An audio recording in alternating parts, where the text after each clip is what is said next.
Mic check, 1, 2.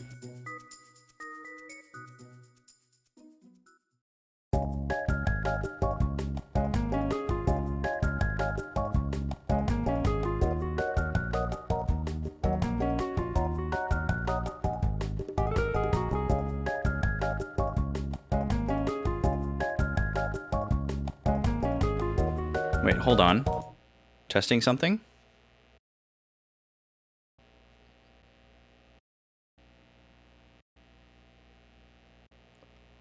Oh, that's not good at all. Why is that happening? Okay, hold on.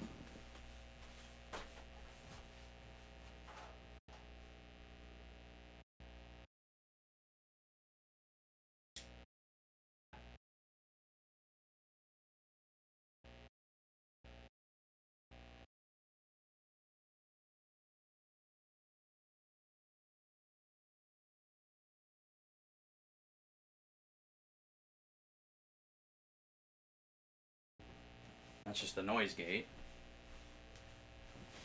Okay, how about now? Why is that happening?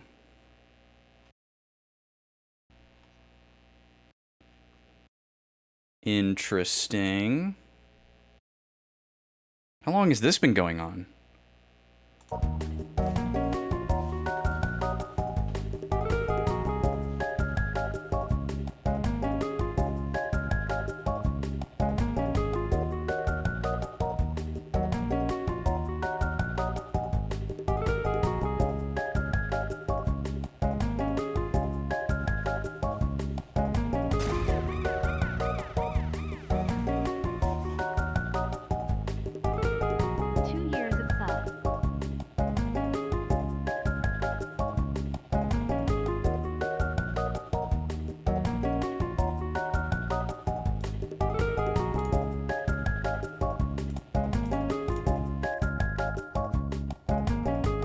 Test something else. What if I do this?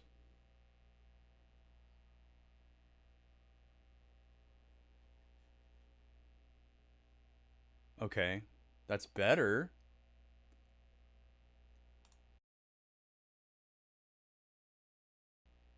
We're going to enable one thing at a time in the noise in the effects chain.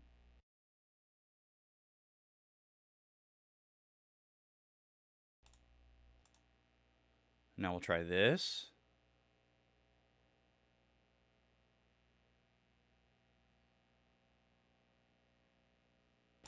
It's still there.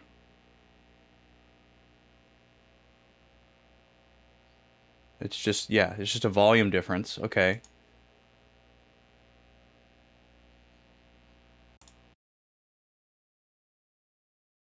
And then what if we do this?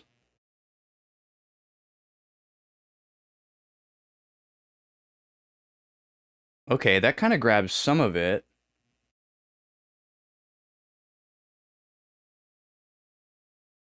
We can do that as a stopgap now until I can figure out what's going on. We'll just...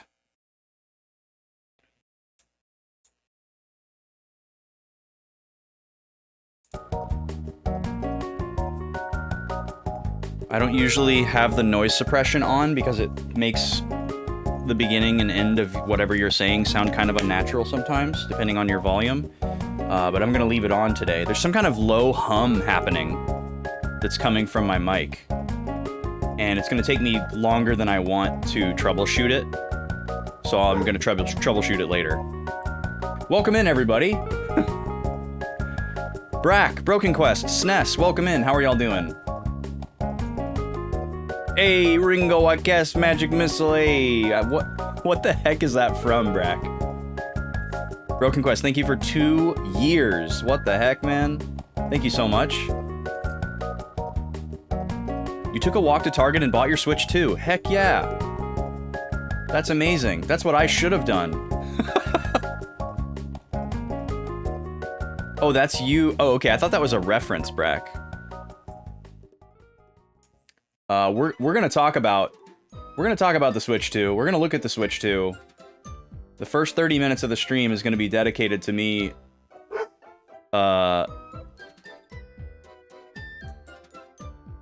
Well, you'll see. So you got your order. You had a pre-order, but it got canceled. I'm glad you still got it, Broken Quest.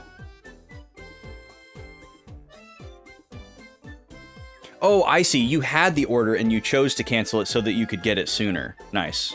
Yeah, I'm sure there'll be a lot of people doing that too. Okay, I think we are ready. Let me just grab my drink and I will switch over and we'll start yapping.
Professor Lystria, welcome in. How are you? You should do it, Brack. A Beatles JRPG would be so funny. I mean, the cover art's done, at the very least.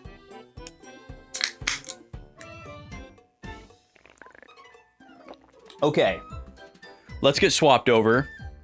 We're gonna go right to the big cam.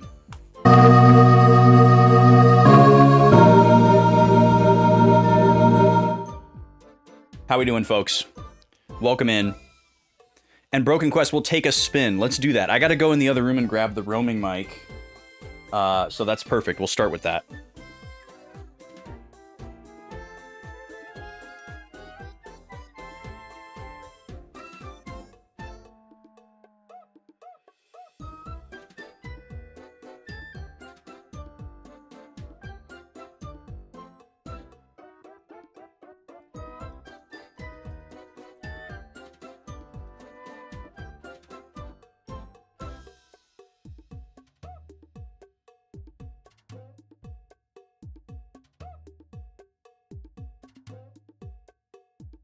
All right, got the roaming mic. Let's swap over real quick.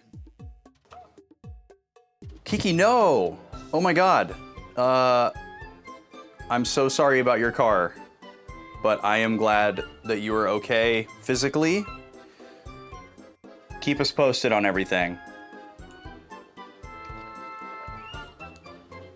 Do whatever you gotta do to take care of yourself.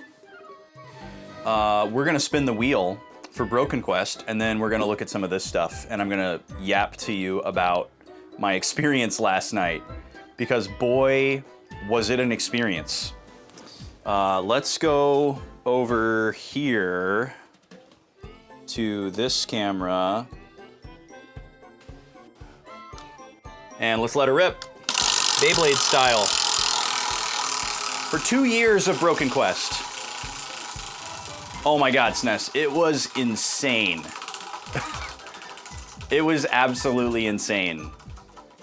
All right, and we have landed on a pink wedge, which is gonna unlock a soda tasting for later. We'll do that either after the first ad or after out to lunch. I'll keep you posted. And then pink wedges are now unlocked for the rest of the stream. So if you have your eye on a gift sub or the Discord Despot role or an art time, those are unlocked for the rest of the stream. Okay, let's talk about last night. Let's talk about last night. Let's come back over here. Let's get this off the screen. And let's go back to the regular mic. I got the Switch 2 last night. I don't regret going to the midnight release, but I'm sure there are many people that do. And just based on communications that I had with IRL friends and stream friends, my experience seems to be pretty unique. I'm just not sure why.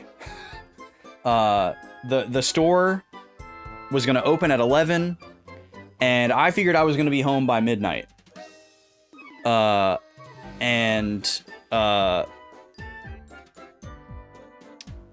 think most people that were there with me kind of thought the same thing. When I arrived at around... Did I turn the music down? Yeah. I arrived at around 10:20, and they were going to open in about 40 minutes. That was the earliest I could get there because I had to feed Backlog Baby and put him to bed and then drive 25 minutes. So that was like as fast as I could get there. And by the time I got there, there were already at least 700 people there. They had two separate lines, which was great. They had a pre-order line and they had a non-pre-order line. And the pre-order line went to the end of the building and then started going around the side of the building. And then the non-pre-order line went all the way down the shopping center literally as far as I could see, into the darkness. And there were so many people in that line. And it wasn't really a line because people hadn't been given like numbers or anything. So people are pretty bunched up. So it's not like people are standing single file. No, it wasn't the only location. That's the thing. Like across the shopping center, there were people in line that were texting friends that were at the GameStop across the shopping center getting theirs over there. You know? So there were lots of places to get this thing. You know, there are Targets around. There's a Target probably less than 5 miles from the Best Buy I was at that was definitely doing an event. I think there are just so many systems. The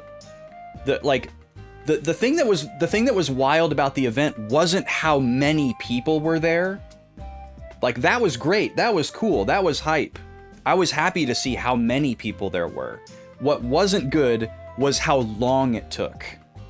Like, the reason that it took so long wasn't because of how many people there were. There was something else going on.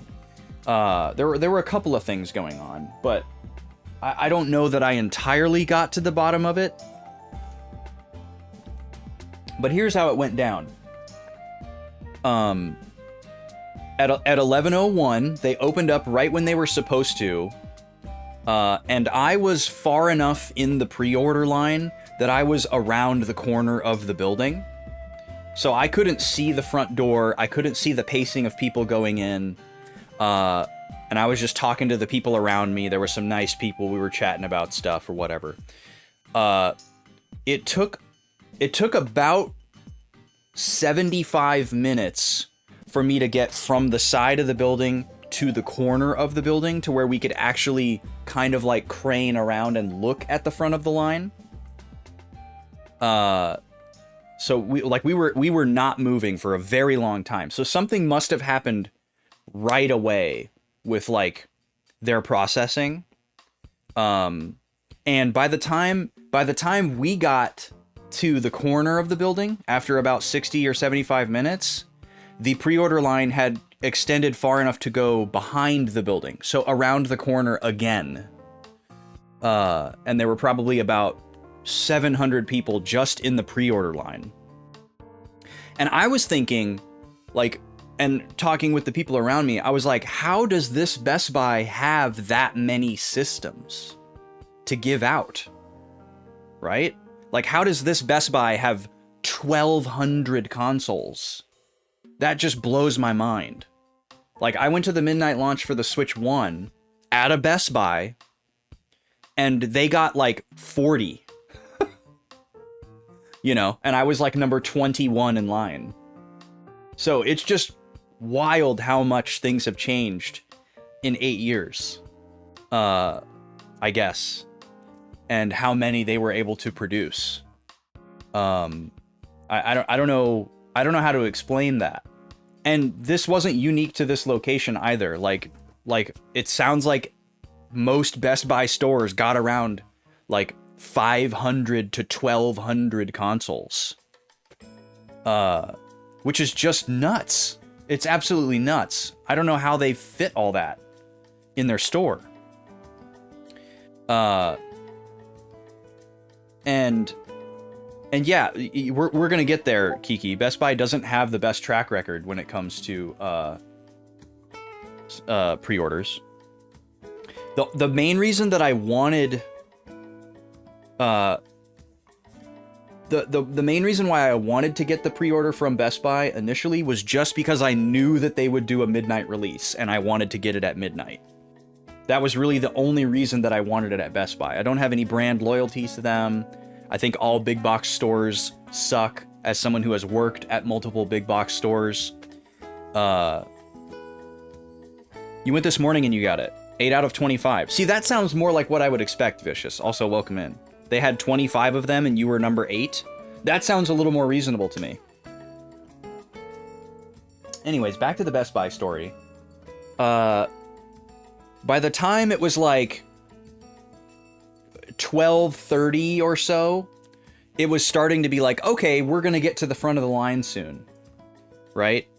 And we were close enough to where we could like pick a random person and kind of keep track of them and see how long it took them to get in and out. And we started timing it, and it was taking about 8 minutes for a person in the pre-order line from when they went into the store to when they came out. It was taking 8 minutes for each person. And like we don't have a way to like get information as to why it's taking so long, right? So for the longest time, we were convinced like, oh, well, every Best Buy across the country is doing this right now. So maybe their payment processing system, or the system they're using to look up the orders and confirm everything, is just running super slow, you know, because it wasn't stopped. It's not like we were just stopped. No one was coming out to be like, hey guys, sorry, there's a thing. You know, there was no update. They were too busy serving people. And then they started cherry picking people out of the line. They started going down the line and asking people, hey, are you only picking up a console that you reserved and nothing else?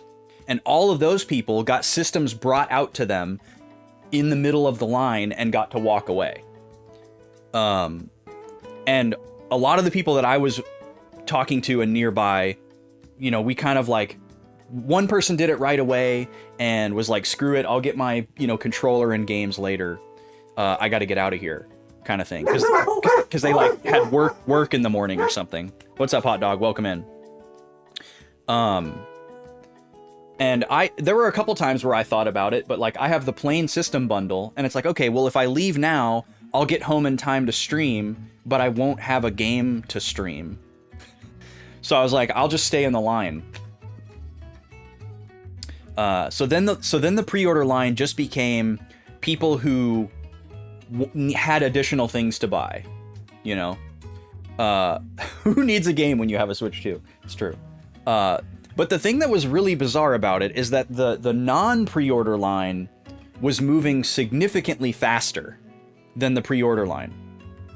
Like once we got close enough to be able to see the doors, you could really tell that like, okay, for every one person in the pre-order line that's going through their like 8-minute cycle of going in the store and coming back out.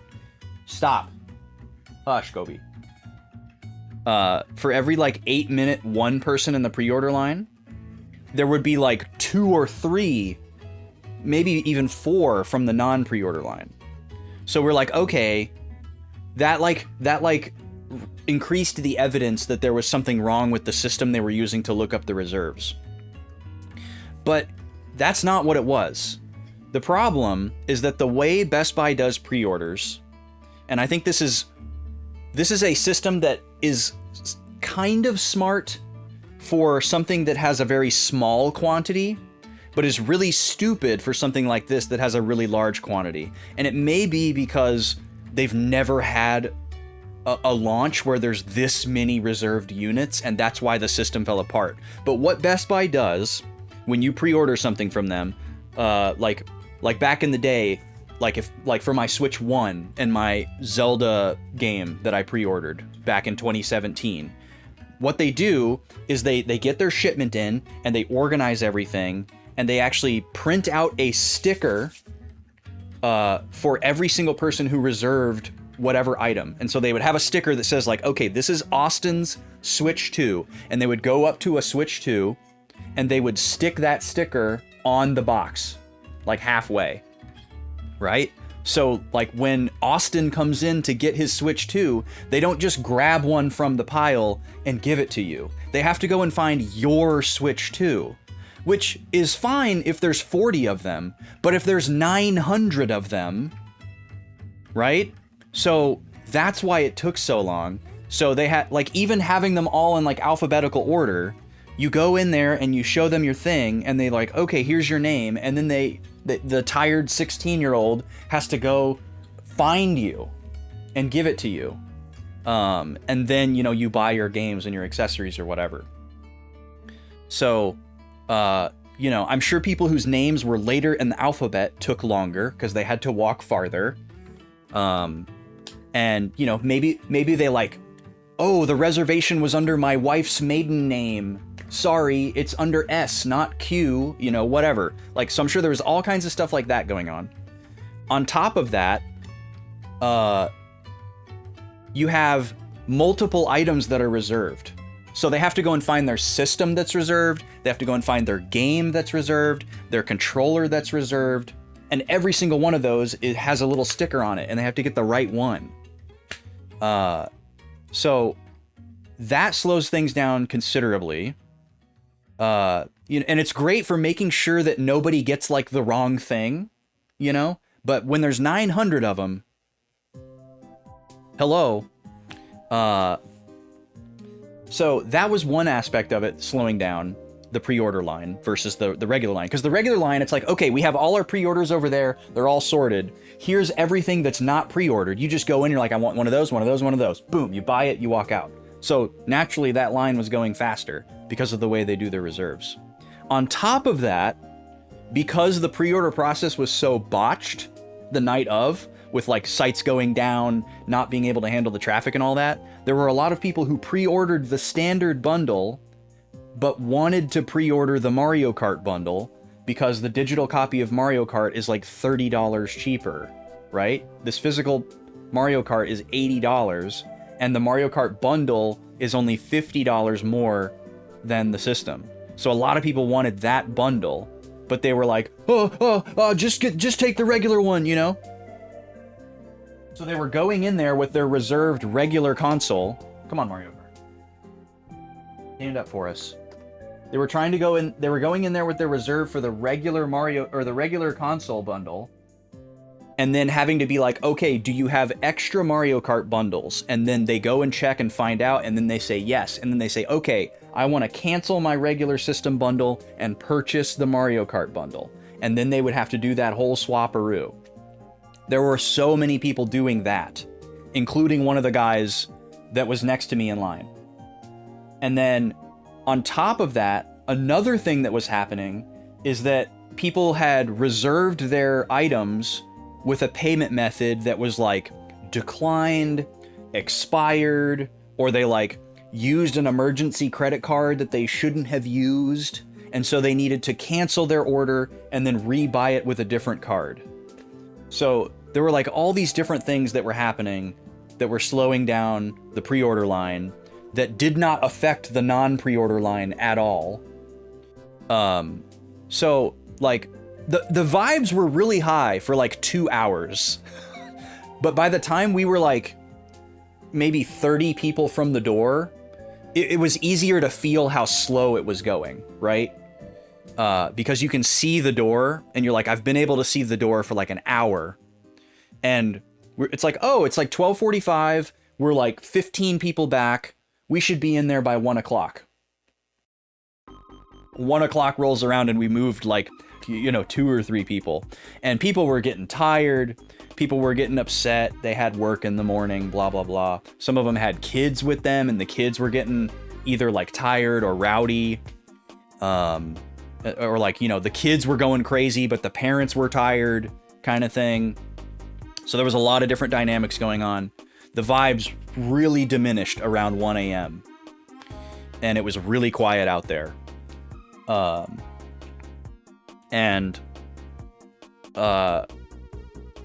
finally got in there, and I was obviously I was excited to go in there because I was going to get my stuff and get to go home. But I also was like, okay, I get to find out what the heck is going on in here, right? And why it's taking so long. It's like, is there only one register open? Is the person an idiot? What's going on in here, right?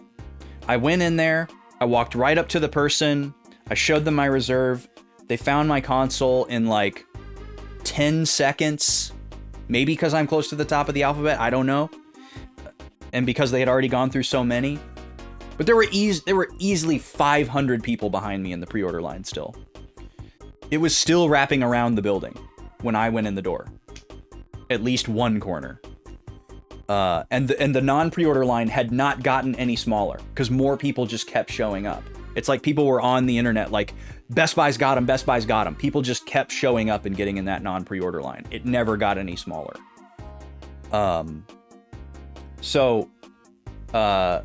I got in there. They gave us a little like checklist in line, so you could just check off, I want this. So you could just come in and just be like, bam, and they would just grab everything, and you wouldn't have to tell them what you wanted. They were out of Pro controllers, which I was really pissed off about, having waited so long, but I don't think they're going to be hard to find. I'll get one later. The one I was most worried about is the camera. I feel like the camera is going to disappear, and everyone's going to realize later that they want it, and then you're not going to be able to find it. What are you barking at? I think Gobi's barking at a horse because she's an idiot. Anyways, yeah, I got in there, I got my stuff. It didn't seem to take an unreasonable amount of time while I was in there. It definitely didn't take 8 minutes, even though I had extra stuff to buy, and I had to like have a conversation with the guy. There's like a pile of Pro controllers on the ground, but they all have like the little stickers on them. They're all reserved, and there's no extra ones. But I got the camera, I got the steering wheels, and I got Mario Kart. And I got the heck out of there. And my eyes were feeling so strained by the time I got out of there. I was like, there's no way I can go home and stream. Like, I wasn't that tired, but I was just like, it's so late. I got to get up. I want to play Tactics. So, Anyways, that was my Switch 2 midnight launch experience. Definitely the worst midnight launch I've ever been to, which is weird to say. Like, it's the most packed, not even close. It's the most absurd amount of people I've ever seen at a midnight launch for anything. It's what I would expect to see from like the new iPhone line in New York City. You know, that's what it felt like. I cannot believe that there were that many people going out to get a Switch 2 on a Wednesday night in a central Texas suburb. Like, I'm not even like, you know, it was just wild. Were a lot of people getting the camera? I thought it might be a flop. I think most people think it's going to be a flop, Breck. I think most people are like, oh, that's dumb. No one's going to use that. And I think later on, if that changes, it's going to be really hard to find the camera, because I think they probably aren't going to make a butt ton of them. And I don't want, like, it may be a flop, but I'll just take it as a museum piece if it ends up flopping. But I don't want it to be cool. I don't want it to turn out to be cool and then impossible to find later. So I bought it. They gave us those sheets and we were filling out what we were going to get. And we had to like all share a pen because there weren't a bunch of pens. And the guys I was around were all kind of like similar in age to me. So we were talking about stuff. And they were like, what are you guys getting? And somebody saw that I was getting the camera. And somebody's like, you're getting the camera? And they were kind of like trying to make fun of me for it. And I said, bro, I bought a Wii Speak. And like, I can't believe how much of a hit that joke was. There were like 30 people around me that got that joke and laughed. And I was like, wow, this is the right crowd for me. And somebody was like, holy crap, I forgot about the Wii Speak. And I was like, yeah, everybody did. And I was like, and I used it. I didn't just buy the Wii Speak, I used it. But yeah, I think the camera actually has a lot of potential. Like, I know when they showed it off, everybody was like, "Oh my god, it's so low quality. That's so embarrassing. It's not gonna work or whatever." But it's actually a really good idea. I think it's a really good idea. Like, it's a novelty for sure. It's a gimmick. It's a novelty, but it's a good one. And yeah, like if you're playing Mario Kart or Mario Party online, and like that fixes one small element that's lost from playing on the couch with your buddies versus playing online, right? Is like seeing their faces. It's not a complete replacement, but it's a bridge between. You know, and if it works decently, I think it's a great idea. So I'm interested to see how it all plays out with it. If it's a flop, it's a flop, but I wanted it. It was nice to stand in line for a midnight release. 9 o'clock for you. Oh, you're on the West Coast. Nice. Yeah, that's pretty interesting, because then it's probably just like, okay, everybody out of the store and line up, even though we haven't closed yet, or we're closing right now. Yeah, that would be really interesting. Can you do that, Draconics? Can you just use another camera? I suppose you might be able to. You have a Wii Speak too, and you didn't use it. Yeah, the list of games that were compatible with Wii Speak is pretty short. I suppose we should look at this thing, huh? I'm not going to unbox everything. And I'm not going to power it on or anything. I'm going to set it up later, because I think it's actually going to take a while. Because I'm going to want to, like, set up my Nintendo account and see if I can, like, transfer my save data from my Switch 1 and play Fantasy Life on this thing. But we can at least open it up and look at the console. I want to look at it. Nintendo says there are some other compatible cameras that work. Well, that's actually nice. All right, so right inside, we have a stylish diagonal Joy-Con configuration and the Switch 2. There were so many people in the line that were like really uninformed about what they were buying, and I thought that was really funny. Like this one guy, like, he didn't know how expensive the Joy-Con were. He didn't know that the Switch 2 was larger. He didn't know that the Joy-Con were larger. He didn't know you could use the Joy-Con as a mouse. I was like, wow, you really are a Nintendo fan. Like, you're just here because it's Nintendo. You didn't need to know anything, did you? You just needed to know that it was Nintendo. All right, it's coming out of the sleeve. Wow, it's so pretty. It's also really impressive, too, how much, like, edge to edge there is on the display. Like, the Switch 2 has a lot of extra plastic framing around the screen. But this one does not. Here, let me switch mics and come up there so you can look at this really close. Yeah, I've heard that initial update takes quite a while, Professor Listeria. Here, let's switch over here. Yeah, look at the bezel on this. And there's my camera. I can't get it to, it's focusing on the reflection. Stop barking. What is going on with y'all? What are you barking at? All right, this might not work. Because my camera's too smart for its own good. But yeah, it looks pretty. Also, like weight-wise, I feel like it feels identical to the Switch 1. It probably is heavier, but just like in general, it feels nice. It's also rounded right here and right here, which is nice. Switch 1 was a little more square.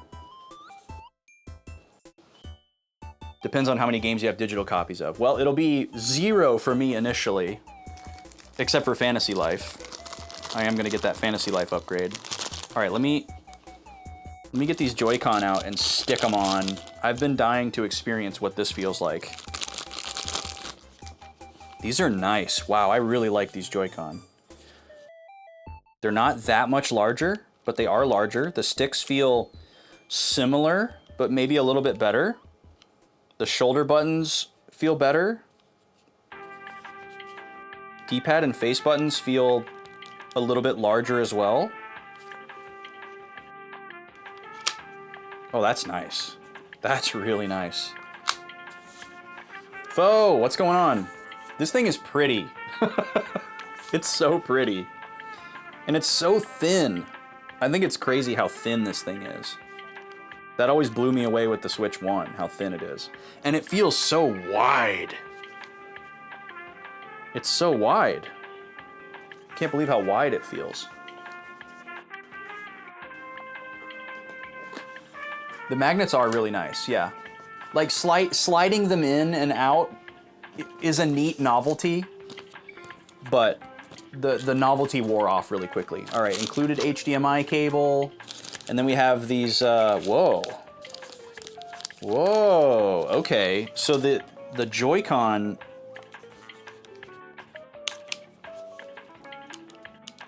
oh, I see. Now I see how the magnet eject works. It doesn't disable the magnet. It's just a physical thing that like comes out and pushes the magnet away. Yeah, there always is a little bit of jiggle. So this little guy, I did not know looked like this. So obviously on the original Switch, they were kind of like a cap, but this is more like a ring that just covers the exposed area. That's really nice. I really like that. And then you use the same eject button to get those off of the Joy-Con. Very smart. I like that a lot. These are so funky looking. And then they have just like a clear little pass-through here. It's probably too small for you to see on your screen, but there's a clear little pass-through here. Well, I guess I could come up. Thank you for that follow, by the way. Dark Falcon, welcome in. Thank you for the congrats. It was quite a night. So there's a little pass-through. See if I can get it to focus. Maybe. Yeah, so these are just little pieces of clear, foggy plastic that allow the LEDs that are on the Joy-Con just to pass through. So, you know, if you're using this thing, there's the LEDs are right here on this little top row. And so they just cleverly made it so that when this thing is on there, the lights have somewhere to just pass through. All right, let's look at the dock. USB-C cable, separate from the power brick. That's kind of nice. Here's the Joy-Con grip. I guess we can take a look at this first. So this will be, I feel like this thing will be easier to use because of the magnets. I always opted out of using this thing early on because of the sliding in and out. Yeah, this feels pretty nice. This definitely feels, this feels nice. It feels nice. Also, the little, like, it's hard for you to see probably, but the little, I'll try to come up and show you. Like, you know, the Joy-Con are black, but they have these little red and blue accents. You know, they're more obvious under the stick, but they also kind of like peek out right here in between when you turn it certain ways. It's not really showing up for you guys, but I feel like that was intentional. There's just like a little tiny sliver of color that peeks through when you kind of look around the controller. And I like that a lot. I'm also excited to see what they do with other Joy-Con colors, because I definitely want to get at least one additional set of Joy-Con. Dang, this dock is beefy. Oh, and it's round on the back. I am playing on PS1, Dark Falcon. Well, I'm playing on a PS2, but it is the PS1 release of Tactics. Oh. Okay. That back door just comes right off. I wasn't expecting that. It's hinged on the Switch 1 dock. This just pops right off. But maybe that's for the best. So there's a built-in Ethernet port, which is great. That was missing from the Switch 1 dock. And then HDMI and USB-C. So pretty much exactly the same, except there's no USB port back here. There was a USB port back there on the Switch 1 dock, but instead they have two USB ports over on this side. But yeah, this thing looks good. It also, there's a lot of like cooling type stuff on the bottom. You know, there's like aeration. Here, let me see if I can, maybe now it'll focus. Come on, camera. There you go. So yeah, there's a lot of like airflow stuff. There's like some heat sink type stuff in there. So they're trying to keep it cool. And also in the back, there's some stuff. Glad to see another fan of the PS1 version. Yeah, and I mean, I guess I'm a fan of all versions of Tactics, because I don't think there's a wrong answer. But for my purposes for stream, it made the most sense to play the PS1 version. I mostly chose the PS1 version because I'm reading all of the dialogue aloud, and I don't trust myself to properly express iambic pentameter and understand it at the same time, because I'm trying to like dig into the plot and understand everything. I'm taking notes. We have a notes cam and a spiral notebook and everything. So, yeah, that's the main reason why I chose the PS1 version. But also, like, it looks a little bit better on my upscaler. I play things on hardware, and streaming from PSP with a controller is possible for me, which is really cool, but it still doesn't quite look as good as the PS1, and we would have dealt with that slowdown and the animations because I would have been playing it on like a physical UMD disc, not like the patched version that doesn't have the slowdown. So there's all that to consider as well. Nuke Ninjutsu, welcome in.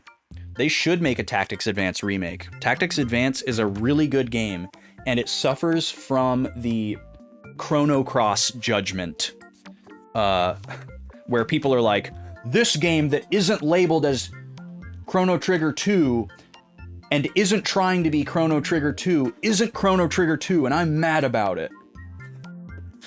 And they do the same thing with Tactics Advance. We're like, well, this sure isn't Final Fantasy Tactics 2. And I'm like, you're right.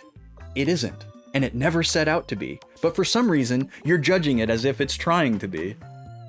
They knew not to call it Final Fantasy Tactics 2. They called it Final Fantasy Tactics Advance. But everyone's like, well, this sure isn't a sequel to Final Fantasy Tactics. You only played Advance in A2. Interesting. I haven't played A2 yet. I own it. And I will play it at some point. We're actually going to talk a little bit about that today. Because I'm going to be doing a tactical RPG bracket. Also, welcome in, Randy. How are you? You can't put a Switch 1 on that dock. Nope. Quite sure why you'd want to, but I guess maybe for convenience. All right, I need to clean up this mess, and then we can finally switch over to the game. I'm gonna set up my Switch 2 later. I think it's gonna take a while. Sure is pretty though. That down there. I'll do some more tidying up throughout the stream during ad breaks and such. But for now, just put it down there.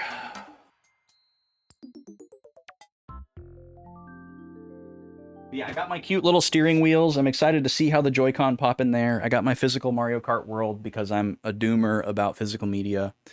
And I got the camera. We'll see if it becomes a museum piece or if it actually gets used. And people do cool things with it. Yeah, Tactics Advanced Collection would be really cool. Because those games are both pretty inaccessible, especially Advanced 2.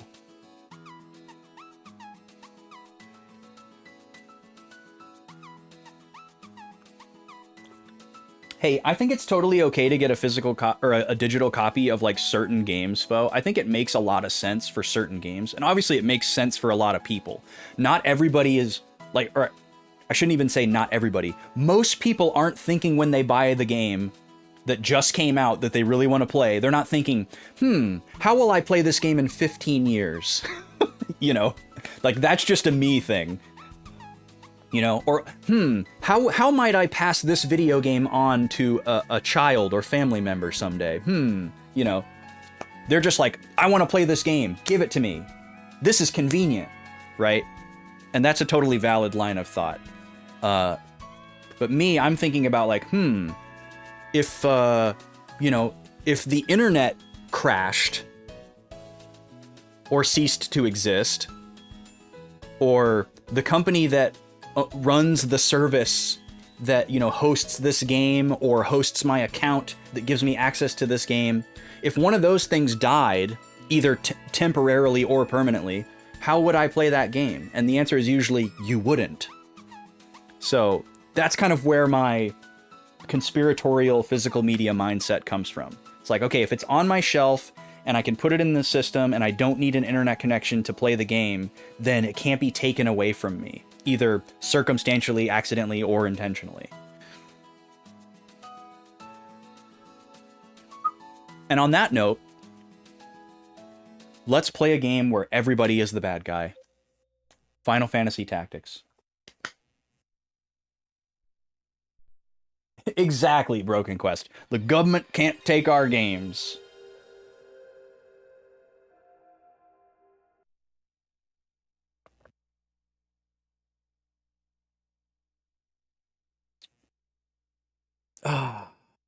If you're feeling crazy, you'll get a physical copy down the line if they ever do a sale.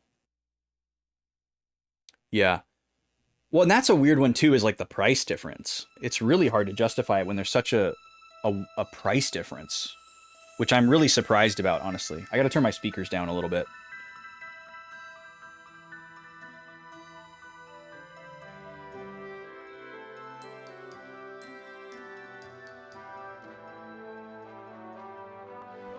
And also put a bracelet on. Okay. Let's get into our recap screen, and we're gonna talk about what happened last week. I gotta shift my brain into tactics mode now. Okay. This is our recap screen and our recap music. I guess before we do the recap, Final Fantasy Tactics Remaster got announced yesterday. There was a lot of insider info getting passed around, so I kind of knew that it was coming, but it was still really cool to see. Very excited about it. I have a couple of questions about how it's going to work. Some of them have been answered, and the answers weren't unfortunately what I was hoping for, but all in all, it looks like a great package. There are, if you didn't see it, there's a Final Fantasy Tactics Remaster coming later this year, September 30th or 25th or something like that.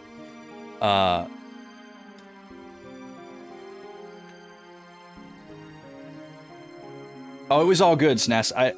I think the only thing I heard last night that was a spoiler was like about some like buried side questy stuff. Let's see. We're going to be starting right here.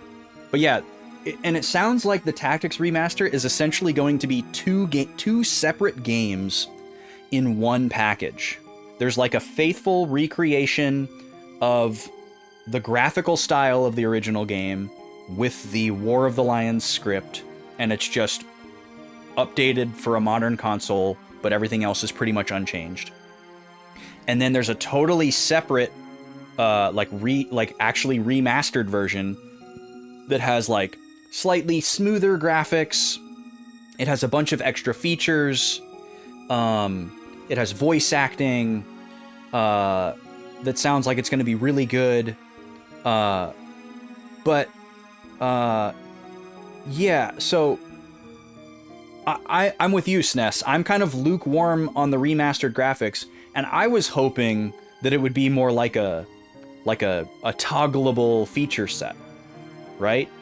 Like, I would have been happier to find out, oh, I can play the pixely one with the voice acting, or I can choose which script I like better. Do I like the flowery, updated script, or do I like the more direct PS1 script? But it's not going to work that way. So you have to go all in on one or the other, it sounds like. So, all in all, the remastered one looks great. And the extra features that they're adding in look really, really cool. There's still a couple of questions, I guess, is like, can you customize it in any particular way? I'm very excited to hear the voice acting. Yeah, the UI looks great. They added, just like I requested earlier in this playthrough, they have a thing where you can see the AT on the side of the screen without having to go in. You can see who's next. Perfect. You're curious what they meant by updating story. Yeah, I'm imagining that's probably very minuscule, Randy, but we'll have to wait and see. Anyways, I'm not going to talk too much more about that. But it was very exciting news. They're going to give Ramza a gun. You think it may have some War of the Lions stuff? Yeah, it'll be interesting to see how much of that extra content they add in. And yeah, I could see there being some new events, like, War of the Lions for the PSP added in stuff from Final Fantasy XII because that was what was going on at that time. They were doing Evil East stuff. They were trying to cross-promote these other games. There was a character from 12, there was a character from Advance 2 added in that weren't in the original, kind of like how in this game they were trying to cross-promote Final Fantasy VII. So I could see them doing some stuff from like 14 or 16 or whatever in the remaster to kind of cross-promote and kind of, do the same thing. That wouldn't be surprising at all. Or maybe they'll like expand some of those events or something, who knows. Anyways, let's talk about what happened in this game last week. We got some pretty big bombshells. Let's see where we are starting. We learned a lot about our brothers. Mostly Dysadarg, who's going to be voiced by Ben Starr, by the way. That's so amazing. I'm a huge Ben Starr fan. He's a great personality. Like, he's a great voice actor. But also, like, he's just like a great personality. Like, I love the stuff that I've seen of him on social media, just like being silly and goofy, but also like his very serious voice. Like it's like he just seems like a amazing guy. Like I would hang out with him. Heavy kind of thing. Oh wait, I gotta go back further. Oh my god. Wait, is this right? No. Okay, 529. Okay, I got confused because the stream that we're starting to recap is day 23, and the stream before that was on 523. So the numbering's okay. But yeah, I talk with B pretty regularly, and she's obviously a big Ben Starr fan too. And we both agreed like, oh, I just want to see him do more characters. I want to, and my thing is I want to see him do something silly, because I know he's got that silly in him. So I want to see him do like a kooky, weird character in a role. And she's like, I want to see him do a villain. I think he'd be a great villain. And I was like, I agree. And now he gets to be a villain. I consider Dicedarg a villain, but I guess it's kind of like in between. Okay, so recapping last week. Let's go. Dicedarg says that Balk's poisoning effort was done by Beowulf allies and that they intend for the Beowulfs to take center stage. So that was what he was saying to Zalbag right before he killed Larg. And we think that Dicedarg was manipulated to assassinate Larg because they knew kind of his ambition and that he wanted to ascend, and other people wanted Larg taken out for other reasons, so they're like, this guy will probably do it. And then Zalbag was surprisingly chill about watching his brother murder the prince, and talk about covering it up. Then we met the flower girl, aka Eris, bought a flower from her. We went to Germanus Peak. Some pleb thieves were like, oh, we can just beat them up and take the reward. We schooled them. Then we went to Pescus Lake, and there were some ghosts. But not like ghosty monsters, like ghosty people, which was really interesting. I think this was another... I've noticed this as I've been going through and like editing the VODs as well. Or not editing, but timestamping them. Like all of the like random encounters in the game that are required exist to teach you a specific mechanic and like present you a specific scenario that they want you to understand for some other point later in the game. And this one was to teach us about enemy squadrons that use auto float, because all of them had float because they were ghosts, and then we ran into that a little bit later. So it's like trying to kind of get you used to these different game mechanics. And like one of the earlier ones in the game is like you're fighting in a swamp and you can't stop in deep water or you'll get stuck, and certain spots of the terrain can poison you. That was preparing us for something that happened later on as well. So there's like, anytime there's a fight that's not related to story characters, it's like, okay, they're trying to teach you something here. Or what the very first one is you like getting a chocobo, and the game basically forces you to realize, hey, you can have chocobos in this game, you know. Anyways, that's what that was. We fought some ghosts. They wanted the Zodiac stones from us, which was really interesting. They knew that we had them. They could like sense it or something. And then we also learned that the blood sword has the opposite effect against undead enemies. And that was very important for us to learn, because it would have been more detrimental to learn it later on. After the Pescus battle, we saw Dicedarg have a meet with this guy named Rofel, who was from the church. We later found out that he's kind of like a number 2 underneath Vormov. And this was the bombshell of last week's first stream. Rofel basically takes complete control of this conversation despite Dicedarg's best efforts. Because Dicedarg thinks so highly of himself, he thinks he's great, he thinks he's risen to power, he's awesome, he can do anything, he's a Beowulf. And Rofel's like, we allowed you to kill Larg, and we know that you did it. And then Dicedarg's like, oh, I can't believe you would say that. Surely it was the non-10, you know, kind of trying to play it cool. And Rofel's like, no. We know that you killed him, and we know that you killed your own dad. And we can prove it. And Dicedarg shut up after that. Because Rofel basically reveals, like, we know that you use moss fungus poison to make it look like your dad died of a standard illness, because we know that that's how moss fungus works. And if you kill somebody with moss fungus, if you go and dig them up, there will be mushrooms all over their grave. So we could just go to your dad's grave and prove it. And they go on and on about that. So yeah, basically Rofel's like, he lets Dicedarg know, like, you need to do what we want you to do, or we're going to ruin everything that you got going on right now. He blackmails him. Hardcore. And then he gives Daisadarg a green Zodiac Stone. And he's like, oh, this is a gift from the High Priest in Morond. But I think that was a lie. Because we haven't met the High Priest yet. But based on everything that we know, it seems like the High Priest's goal is to amass and collect the Zodiac Stones.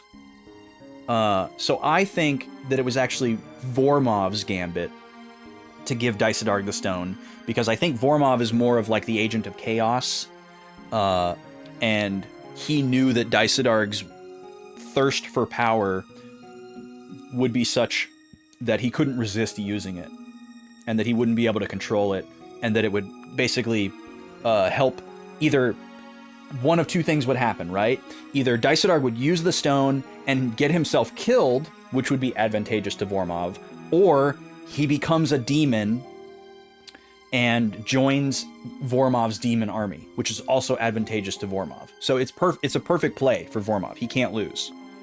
At the time, I was assuming like, oh, this is the church maybe like making sure that they have control of Daisadarg, because it's like, oh, we gave you that beautiful gift. You must respect, you know, kind of the like mafioso type thing where they like give you something that you don't really want, but they're like, oh, but it's such a good gift. How could you turn down this beautiful gift that we're giving you, you know? And it's like a bomb or like, you know, drugs or something. Anyways, we do find out that Rofel works under Vormov in Al-Islam's record, and he's kind of a double agent against Glabados Church. Speculation. We get to Limberry Castle. We get ambushed by Celia and Led, who are the beautiful lady assassins that accompany the undead Marquis Elmdor. They summon this army of gargoyles. Oh, we're in the ad. I'm just gonna keep recapping through the ad. Because we're so behind. That fight was really tough. They had their same status effects, but luckily the win condition was the same. We just had to get one of the assassins to low health, and then we won. So that was great. And then they're like, come on inside, fight us. We go inside. Marcus Elmdor is talking with Vormov, and they're kind of on the same team. They're both these like summoned demon, chaotic kind of things. Marquis Elmdor says, we're the only ones alive now. And we don't really know what that means, but he notes that Queclane and Velius are dead, which were the demons that Draclau and Wygraf turned into. So he must mean like the Zodiac Stone holders. And then they talk about bringing back this bloody angel using something called the ultimate power. And apparently every Zodiac Stone's embodied spirit or something needs like a corporeal vessel, and for some reason Alma, our little sister, is the perfect candidate for the bloody angel. So they're basically gonna summon this like ultimate demon and stick it in her body, and we're trying to stop that from happening. And then Vormov is sent away to find the way to the dead city, whatever that means. And then Elmdor stays behind to fight us.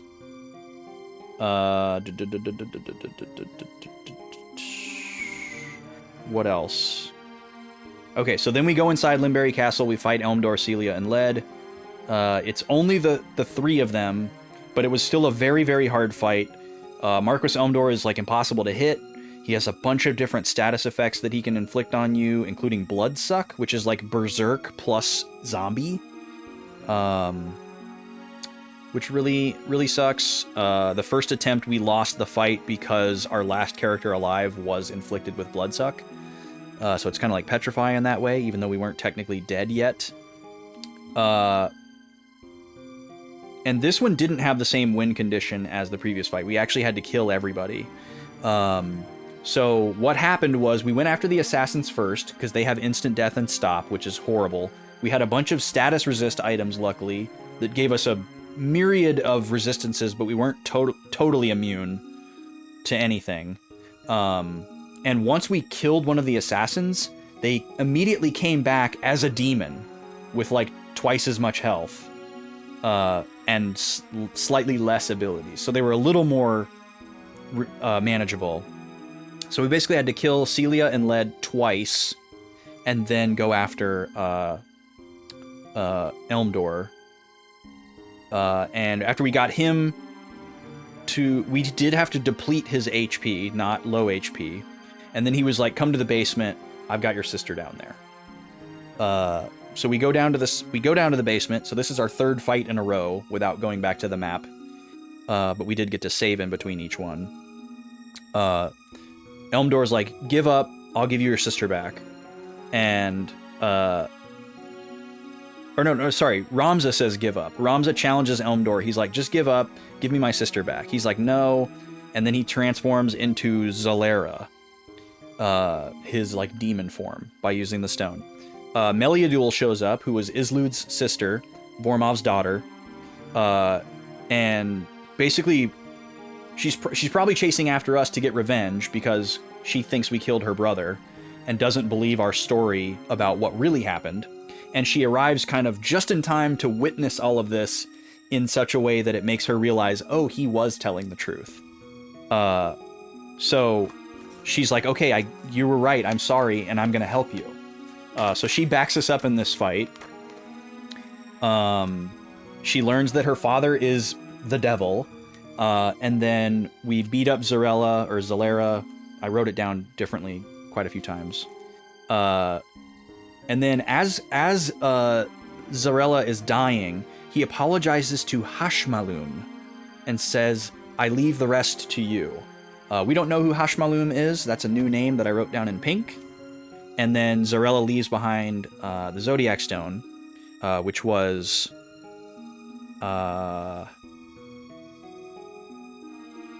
Gemini, a purple stone, new stone, unlocked.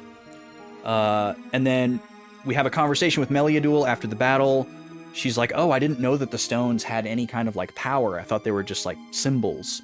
And she has a green Zodiac stone that she got from the High Priest because, you know, she comes from the church as well. But her whole family has kind of separated for different reasons. And so she entrusts the stone to us, which is Sagittarius, another new stone. And we are speculating that Lucavi is just another monster rather than some like immortal evil of legend. So that kind of explains the conflation that's been happening, where every time our party has seen a summoned demon, they call it Lucavi, because Lucavi is like this universe's Satan. So when we saw Ygraf transform into Velius, we're like, Lucavi, right? And then when Vormov transformed, we're like, oh no, it's Lucavi, right? And now we're starting to, like, our party is starting to realize, okay, those aren't Lucavi.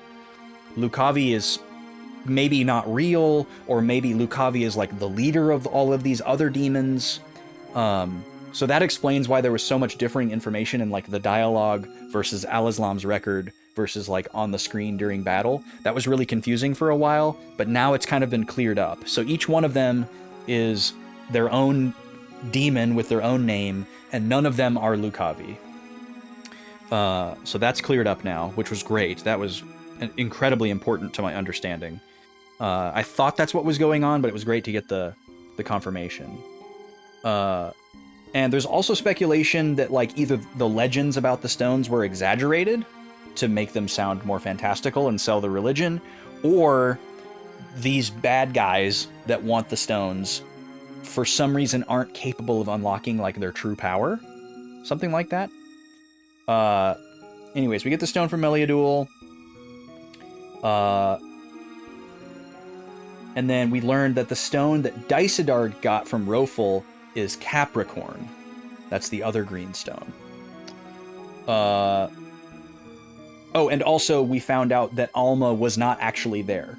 The Marquis was just trying to pull us in deeper and deeper into his trap to try and kill us. And using our sister as bait, but she wasn't even actually there. We cut away to Olan. He shows up and breaks into Queen Ovelia's chambers. Ovelia is the queen now.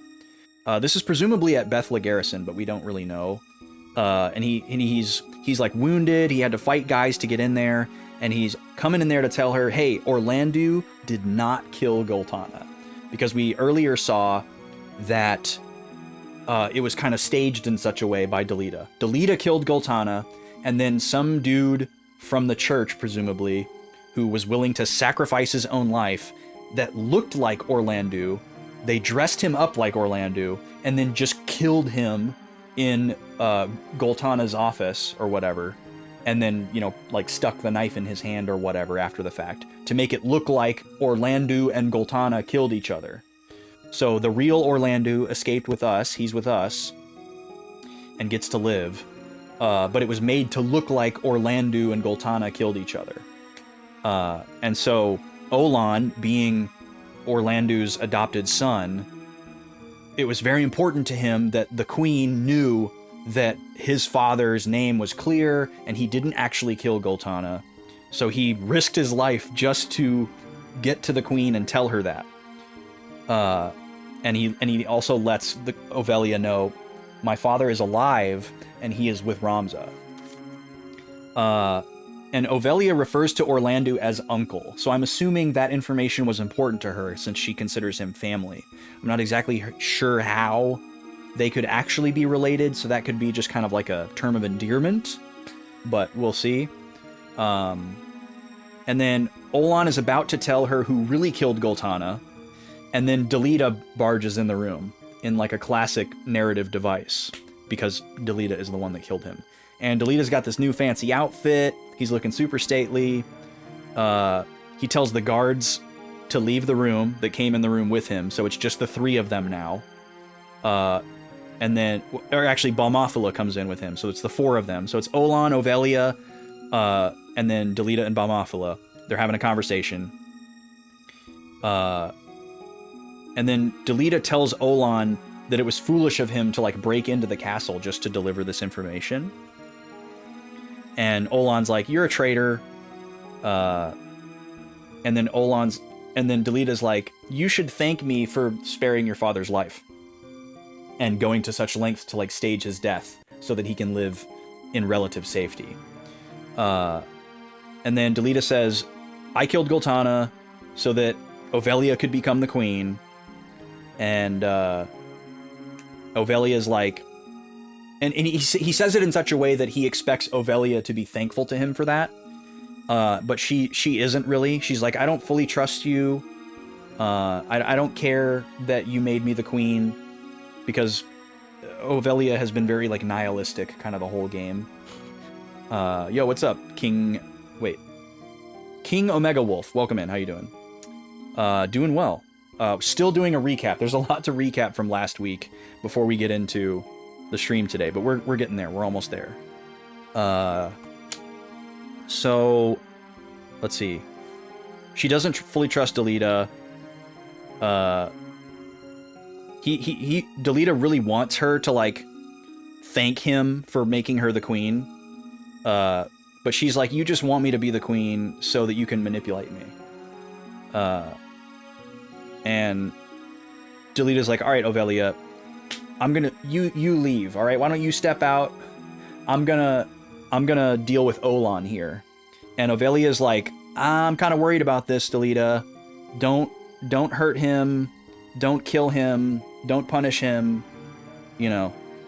And then Ovelia does a classic move here. She goes down to this part of the room and does the like open the door, shut the door trick to make it sound like she left the room, but she doesn't leave the room. She just stays in there and kind of hides so she can eavesdrop on the conversation.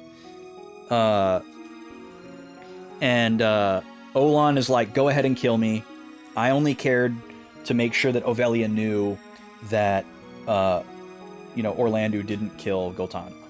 It was that important to him. And Delita's like, I'm not going to kill you. I'm going to force you to work underneath me because I know that you would rather die. And then Delita says he's going to kill the high priest, and he believes his cause is like this super righteous, just, deserved pursuit that he's doing. He's restoring order to the world. He thinks that he is the hero that the world is like clamoring for, you know? So he has this really, really high, super inflated sense of self that he has developed over the course of this story. He thinks that he is absolutely doing the right thing. And then Balmophila starts making a move like she's gonna like kill Delita or something. And Ovelia like dashes out of the room right as this is happening, which is weird because she presumably can't see what's happening. She can only hear from the way that the scene is shot. And then Delita just kind of plays cool, and he's like, yeah, Balmophila, I know that you were sent as an assassin by the High Priest. And then the scene kind of cuts off. We don't get to see what happens after that. It cuts over to Zalbag, the middle brother of ours.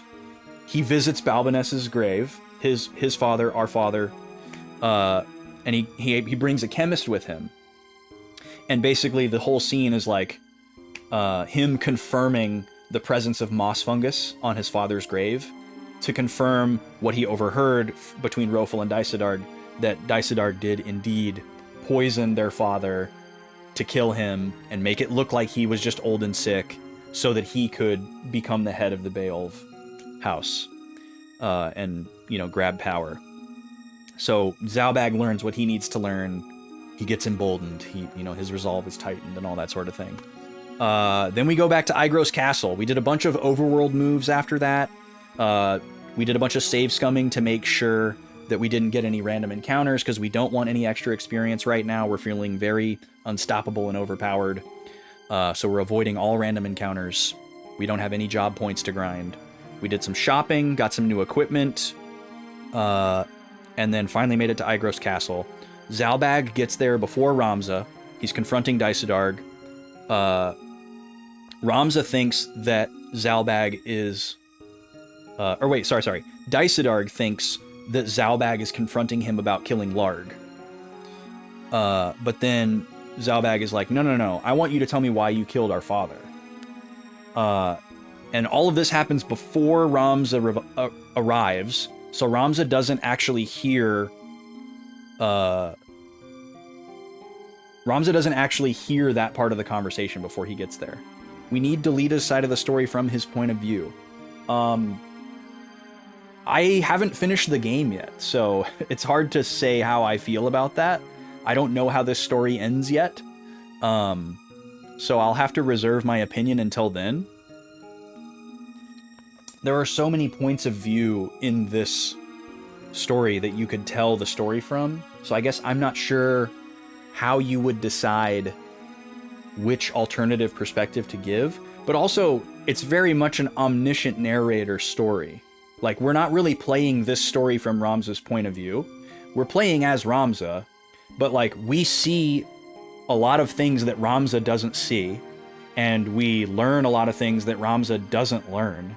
So we're not really seeing the story from Ramza's point of view. We're just playing as Ramza. We get to see a lot of things from just kind of a, omniscient narrator, fly on the wall point of view.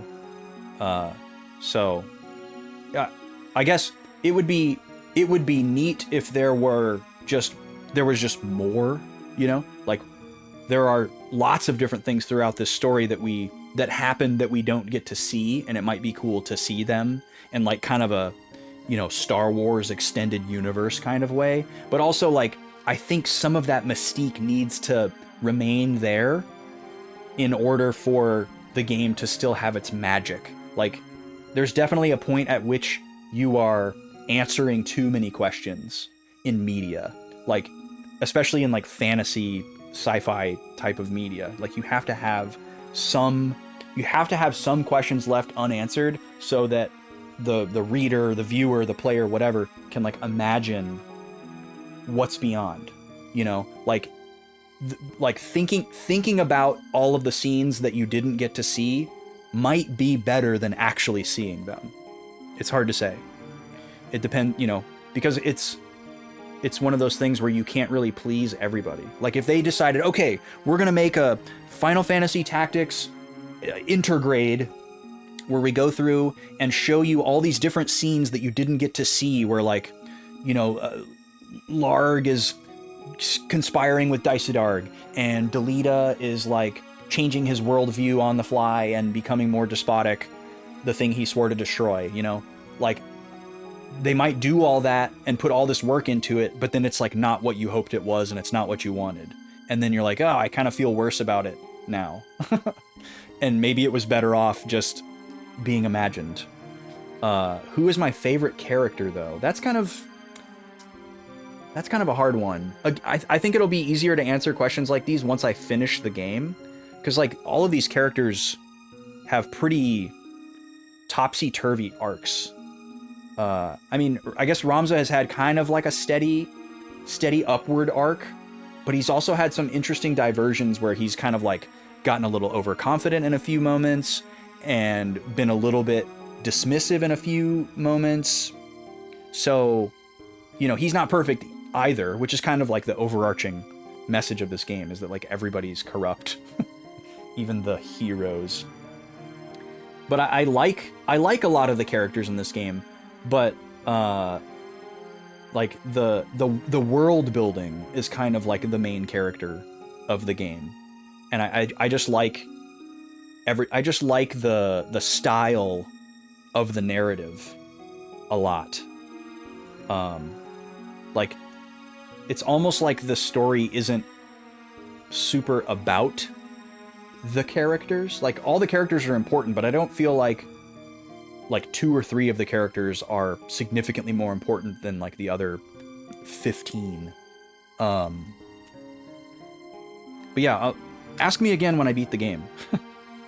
Let's see, how much more do we have to go? We're almost there. We're almost done recapping last week, to get me and you back up to speed. So Ramza shows up, finds his brothers confronting each other, but he misses the part of the conversation where Zalbag is like, you killed our dad. And then Zalbag is like, Ramza, you're here. I'm so sorry. You were right. Our brother's wild and crazy. He has all these lofty ambitions and plans that cause other people's suffering and death. And we should take him down together. And then Dialog's like doubling down. He's like, Zalbag, you should be grateful because everything that I achieve gets passed on to you, right? Every time Dialog like ranked up, so did Zalbag. You know, like, oh, Dialog's dad dies, and so he becomes the head of the Beowulf household, and that means that Zalbag ascends right beneath him, you know, because he's like next in line. And then Dialog kills Larg and becomes the Prince Regent, so that means that he can pass on the Hokoten and the House Beowulf to Zalbag, you know? So he's trying to leverage that against his brother and be like, look, what's good for me is good for you, right? And then he goes on about this, like, intrinsic, inherited duty of the Beowulf name, like, oh, we have to rule the powerless, that's our destiny, blah, blah, blah. Anyways, we beat him up. Dialog falls. Capricorn shows up, and it, like, powers up or whatever, and then Dialog transforms into Adramilk, this like Capricorn goat demon. And then he says to Zalbag, here's a gift on your way to hell, and just like teleports him. So I don't know if Zalbag is dead or if he got sent away somewhere. I'm sure we'll find out. Maybe we'll check Al-Islam's record. Maybe it says. Sometimes we can get confirmation of that stuff in there. And then we fight Adramilk. He was kind of a joke because it just so happened that when we defeated Dialog, he was surrounded by our units. So he transformed into this demon form, but he was surrounded by us and couldn't move anywhere. So we just kind of like walloped him a couple of times and he was dead. And we have our like super powerful glass cannon characters. So he didn't even really get to do anything. Okay, and then this is important. I was a little bit confused last week because I thought that by the whole end of this scene with the 3 Beowulf brothers, that Ramza still didn't know that that Dialog killed Balbinus. And I thought that that was kind of the whole intent with like the way that they scripted it all. So when I finished that battle, I was thinking, oh wow, Ramza still doesn't know the truth about his father's death because now his other 2 brothers are gone or dead, and he missed that part of the conversation. And then Ramza says, this is the end of the Beowulf name. Names don't matter. Very powerful. But I did go back and watch the scene after the stream. Adramelk does confirm that he killed Balbinus and says this to Zalbag because, but I wanted to note something here. So like in our specific case, when we did the battle, Adramelk's sprite was facing Zalbag because they had interacted like the previous turn to end the first phase of the battle. So I assumed that Adramelk is talking directly to Zalbag because that's how it looks, that's how it was telegraphed. But he may have just been talking to the battlefield, and he may have been speaking directly to Ramza because nobody responded to him when he said that. So I think it's reasonable to assume, like, either way, that he was either speaking directly to Zalbag and Ramza didn't hear it, or he was speaking directly to Ramza and that he just didn't respond. But I would also think that if Ramza did hear Adramelk say that, that he would have like been surprised and like lashed out and responded in some way. But also, like, you know, the devs can't really know where the player would be on the battlefield. Sometimes they do that though, where like a specific character turns towards another character and then they interact in the middle of a battle. So I'm kind of conflicted on that. I'm gonna ultimately say we don't know for certain just yet how much Ramza knows about Daisadar killing his father. He might have some inkling, he might know for sure, he might not know at all. Maybe we'll find out more today. We'll go into Al-Islam's record and find out. But that finally concludes the recap. Thank you for sticking with me on that. We're gonna actually get into the game now. We're gonna be loading save slot 2? Save slot 1. Save slot 1. Here we go. Yeah, so much happened last week, Randy. It was a lot. There was so much writing last week. You have a question about this game. I don't know if I will be able to answer it. Since there's a lot of things I don't know about this game, and there's also a lot of things that I don't want to know about this game. I'm playing this for the first time. I'm trying to be completely insulated. I haven't looked anything up. I haven't asked for help. I don't know how far I am in the game, and I don't want to know, like, I don't want to know anything that the game doesn't explicitly tell me and that I can't find in the game. So, like, if you ask me a question, there's a good chance I won't know the answer, and there's also a good chance that your question might tell me something about the game that I didn't know yet and don't want to know. So I'm hesitant on that. Unless this next message is your question, which I guess is fine. You wanted to see how Delita's part of the story would play out, and the fact that he gets his own story besides Ram's. What do you think? I honestly don't think it works, because I feel like the setup for this story, like at the very beginning of the game, they said that essentially, the way that the history was written makes it seem like Delita was the hero of the Lion War, but actually it was this person, and then you name Ramza and you assume his role and you start playing the game. So like you're kind of playing the whole game from that lens.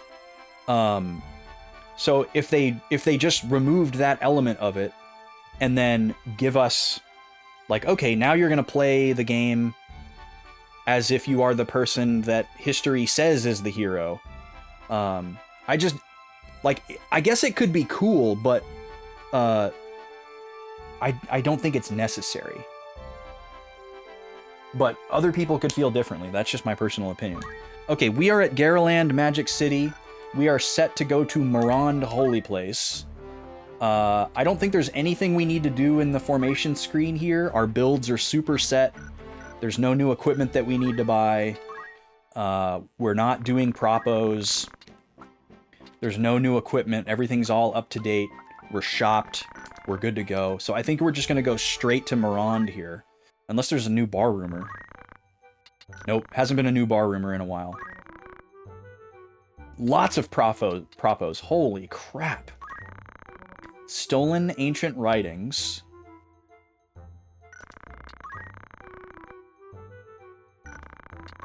I can't wait to look up stuff about these when I finish this game. Like this, I've played this melty guy. Yeah, look at him, Brack. We do have one new character, Draconics. Melia Duel is in our party now. She's very cool. We're not using any of the guest characters though. So, whenever I play this again, I am going to I'm going to look up stuff because I want to know how to manage all of these propositions. Because when I played Tactics Advance, I did every single one of these because I didn't care about wasting time moving around the map, bumping up the calendar, and all that sort of thing. I didn't care about that at all. And I played it for like 160 hours, and I did all the side quests. But the side quests in that game, they would tell you exactly what you were going to get if you did it, which was a big thing. This one, you don't really know what you're going to get. And it was also easier to send people off on missions because you had more people, and it was more clear like what kind of person you needed to be successful at that side quest. And this one is just a lot more guesswork that I don't really have the spoons for. And I'm also not going to send away like my best people, because you can't send the guest characters on these. So I think second playthrough, I'll probably focus on using the guest characters to see if they contribute any additional dialogue. They might not, but they're cool. And then focus on doing the side quests and like, you know, getting some of the extra stuff that you can get. And I'll probably do, you know, the remaster or War of the Lions as well. We'll see. Basically do everything that I didn't do in this playthrough. Am I sure there will be a second playthrough? I mean, I guess no, to the point that we can't be sure that anything will happen. But I'm sure that I want to, and that it will be a very high priority on my second playthrough list for whatever that counts for. It is very rare that I do second playthroughs, and it definitely wouldn't be on stream. But I think it's pretty reasonable to assume that it will happen. And you're welcome, King Omega Wolf. Happy to help. So yeah, I don't need to save here. I don't need to change anything. Obviously, we have full control of the map here. We could go across all creation and do whatever we want. But we don't have any need to do so. We've waited long enough. Let's go to Morond.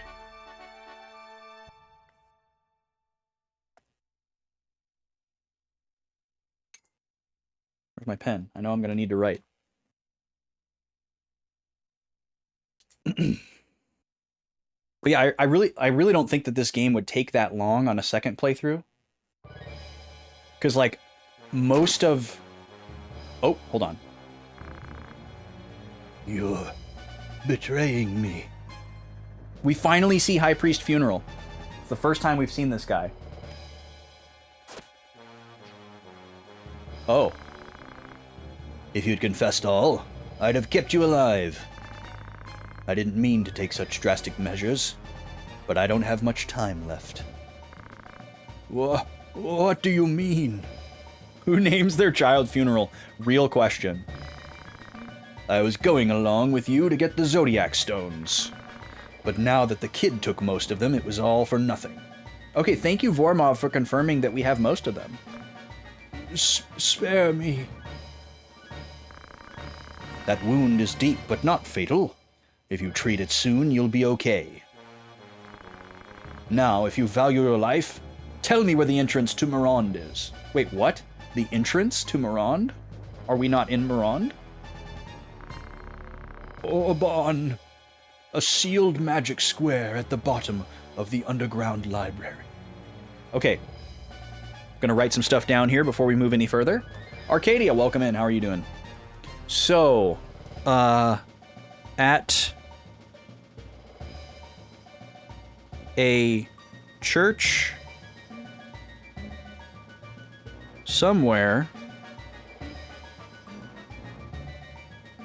that we would assume is Morond.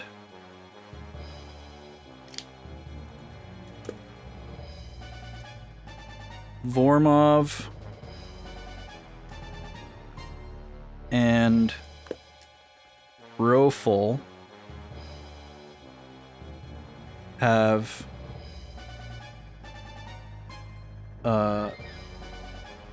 captured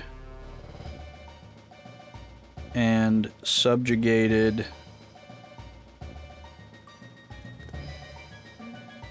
High Priest Funeral.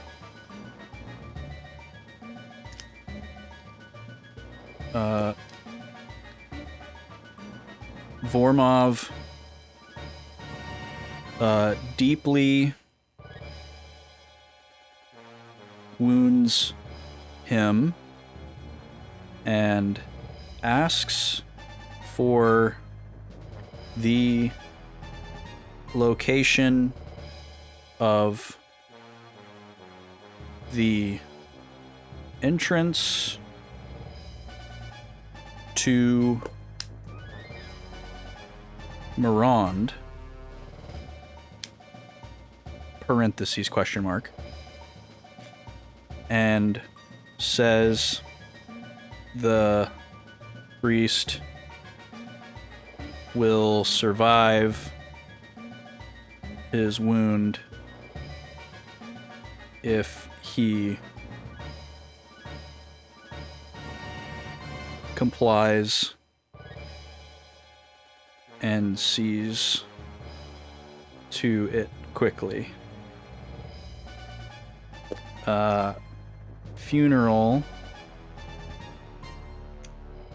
says the entrance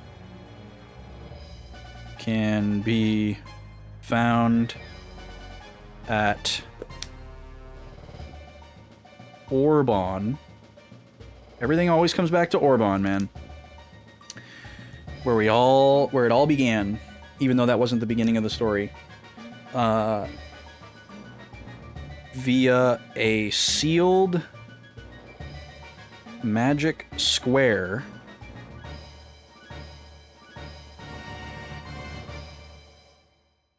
at the bottom of the underground library. So this is really interesting because I thought that Funeral was going to be like this number one evil, most evil mastermind behind the whole Zodiac Stone thing. And we may not get to find out now. We'll see. But that's kind of how I had painted him in my mind. You know, that he was like this puppet master of all of these corrupt church people. But maybe he's like the only one that's actually just like a normal religious guy, and then all of his underlings have been corrupted and he doesn't know about it. Or, you know, he's corrupt in like a much less problematic kind of way. Like when you're in a situation where you think everybody around you is like mostly normal, and then you find out that you're the only normal person. Okay, moving on. How do I break the seal? I don't know. It might be written in the scriptures. You haven't read them? You're the high priest. Ah! That kid again. So he must mean the Germanic scriptures.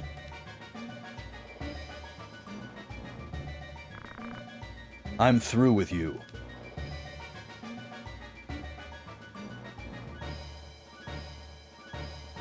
God, these animations are so good. Please, spare me. Alright, I had a feeling that was going to happen.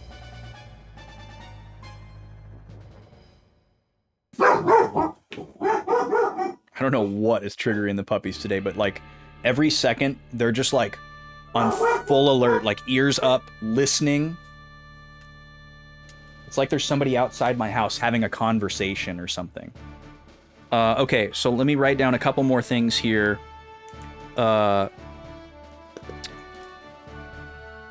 Vormov asks how to break the seal and funeral says he doesn't know and implies the answer may be in the Germanic scriptures,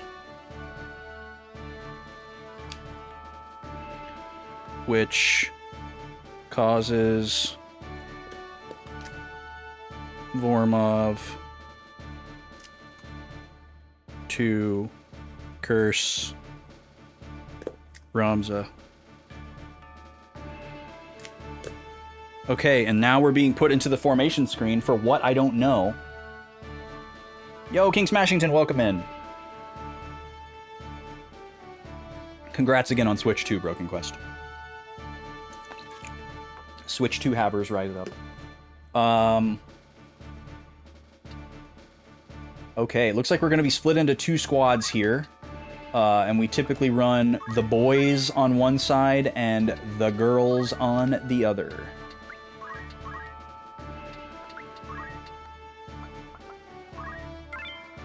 And that has been working well. We have no idea what we're walking into, so a lot of times we just scout these and then reset. Saint Morand Temple. Okay.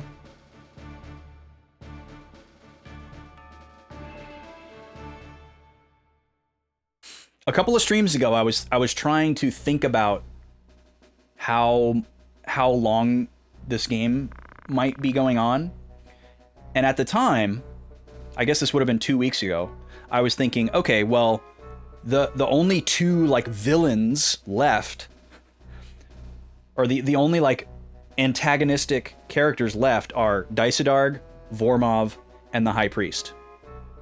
And now it's just Vormov. So that's got my brain feeling a certain type of way. Stop! Only the priest is allowed in here. What business do you have at Moran Temple? Identify yourself. My name's Ramza Beowulf. I'm here for my sister, Alma Beowulf, who was kidnapped by Vormov. Heresy, Ramza! What a fool to come so openly. I will execute your sentence here and now. Oh, was there an alert, Brack? Gosh, this freaking bot, man. Let me reset it real quick. Thank you for letting me know.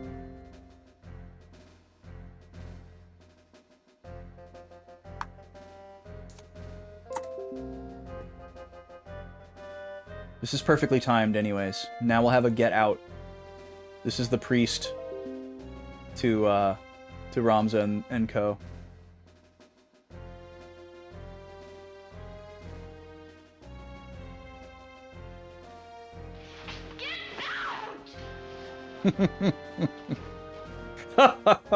Ramza's the one that kicks the pillow.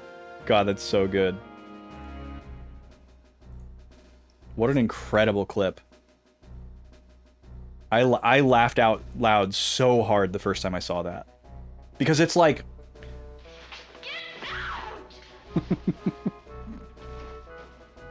it's like such an intense and serious scene. Like, it's just deadly serious. It's a completely humorless film.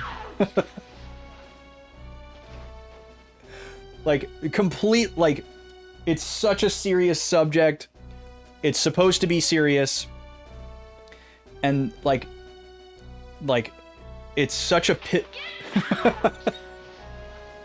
it's such a pivotal moment in the story too. It's like very close to the end. I have to believe that guy kicking that pillow was ad-libbed, right? You know, because she throws the pillow very emotionally. I'm sure it wasn't scripted exactly where the pillow was going to land, and they were ready for anything. And also, given that this film was made for like schools and stuff, there probably wasn't a bunch of budget. They probably didn't do a lot of retakes of certain things. So there's probably a lot of first takes. And I have to believe that guy paused for a moment and then just kicked that pillow. What movie is? Oh, you don't know, Brack? Oh my God. Okay. Tangent time. We never do that here, right? That is a clip from God, the full title. I can never remember the full title, but the shorthand name for the film is Sarah T. It was a film created in the 70s as a PSA to school-age kids against drinking, right? So but instead of it like being shot like a PSA and like feeling like a cheesy PSA, it's like an actual movie that like follows a specific character, this girl character, who kind of like, you know, is opportunistic in a few situations, and it causes her to go down like a bad path and like, you know, become like an alcoholic as a teenager kind of thing, and then try to get out of it basically. And it's like it's a pretty decent movie. Like it's cheesy because it's from the 70s, but it's not necessarily cheesy in the way that you might expect something that's supposed to be like a Scared Straight kind of thing typically is. The reason why I looked it up and watched it is because it is Mark Hamill's only film credit before Star Wars. And so I was like, I gotta see this. The whole thing is on YouTube. You don't need to like pirate it or anything. You can just go watch it. And that clip is from near the end of that movie. It's a pretty fascinating watch. It's a pretty fascinating watch, especially like knowing that I think it was like 2 years before Star Wars. It's an interesting watch. I recommend it. You watched The Taking of Pelham 123 recently. It's the most 70s thing ever. Wait, is that a 70s movie? Did they remake that? Because reading that title made me think of the 2000s. Anyways, we're going back to the game now. There's a remake. Okay.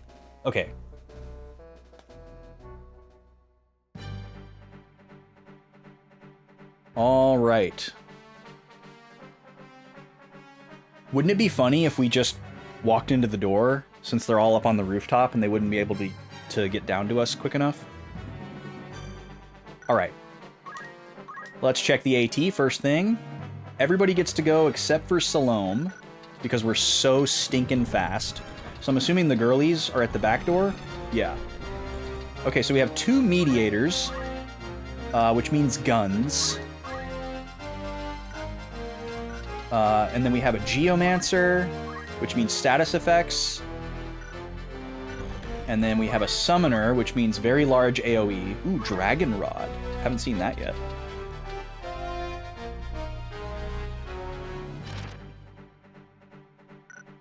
And then we have a priest who also has black magic. So essentially a red mage. Okay. Oh, and wait. There's another geomancer over here. Zach. Is there another one over here? No. Look at this little hidden spot right here, though. Okay. So, let's see. What's our order here? Ramza, Matsuo, Veronica, Roberto. Okay. So I'll probably have Salome and Roberto stay behind and do song and dance. And then everyone else will press forward. So Ramza does get to go first, but he can't reach anyone. So I'll probably have him move up and yell or scream. But Matsuo is our damage sponge. So I'll probably put Matsuo in front of Ramza, but I should try to keep them out of AoE range of each other, at least from the geomancers. It's going to be too hard to keep them out of AoE range from the summoners, so I think we'll just have to eat that. So let's move Ramza. I don't know. I'd have to put him right here, which I think works. So we'll put Ramza right here. We'll see how this goes. And we are going to Scream. Yeah, it's coming, Smash. It's coming. It was cool to finally see it actually get revealed yesterday.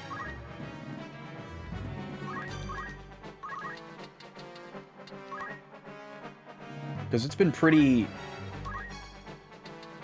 like, softly confirmed with credible rumors.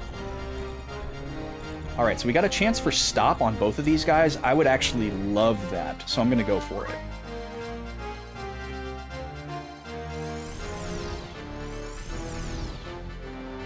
Didn't get either, but 30 damage is still worth it. Okay, and then Veronica. This one is interesting because we probably need to go this way to get up on the roof. Friends like these, huh, Gary? That's right, dude.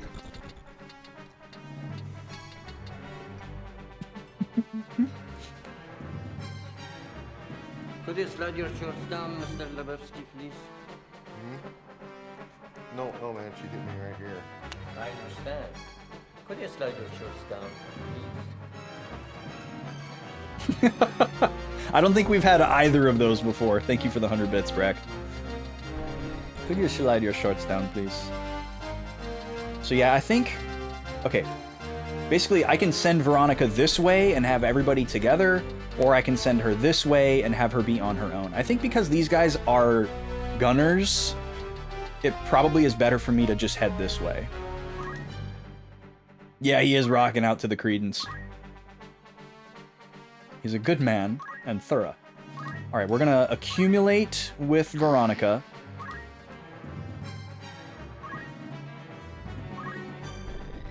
And then Roberto, I think I'm just gonna move Roberto over here. I think he's really well protected from everything except for the Summoner. Well, maybe the Geomancer too, actually. Yeah, I'm just gonna move him into the very corner. So that if they want to go after him, they definitely can't go after my other two forwards. So let's. But I'm also thinking, like, let me see something here. If I needed to throw out a white magic, yeah, height is not an issue for my white magic. So I could go stand in this doorway and cast healing spells on them when they're up on the roof here.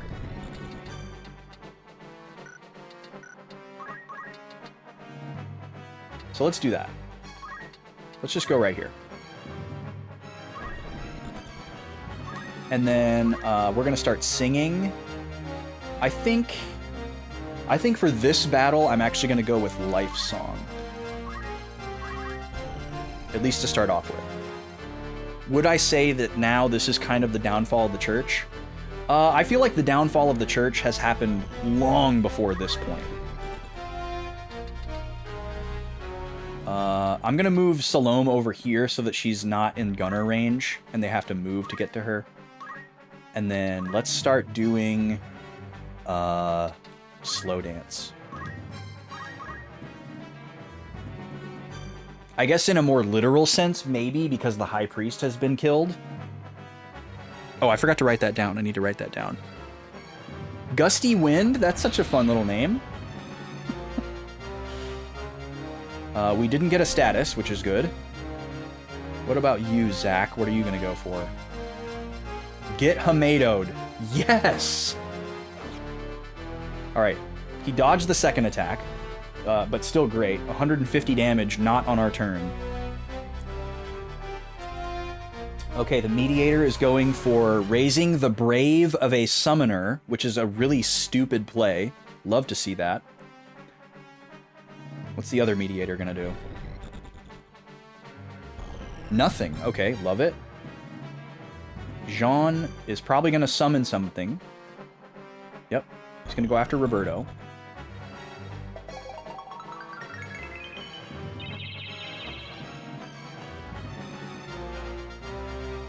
My neck is feeling pretty good, by the way. Forgot to give an update.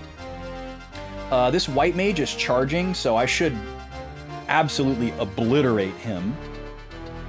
What is he charging, actually? I want to see.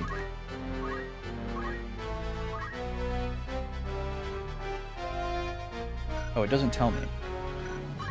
We love a good neck. It's true. It's so important. He's charging Fire 3, and John is charging Rama. Almost said Ramza. Does Matsuo get to go too?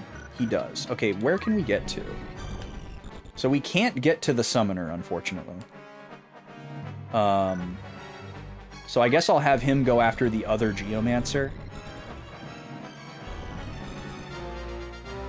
Veronica should be able to handle this Geomancer that's right in front of her, and then move.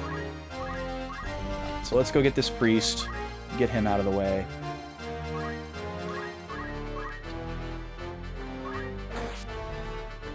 We get a damage boost and perfect accuracy when our target is charging, so that's really busted. Oh, now Matsuo can get up here. Okay, perfect. We're gonna go after this guy instead of the Geomancer, because this should kill. No problem. Yeah. Holy crap. Matsuo is so strong. He has 2, like, 1-of-1 super busted swords. And he killed that guy in 1 attack. Alright, this is low accuracy, but we get 2 shots at it. I don't think I can get around him. Yeah, so we kind of just have to make this happen. Ah, dang. Alright, well, not moving will give us our next turn faster, so we'll just take that as a silver lining. Roberto, you can keep doing what you're doing. And here comes the slow dance. Come on, Salome. Let's move that AT around. Okay, only got 1 of them. That's fine. All right, Bruno, what are you going to do?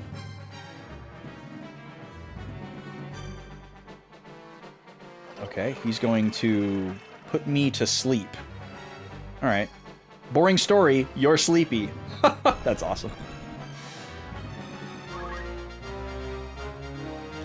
Let's see. Salome, you can just keep doing what you're doing. That's fine.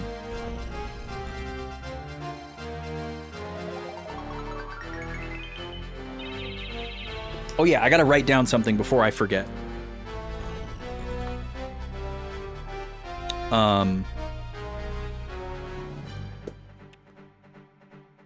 After Vormov gets the info he needs, he leaves and Rofel kills Funeral. There we go. By the way, whenever I finish this game, I'm gonna convert this whole notebook to a Google Doc and share it with all of you, complete with all the color coding and inconsistencies and whatever else. I think it would be more difficult for me to try to like scan the actual notebook. I mean, I guess I could go through and like just like take a picture with my phone of every page, and maybe I'll do that too. If people want to see it and look through it. But I'm also going to do like I've typically between streams gone through and like reread like all of my notes, or like from a certain point forward read my notes and like revisited some of the rhetorical questions I've asked to see if they've gotten answered, or if I have like new thoughts, I'll write them in the margins. When the game is totally over, I might go back through and like reread the whole story and see if I have anything else that I want to write. I might write like, you know, like a final entry, kind of like immediate reactions type of thing.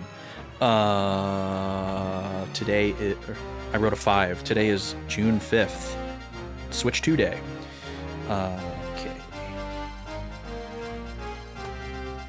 All right. Back to the battle. My own Germanic scriptures. That's right. All right, Veronica, we really need you to get through this time. Dang it. Okay, we got through 1, but he's still alive. He's got us pretty well blocked here. What are you gonna do? You're gonna cast something? Okay, you're gonna try to hit Salome with slow. Got her that time. First time unsuccessful. Get Hamadoed. Yes! Come on. Yes! Okay, good. Perfect. We didn't have to waste our next turn trying to get through and get him. Okay, Matsuo's gonna get shot. He's beefy. He doesn't care. He's going to reply. I think we can safely attack. Oh, let's go over here, though. This is much better. Let's see how much damage we can do to this mediator.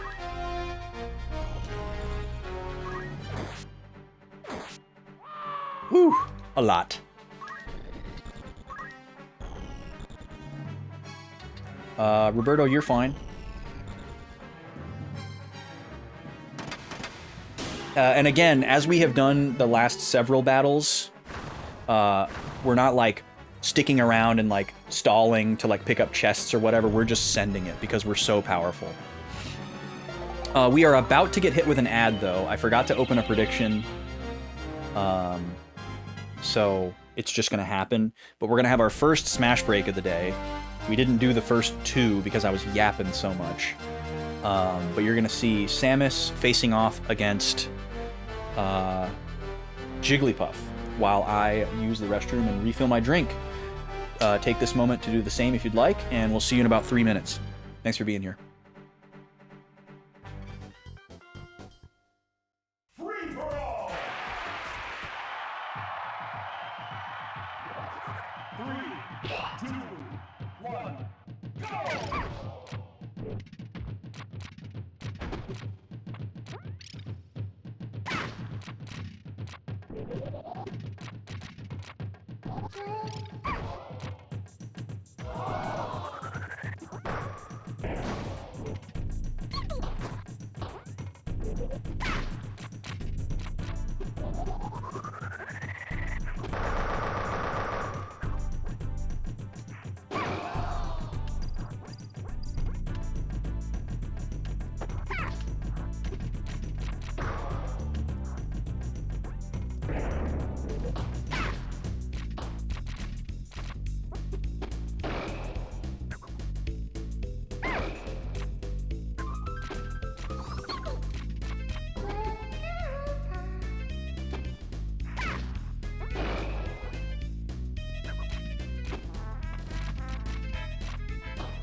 Four,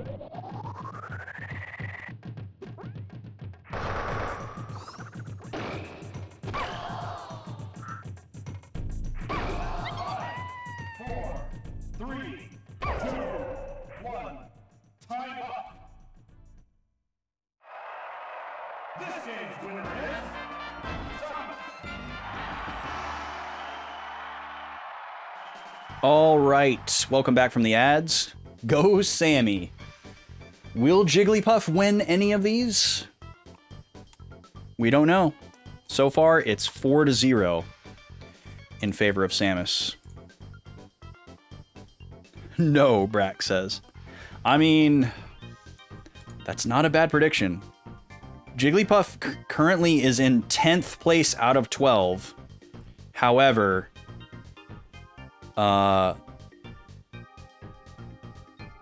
I don't think that's going to stay that way. And just barely so. Just barely so. Jigglypuff has never won a matchup. Samus has won one matchup.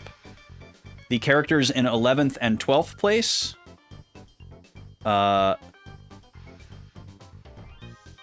interestingly, the character in 12th place has won one matchup. And the character in 11th place has not won a matchup. So, yeah, so far there are only two characters that have never won a matchup. And those are Jigglypuff and Donkey Kong. They have never scored 6 points against anyone. Interesting that the character in 12th place, Kirby, has won a matchup. But it was against Jigglypuff. So we're going to start to get some interesting data like this as we go along. By the way, our next matchup after Samus Jigglypuff won't be for a while. 7 more ad breaks to go. But it will be Kirby versus someone. If you would like to choose an opponent for Kirby, you can do so with 1,000 channel points. And if you pick somebody that Kirby has already faced, I will give you your channel points back. Or you can just pick someone else. All right, welcome back, folks. Back to the battle here. Veronica finally gets to move. And we should be able to take out this mediator. No problem. Ram's just taking a nap on the steeple. It's a nice sunny day. He's got nothing to worry about. Roberto, I'll just have you move since there's no reason for you to continue doing your archway game. And then Matsuo should be able to finish it all right here.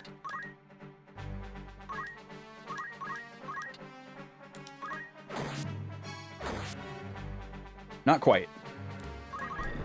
This Geomancer's got good defense.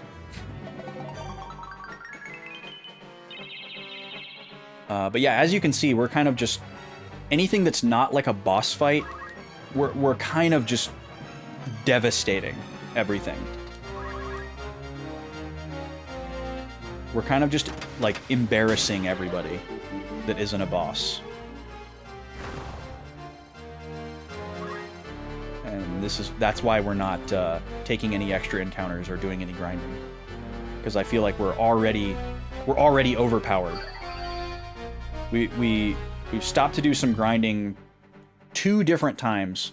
There's a couple of times where we have taken random encounters on the way to a story encounter where we were forced to cross over random encounter tiles one way or another, so we chose to take the random encounters. But the only times where we've gone out of our way to do specific grinding was to get job points, not EXP. But the result is that we obviously also get EXP, and we're very strong. Alma, I'm coming. Just hold on.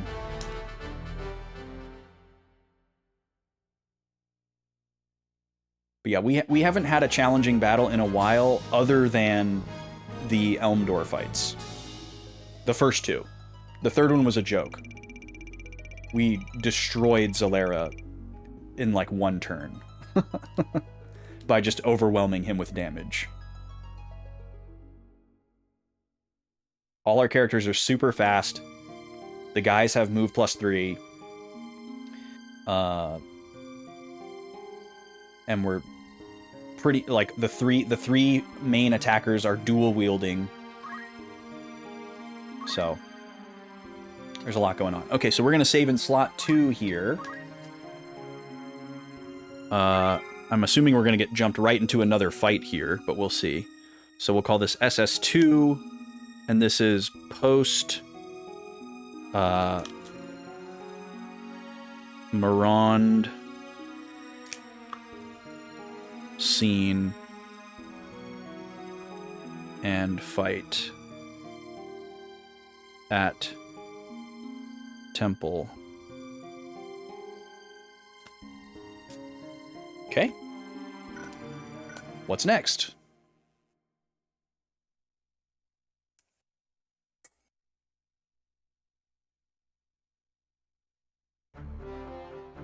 Oh, okay, we're gonna get kicked out to the formation screen. Well, I don't have anything that I want to do here.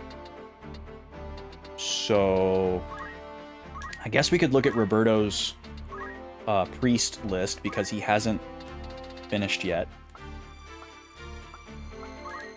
Congratulations, you're finally a master priest, Roberto. What else? Ramza could master ninja just for the heck of it. He's got enough points.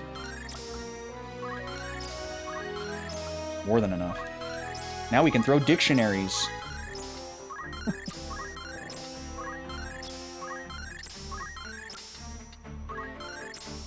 It's kind of pointless to do this right now because we might end up resetting and have to do this before this battle again.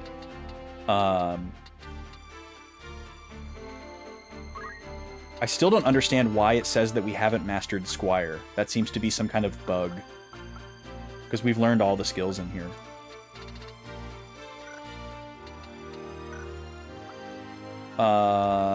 Roberto has learned all the priest stuff.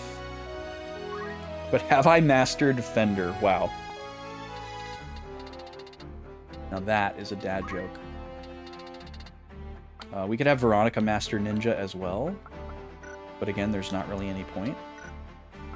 Matsuo, I don't think he needs to learn any knight skills, but I suppose we could just give them to him. In case we decide we want them. This could actually be useful. Congratulations, you're a master knight now, Matsuo. Salome's chemist balance has got to be climbing. But still not enough for everything. So we're kind of leaving this open-ended in case we find out we need to use a specific item. We have all of these items, but we just haven't really run into a lot of these status effects. So until we know that we need a specific one, I'm just leaving it open-ended.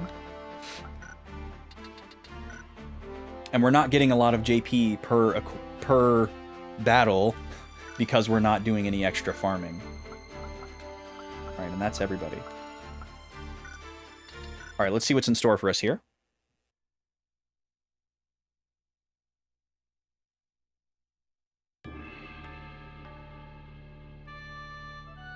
Okay, everybody together this time. Love it. I'm assuming now we're inside. Hall of St. Marond Temple. So we saw Vormov and Rofel.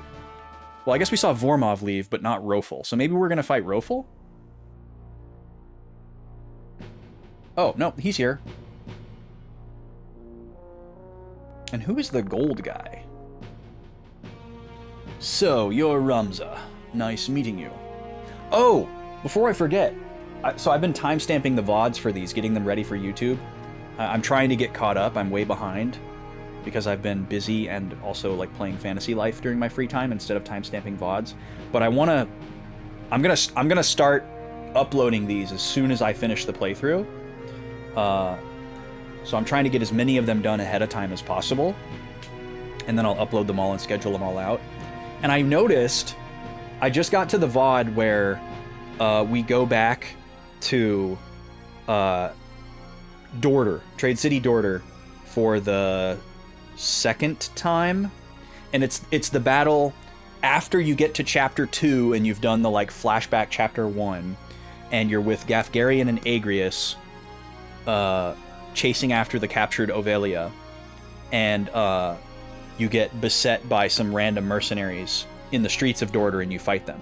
Well, at the very beginning of that scene, before the fight starts, a unnamed character who just has their text box say Knight comes out and does a quick little negotiation to the head of the Merc group on how much he's going to pay them to fight and kill our party, because he knows that we're coming. And that Knight is Vormov. So that's actually the first time that Vormov shows up in the game, but he's unnamed. That made my eyebrows go up when I saw that. I thought that was pretty cool. I'd ask you to dinner, but I'm too busy. Forgive me. I don't have much time, so let me get down to business. If you want your sister, give me the Germanic scriptures and all the Zodiac stones. Wow, the price for Alma just keeps going up. Okay, let's write some things down. Inside the Saint Mirand Temple,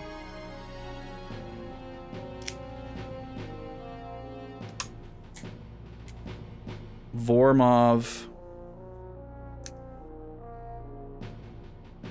demands the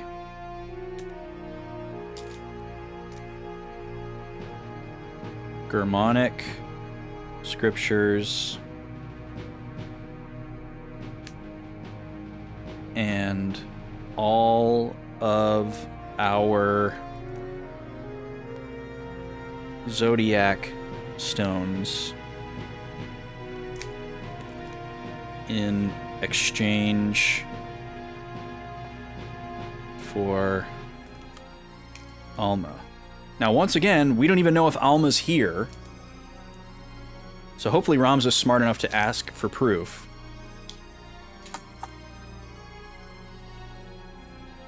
Vormov's portrait sort of looks like you. You think so, Smashington?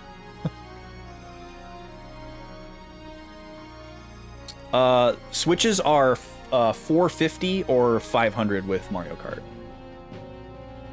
600 is probably the low end on the scalpers. There were people in line last night that were looking at scalper prices. They were like going to eBay and stuff. There were some that were in like the 800s. It was absurd. It's such a sad thing. Okay, back to the scene. If you don't do what I say, your lovely sister is dead. Now hand them over. Where's Alma? Thank you, Ramza. Unless you show me her now, I'll not hand over the scriptures or the stones. Now, I know that Ramza doesn't plan to do this, but this is a very smart way for him to play that. He's saying, prove to me that she's here, and I'll comply, even though he has no plans to comply. Didn't you hear me? You have no choice. I'll say it again. Hand them over.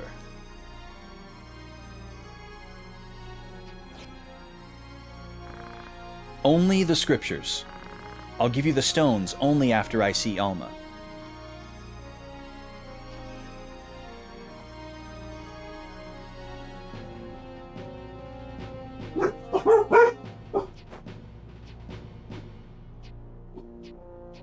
Rolf's checking it out, making sure it's the genuine article. Well,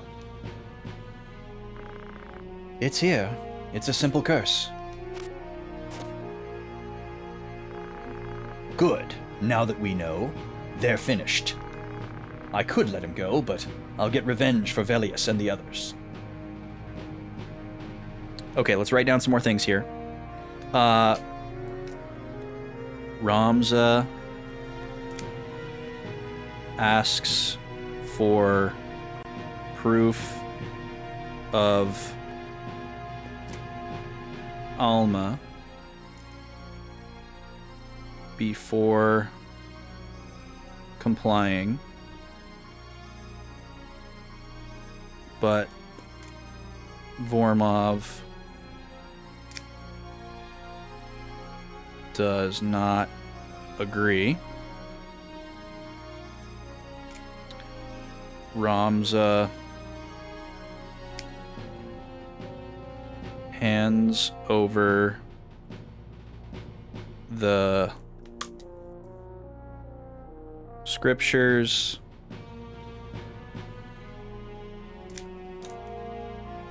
and says he'll give... Take it easy, dude. Oh, yeah. I know that you will. Yeah, well, the dude abides. The dude You want abides. a tow? I can get you a tow. Believe me. There are ways, dude. You don't want to know about it, believe me. Yeah, but Walter. Until I can get you a tow by 3 o'clock this afternoon with nail polish.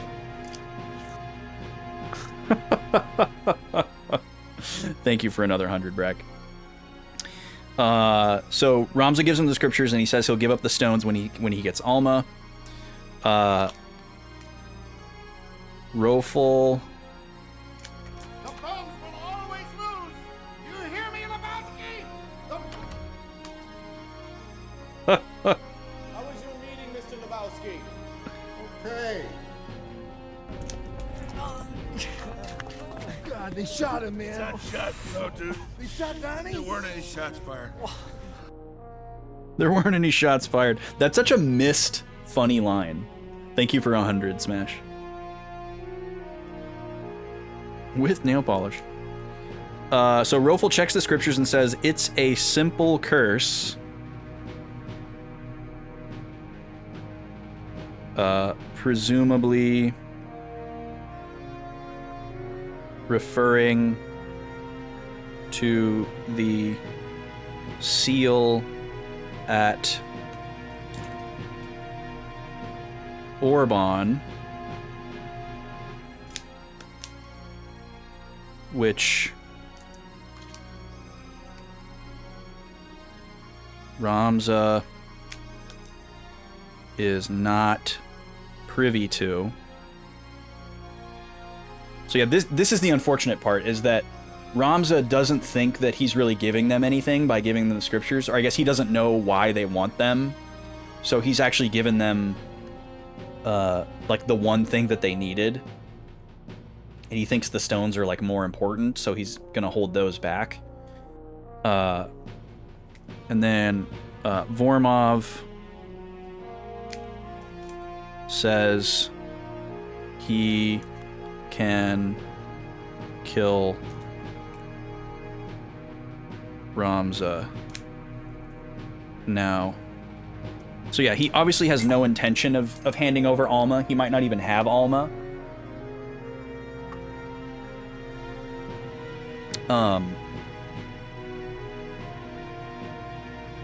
And we don't know what we just gave him, which is also kind of scary to think about.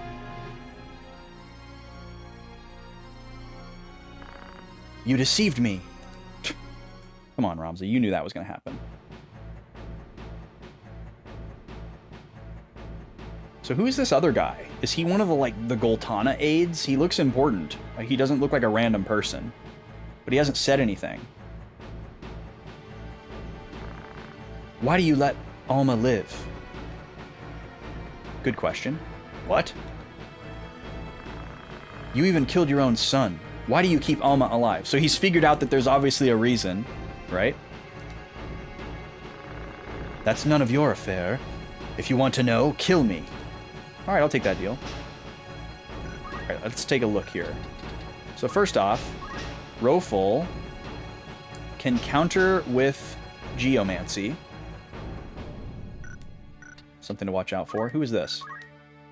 Cletian, the sorcerer. Huh. Okay. So this person has really powerful magic. And then Vormov can counter. The other two can't. Just the fact that this is like 3-on-3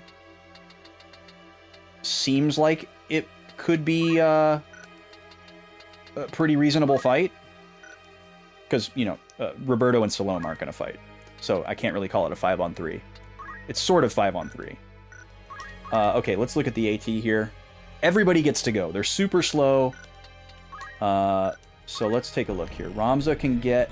I think I want to go for the sorcerer first.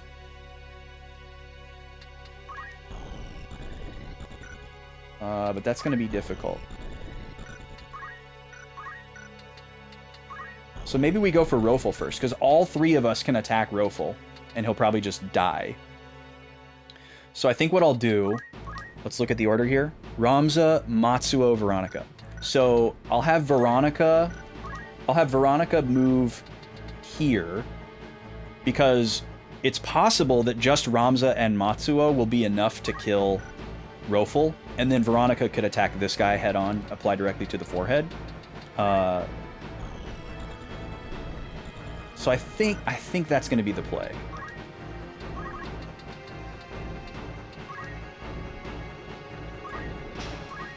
I'm a little scared that this guy can counter with Geomancy, but... Oh, he has very high evade and very high defense. Holy crap. Well, let's see what happens.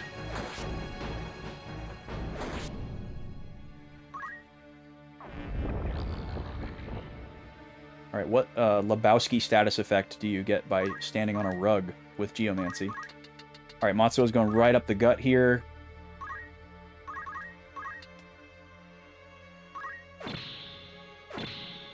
Double miss and the counter. That's a disaster. But no status. So Veronica's definitely going to go after him. Well, I guess we'll check the accuracy on both.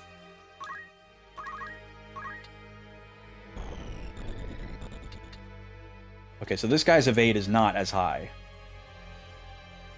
And neither is his defense. 168. +1 Caucasian. That's hilarious. This is almost enough to go for the kill, but it's not quite enough. And plus, having these guys kind of like boxed in and surrounded is probably good for Salome and Roberto, because I'm probably going to split them to the outer corners. Because I think they're going to draw aggro. Alright, so 140 is great. Good job, Veronica. Okay, sleep is his counter magic. That's not that bad. Okay, Roberto. Okay, we can't get up to these little steps. Oh, that's water. Okay, I don't really want to get in the water. Well, I don't think these guys are going to have large AoEs. And I don't...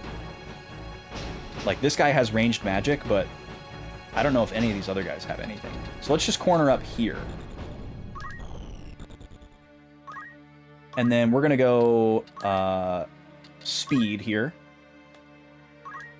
We're gonna go full speed play here. So we're going to go speed up with Roberto, and we're going to go speed down with Salome. We're going to go all in. All right, let's see what they do. Vormov is backing up. Okay, he does have a ranged attack, but it's not an AoE. Wow, he broke her weapon, her hat, and killed her. That blows. Let's see what Rofel does. He's going to go behind. Oh no, he's going for Roberto. Okay, that makes sense. And he broke his armor. Also disastrous. So that's probably going to be the gimmick of this fight, is like breaking my stuff and destroying my stats. What is this guy going to do? He's going to cast some magic. Okay, well, I can probably just instantly kill this guy because he's charging and he's not going to be able to dodge anything. And I should be able to kill Rofel as well. Happy Switch today. Hey Elise, thank you so much. Happy Switch today. It's funny how that came out. Thank you so much for 56 months of Tier 2. You're incredible. That's way too nice. Would you like a wheel spin for your resub? Also, did y'all get a Switch too? I don't know if I've even talked to y'all enough to know if y'all are even like interested in getting one. whether it's soon or later. I'm sure you'd want to get one at some point, but oh, okay, you ordered one and it's being shipped. Gotcha. Yeah, I'll be interested to see how that goes for people as well. The people that are getting shipped, because I think I've seen some people that are getting theirs like today from a shipment, which is really impressive, and then other people, are getting them Friday or Saturday or Monday. She got hers today, Brack? Yeah, that's surprising, but that's great. Okay, who gets to go here? Did not mean to do this. Sorry. Yeah, me too, Kiki. That was one of the main reasons why I wanted to get a store pickup pre-order, is because I know it has to go through the mail to get, it has to go through a lot of shipping to get from Japan to the retailer, but something about putting it in the hands of UPS or USPS is even scarier. And I guess if it got lost on its way from Japan to the retailer, it would be the retailer's problem to help me. But if it gets lost on the way from the retailer to me, it's not their problem. Yeah, store pickup wasn't an option. Yeah, and I'm sure that was that way for a lot of people.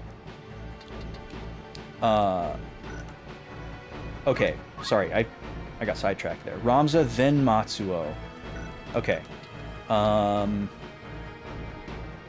I think it makes sense for Ramza to go after this guy, but I'm worried. Let's do some math here really quick. Ramza is 814 over 14. And Matsuo is 2118 over 11. So I'm having trouble deciding which one of them is going to do more damage. It seems like it should be Matsuo. So maybe I'll have Matsuo take out the Sorcerer, and then Ramza take out Rofel. Because we're going to need probably both of these attempts, because his accuracy. So hopefully we don't get a double miss here. Oh, actually, we need both of these to get through. Okay, we may have to pivot. So close. Oh, what? I won't be beaten here. I must escape. That's it? That's all you got? I was ready to kill all three of you guys. Okay. Wow. Running away? Coward! Yeah, exactly. So now, come to the basement and watch me turn into a demon. Oh. Never heard that before. Well, that was easy. So I'm gonna write down getting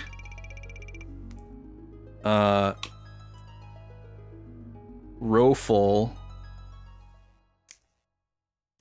to low HP was enough to end the fight. Now that I know that, I kind of want to do this again. So that I can not have two pieces of expensive equipment broken. So we're going to save in slot 3 here.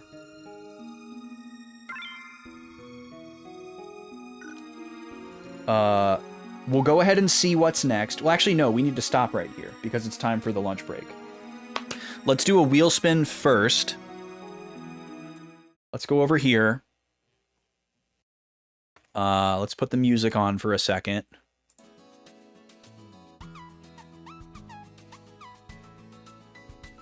We'll swap mics and let's do a quick wheel spin for Aelise. Thank you again so much, friend.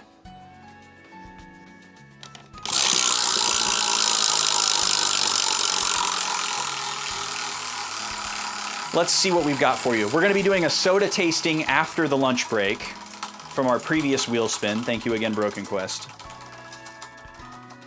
And then for Aelise, we have a game roast. So if you have a game you'd like me to roast that's not already on the roast list, we can do that after the lunch break as well. We'll probably do that right after the soda tasting.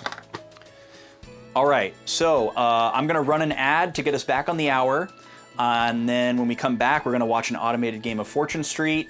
While we hang out and chat, I'm gonna be off camera, but still on mic. I gotta feed the little guy and feed myself. That'll take about 30 or 40 minutes. So if you're only here for tactics, come check in about 35 or 40 minutes. We'll be getting back to it for the second half of stream. Otherwise, I'll see you on the other side of the ad to hang out and chill for a little bit. Thank y'all for being here. See you in a few.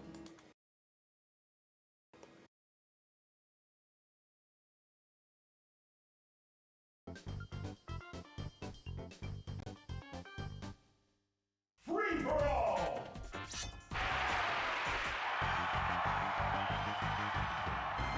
Three, two, one, go!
Time up!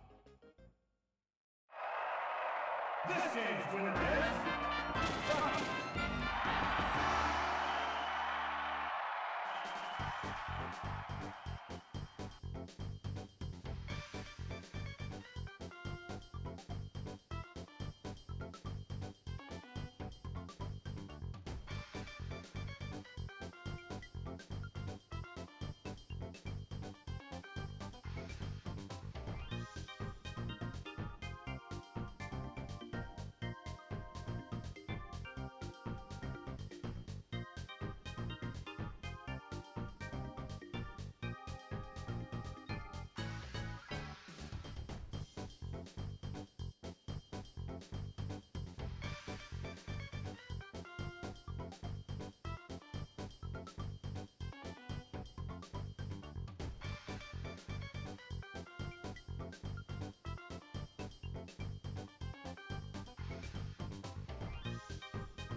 Okay, we're back.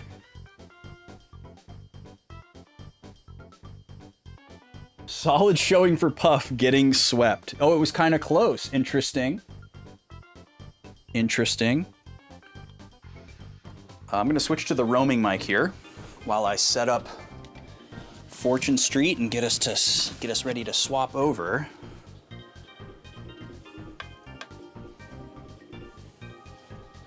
So let me check something really quick before I forget.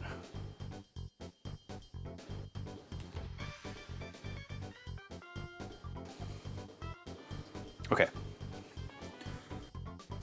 Cool.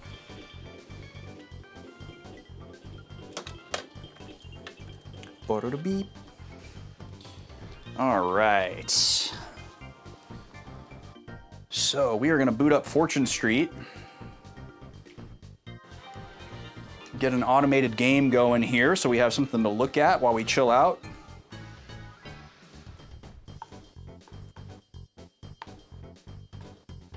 Let's go right over here.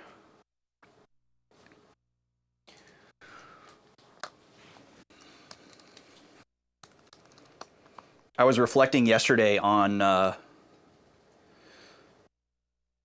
how many times I had gone to a midnight release for a system, and I have only gotten three consoles at launch, like minute one.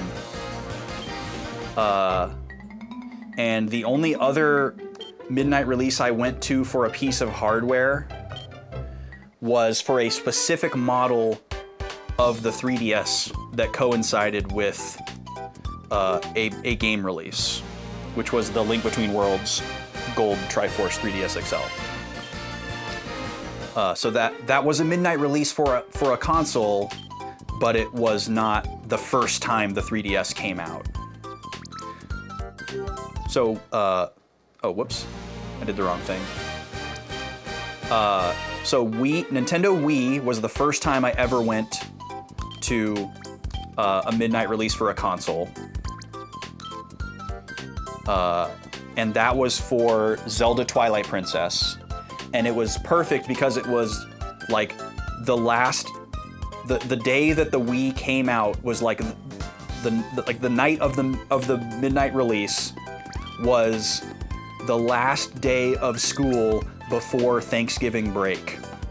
So I had the next 9 days off of school, like weekend, full week, and then another weekend off of school. And we got to go on like the Friday night to get the Wii. So it was like perfect. And like my mom was super into it.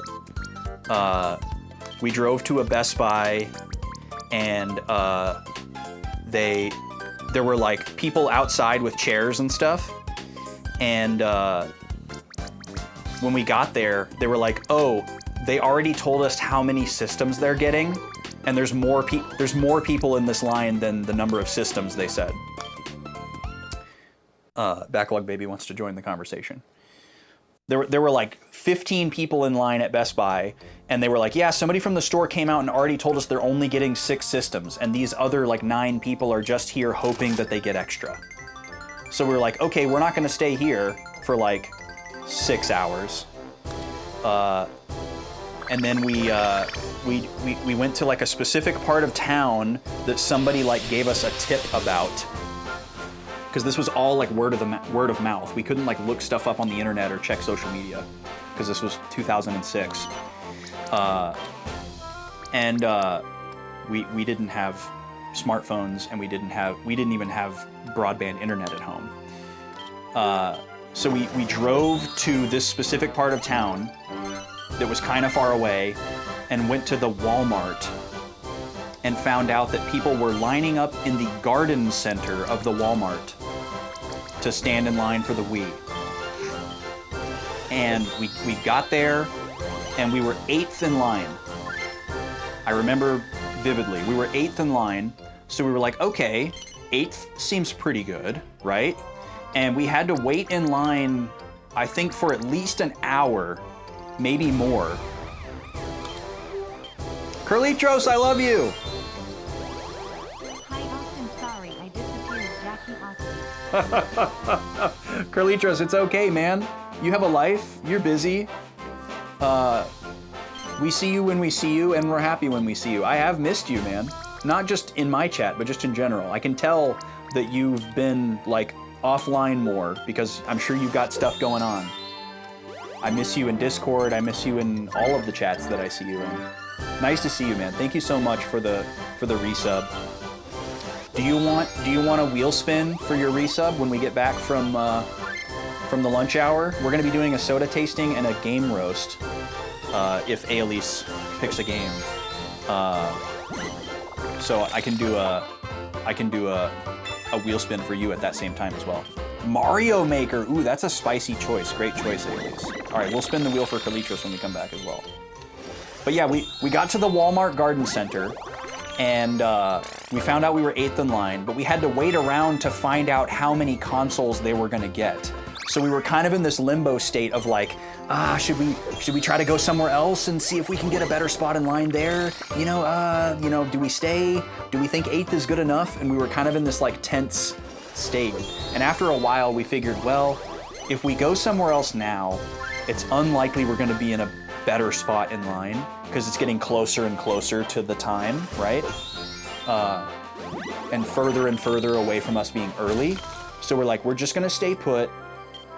And I think my mom was concerned, like if they came out and they're like, all right guys, we're getting 5 Wiis, and we found out that we were too far back in line to get one, that I was gonna be like crushed and so mad.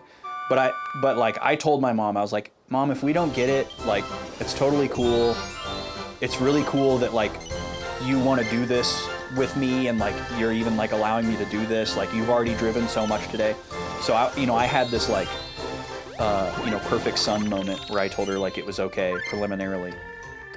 And then they came out, the person from Walmart came out and told us, all right guys, we're getting 12 systems. And so the first 12 people in line were like, yay! And then everybody else behind them was like, oh. So, we found out, okay, we're gonna get one, we're good to go. And that was like really exciting. And then we just had to sit in a Walmart garden center for like 3 hours. Which was like not the worst place to hang out, because there's like plants around and it's like in the evening and we can like look up at the night sky. So it was kind of like weirdly a cool vibe. It was way better than like sitting in a folding chair in front of a concrete jungle Best Buy. And so we just kind of like quietly sat together on like little paved stones in the Walmart Garden Center. And then we went in, they like walked us through the store to this like weirdly centralized cash wrap, and we bought a Nintendo Wii and a copy of Twilight Princess and nothing else. And then I went home and played it for 10 days in a row and beat it, and it was amazing. That was the first time I ever did a console midnight launch. The next time I did it would have been for the Link Between Worlds 3DS, which was not when the 3DS came out. But it was the first time that particular model of the system and the game came out. And that was while I worked for GameStop, so I didn't have to worry about availability on that one. I was able to pre-order it the moment it became pre-orderable, and I knew how many we were gonna get. I was on the inside for that one. So that was no problem. And because I worked there, I got to be like really early in line. I think I was like 4th or 11th or something like that. I had a very altruistic, rule-following manager who is still a very good friend of mine. And they weren't gonna like give me the first spot in line if I wasn't actually the first one there. But I was there pretty early. So. All right, little guy is eating fast today. He's basically done. And he's pretty proud of himself. So I'm gonna go heat up some food for myself. And then I'll tell the story about my Switch 1 midnight release and maybe a little recap of how the Switch 2 midnight release went last night in comparison, even though we already talked extensively about that. But I don't know what else to talk about. That's so cool, Brack. That's such a good feeling. I remember getting, I wish I could remember when I got other systems. All right, I guess I'm gonna keep the roaming mic on while I walk downstairs and I can keep talking to you guys. Let me get chat pulled up on my phone. Hold on a second. I got notifications. Stop. Phone, please. I hate this. Okay. Let's get chat open so I can see you all while I walk downstairs. Oh, and I should change my title. Forgot to change my title back to normal. We're not yapping about Switch 2 anymore.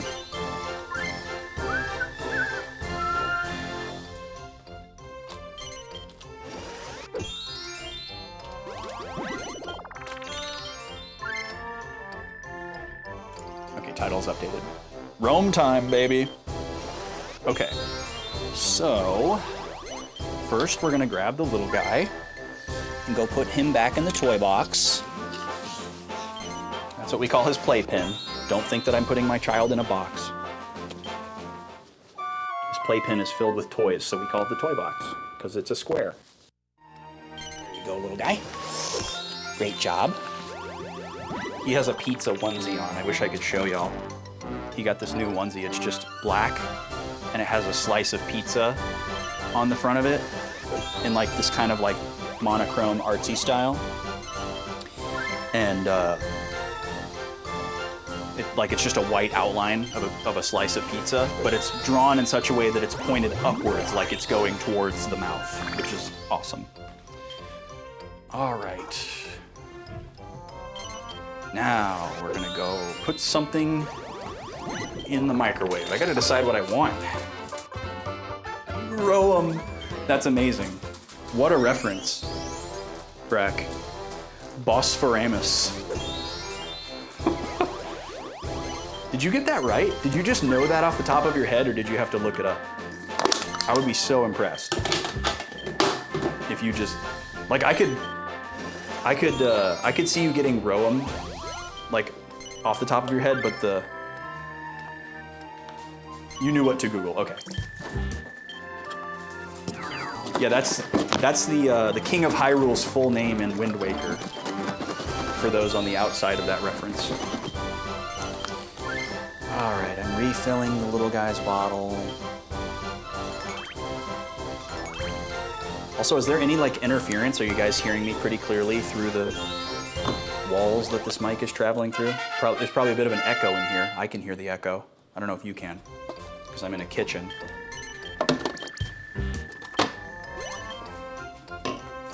All right, we're gonna do this meal for lunch today. We got some spicy wild rice and chicken and broccoli with sesame.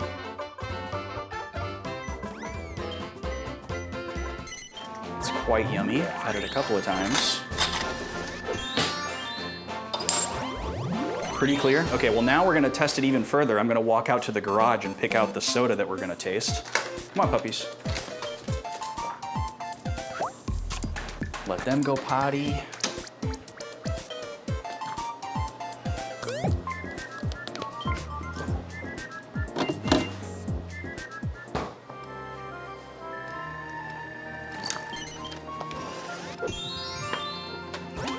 Now we're outside.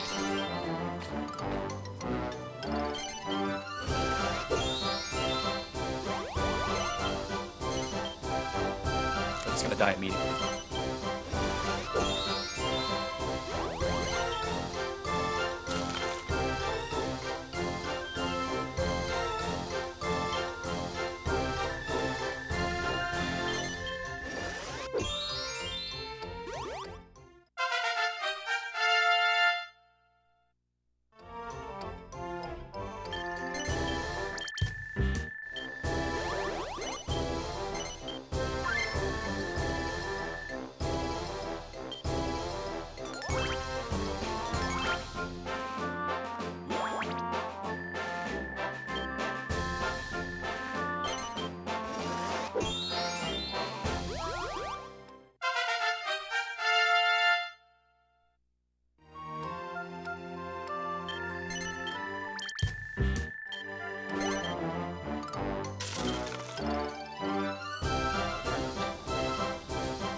does sound like a robot.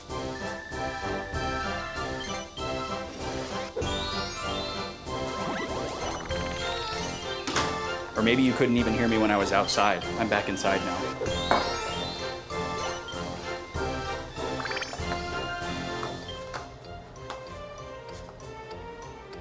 The puppies are so ready for me to tell them it's time to eat. I guess I could do that while this is still refilling. It's only 10 minutes early, right? Whoops. All right, come and sit. Stay.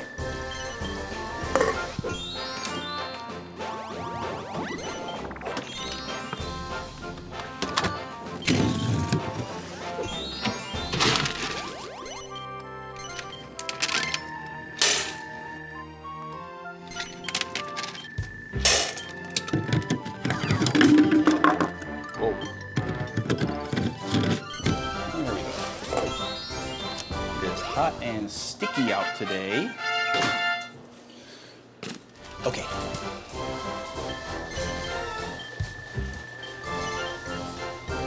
You just started hearing me when I said robot again. Okay. Yeah, I would have been absolutely shocked if y'all were able to hear me while I was in the garage. And it sounds like you couldn't hear me very well while I was outside either. That doesn't surprise me either. My phone barely works in the garage. It's like a data barrier.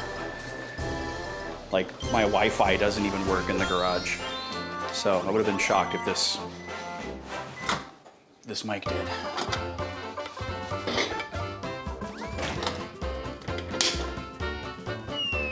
Okay, we've got our soda for tasting. So that means y'all didn't get to hear what soda I picked out. Here I was trying to make you privy to the process, but you didn't get to hear it. Okay. Puppies got their lunch. Now it's...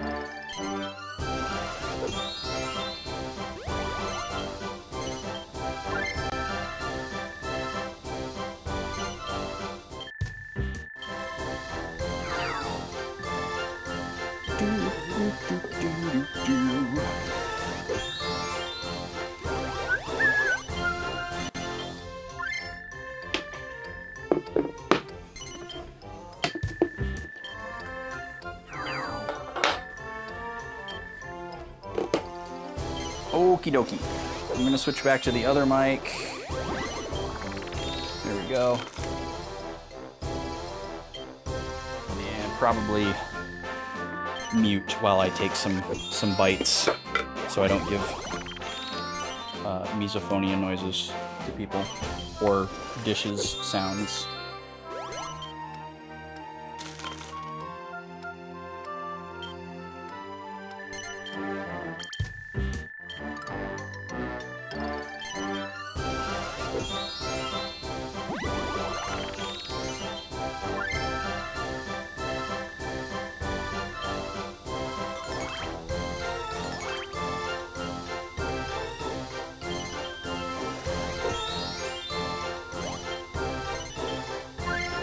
Oh yeah, I said I was going to talk about my Switch 1 midnight launch experience.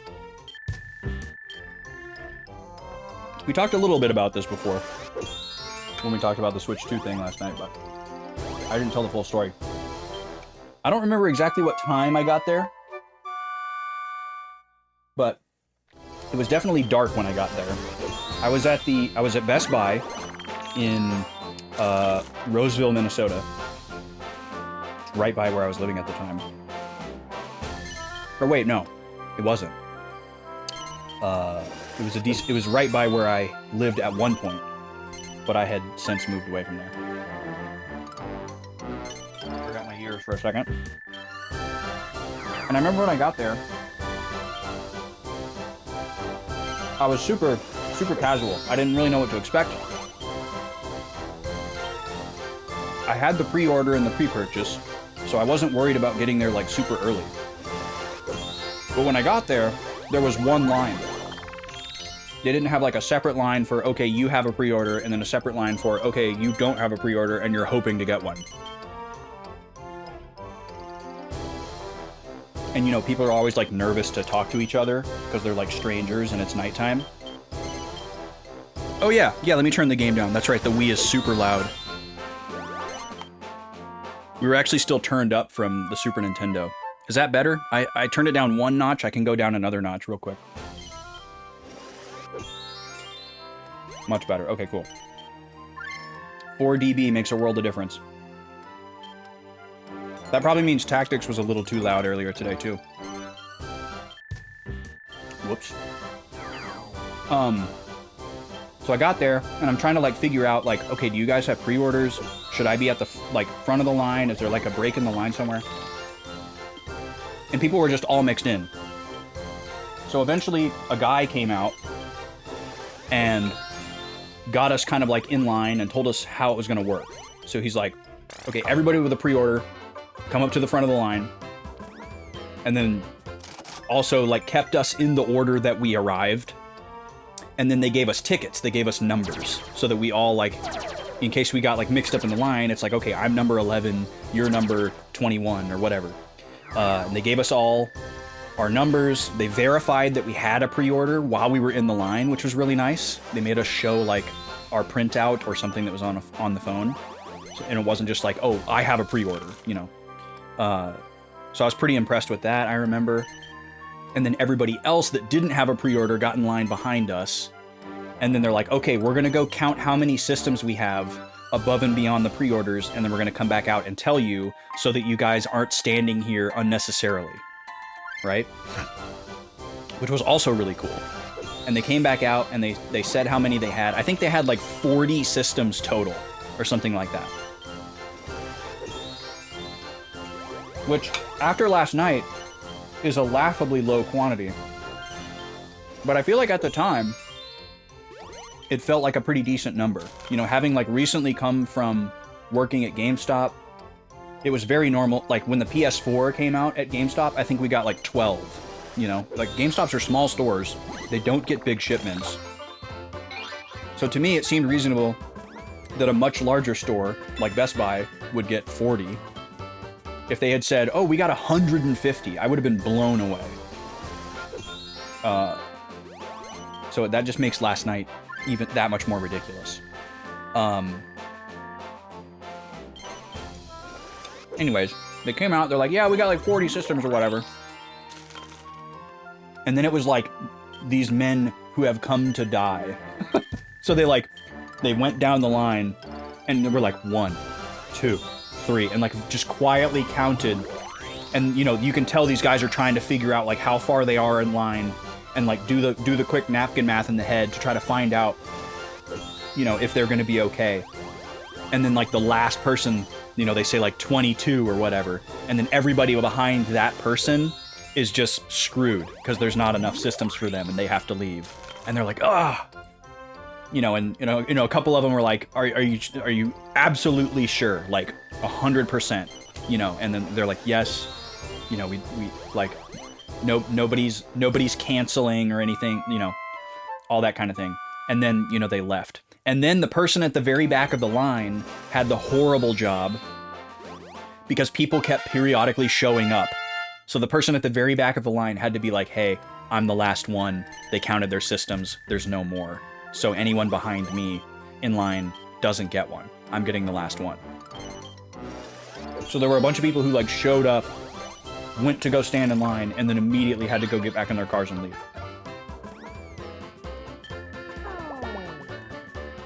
But I remember the vibes being pretty good in line. I probably had my 3DS with me and was playing it. I was probably getting some street passes while I was there. And then they let us into the store at midnight. Maybe it was 11. I don't remember if they were doing that like that back then.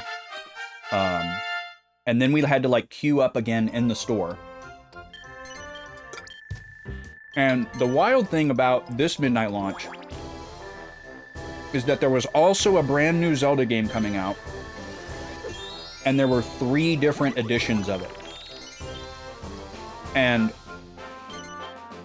that was almost more sought after than the console. Because there was the regular version of the game that was just the game. Then there was the collector's edition of the game, which was like a big box and it had a bunch of stuff in it. And then there was the master edition that was an even bigger box and it had a bunch of other crazy stuff in it. And the master edition was super limited and a lot of people wanted it. So a lot of the people that were there for the console knew that they were going to get the console, but they were also trying to maybe pick up an extra Zelda.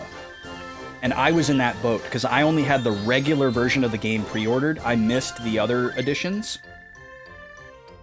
And I didn't super care about the Master Edition, but I really wanted the Collector's Edition.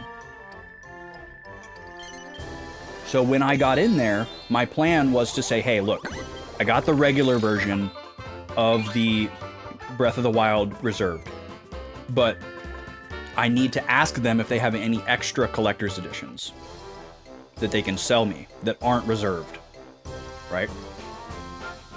And I got in there. I got up to the counter, and the guy like pulls out my 2 items, puts them in a bag, and says, "Have a great day," before I can even like say anything, right? He's trying to keep the line moving, and I was like, wait, hold on. I was like, I need you to check and see if you have any collector's editions of Breath of the Wild. And he's like, no. Like, no, we don't have any. Not no, I'm not gonna check, but no, we don't have any. And I was like, no. And I was like, I need to be very clear here. Not the Master Edition, not the big black box, but the medium-size orange box. And I need you to check. Like, I wanna see you check. Because I could see them up on the wall. And they had the sticker system, right? So I could see the spines of all these collector ones.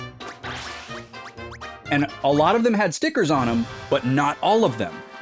And I was like, those right there, I can see the collector's editions. I see that most of them are reserved, but some of those don't have stickers on them. Can you check and see if those are reserved or not? Because if they're not reserved, I am going to buy one. And he was like, okay, I'll check. And then he like does some stuff on the computer, and then he like finalizes my whatever in the system, and he's like, all right, cool, you're all set. And I was like, wait a second. You said you were gonna check, and you haven't walked away to go check. And he's like, oh, okay. And then he like walks in a different direction than where the things were, and I pointed at. And I was like, okay, maybe there's more like behind this. And he like walks behind a wall, like he's gonna go talk to somebody or check something somewhere else or whatever. He's gone for like 30 seconds, and then he comes back and he's like, nah, sorry, man. And I was like, well, what about those? And I pointed in the other direction where he didn't go. I was like, I don't know what you did over there, but there's some up there that look like they're not reserved. Can you please check those? And so he gives me this look like I'm being such an asshole. But he walked over there, and he points at them, and he's talking to one of his associates, who I assume was like his supervisor or manager. And then like they have a very like affirmative body language interaction. And then he walks back over to me, and then he gives me the like slyest, sneakiest look, and he's like, all right, you're in.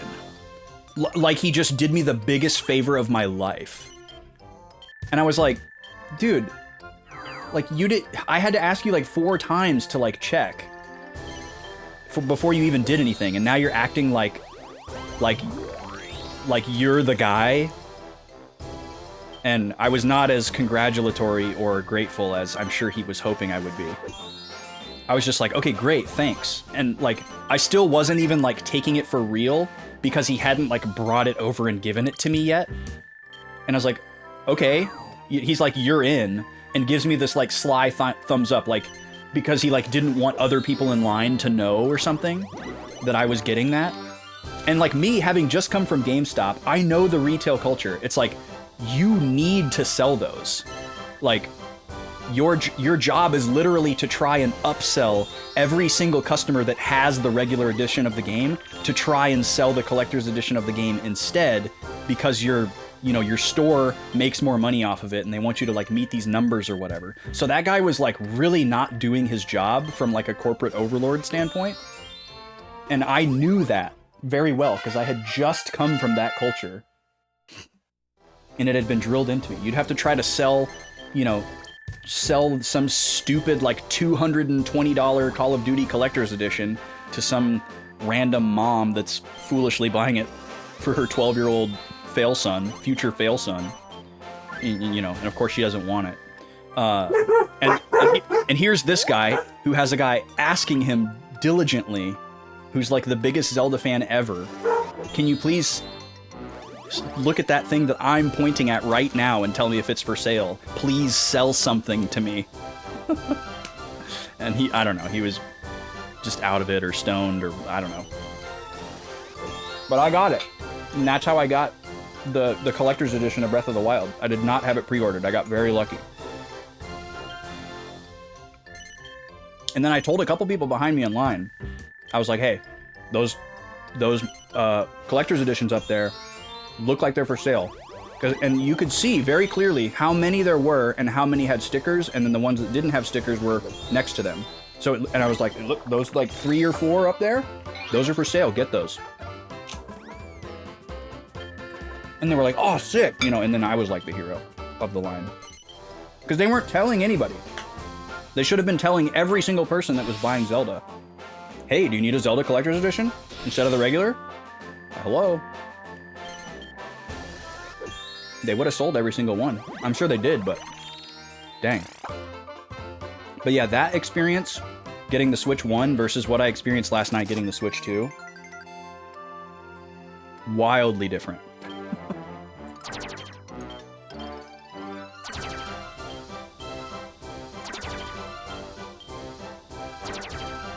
Everybody at Best Buy last night was exhausted. The workers were exhausted. Everybody in line was exhausted. It was just super quiet. There was no like chatter. Everybody was just super quiet and a little irritated.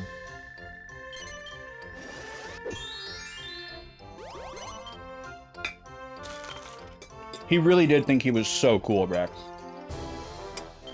It was kind of obscene. I gotta mute again. Sorry.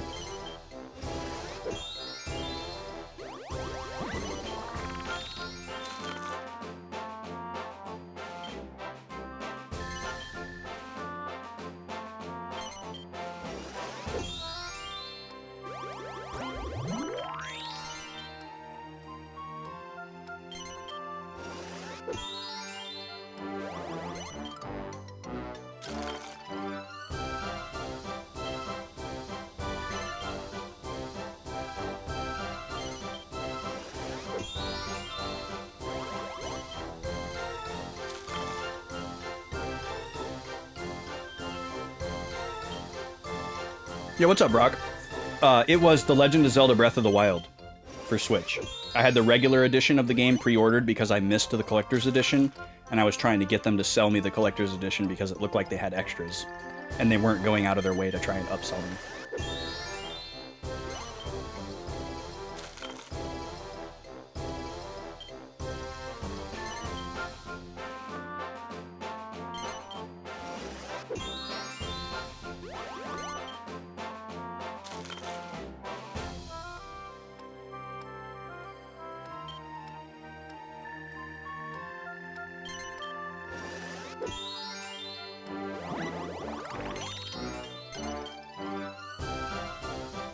All right, I'm all done eating.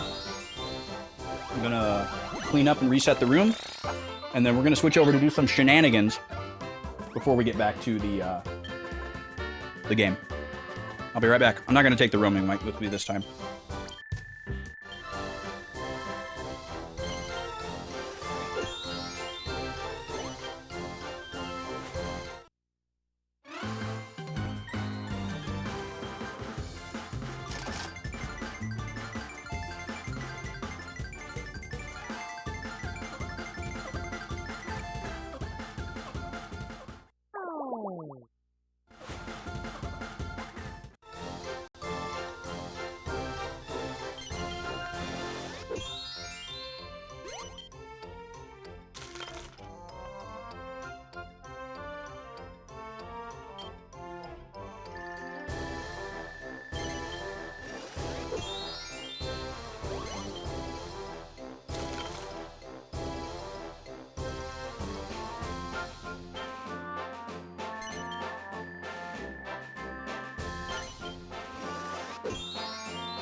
All right, we're back on the roaming mic.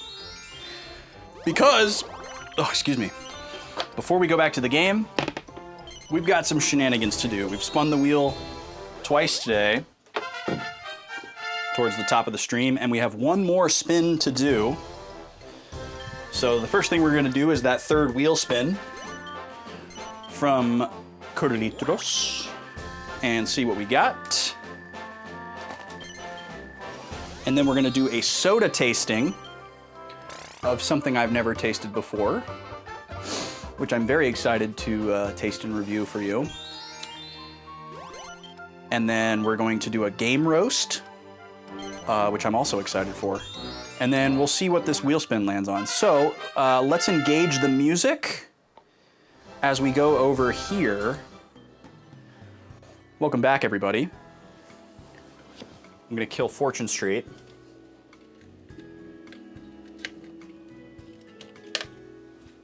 So we can seamlessly switch back to tactics in a moment here. All right, we're gonna come let her rip one time for Curly. Pink wedges are unlocked. Orange wedges are not. Clear my palate with some water to prepare it for soda.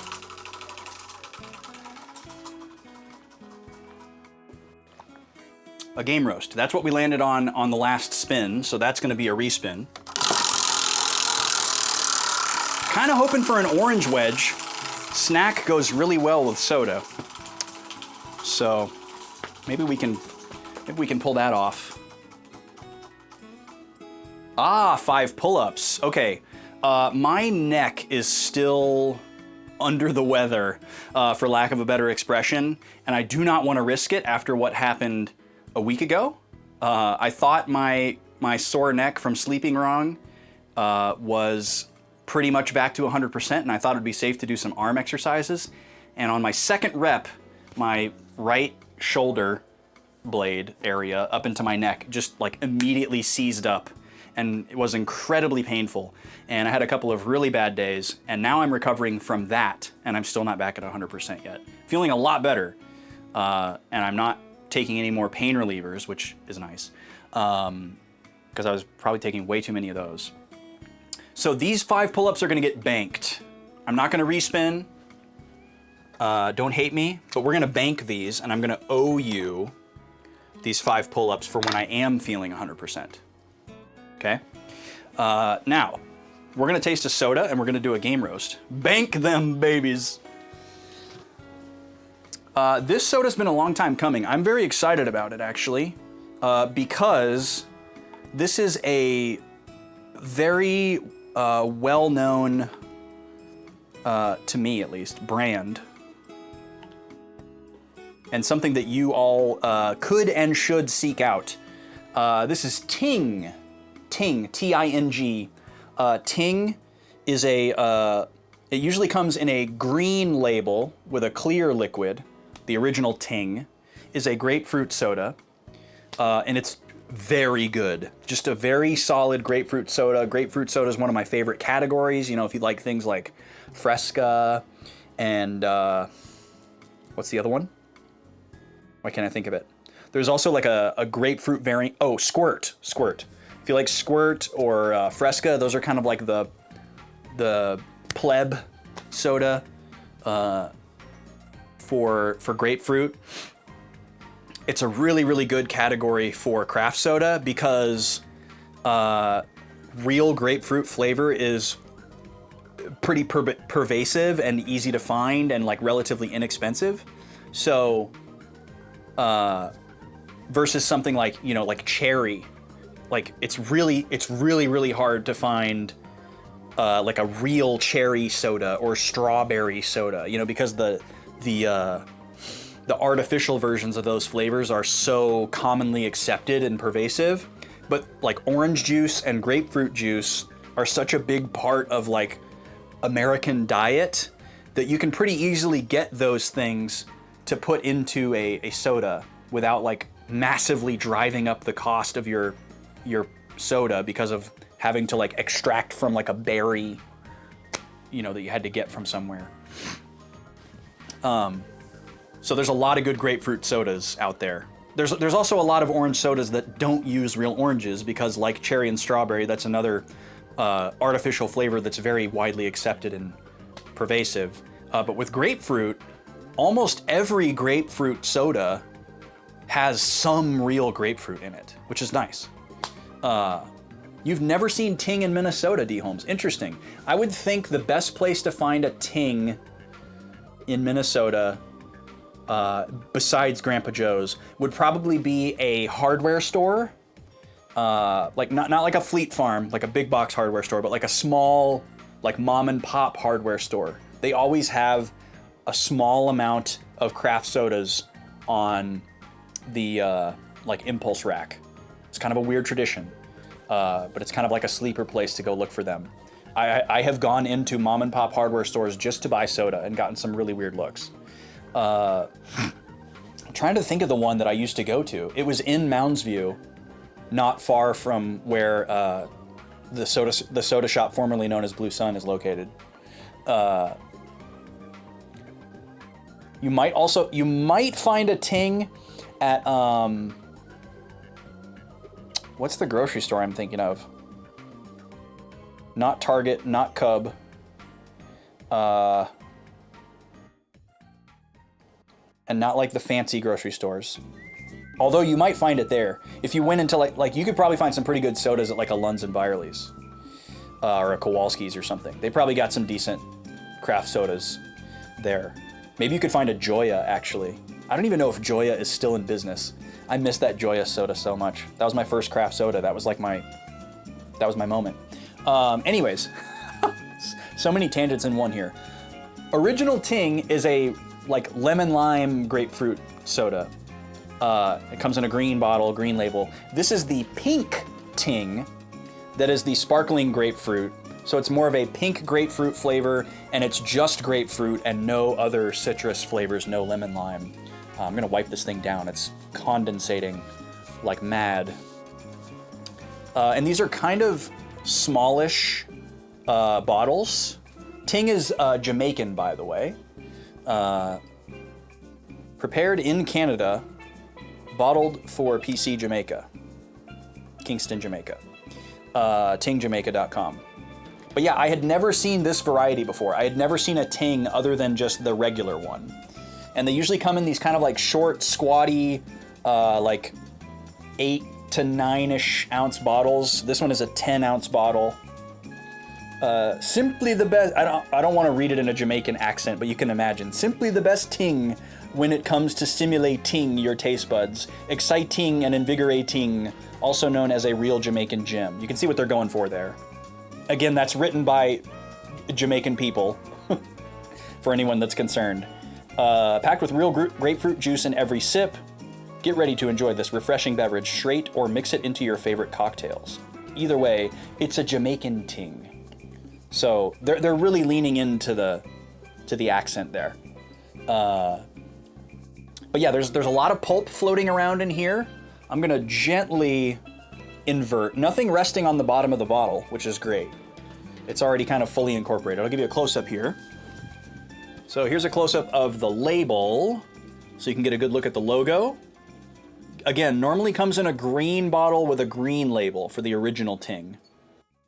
And that's a very good soda. And then here's kind of a look at the cloudy, pulpy liquid inside. Good colors. The drink itself is really not that pink. It's kind of an optical illusion with the label, but it is a little bit pink. 6% juice in this thing. Real sugar, grapefruit juice, natural grapefruit and lemon flavors. Natural color. And I believe this is a pry-off. Oh, no, it's not. Okay, hopefully it's not flat. It's bubbling up, so that's a good sign. There's at least a little something in there. It smells beautiful. Wow. It smells just like it should. It smells like you just sliced open a grapefruit. Now, for those who don't know, there are basically 3 colors of grapefruits. There's white grapefruit, which a lot of people don't realize. There's pink grapefruit, which is like a standard grapefruit, and then there's red grapefruit. The red grapefruit is like the most sweet, and it's like the sought after one as like eating grapefruit straight and like a snack. Very popular in the US South, very popular in Japan. Pink grapefruit is just like a regular grapefruit for all intents and purposes. It's a little bit more bitter, it's a little bit more sour. White grapefruit is extremely sour, and it's usually only used in like drinks and like syrups and things like that because a little bit of it goes so far, and it's too sour for people to want to like slice it and eat it and like use it in things that have grapefruit in them because it's so potent and powerful. You don't usually see white grapefruit in like the grocery store. You usually see regular and you see red. You'd probably have to go to a specialty grocery store to get a white grapefruit, but they're like super tart and super sour. So that's what they mean by pink grapefruit. It's not like a pink lemonade kind of thing. That's totally different. Made with Caribbean grapefruit juice. All right, let's taste it. It smells beautiful.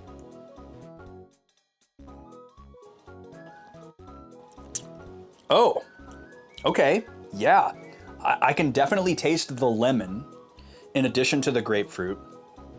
There's a nice bitter note that you would expect from a grapefruit.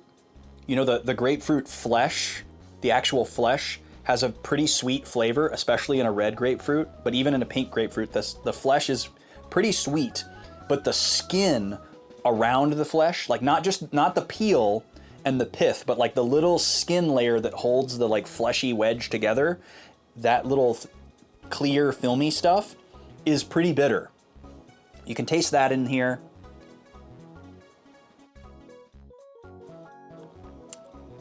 The lemon kind of like connects them together in an interesting way. It's kind of a new flavor. Like it doesn't taste exactly like grapefruit and it doesn't taste exactly like lemon. So these flavors are kind of coalescing in a nice way.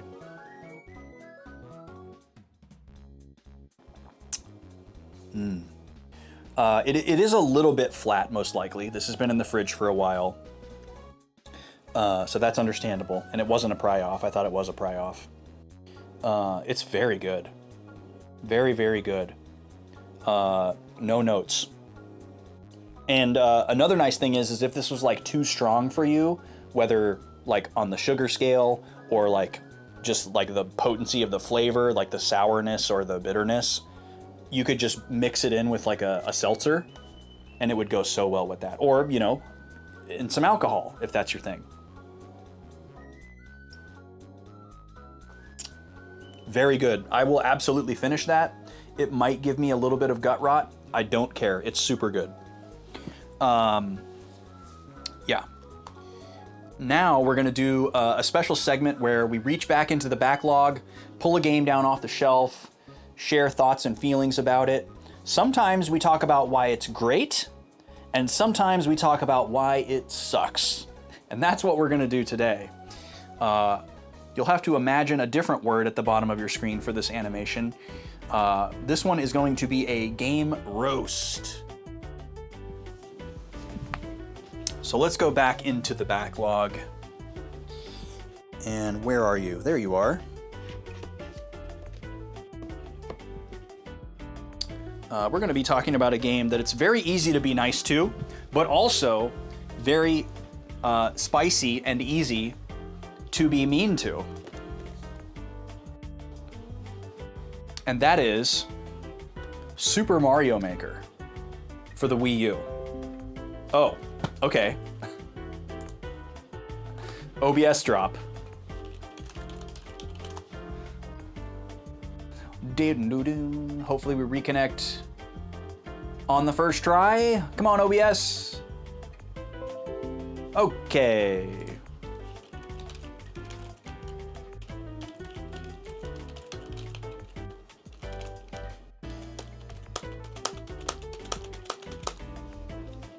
Okay.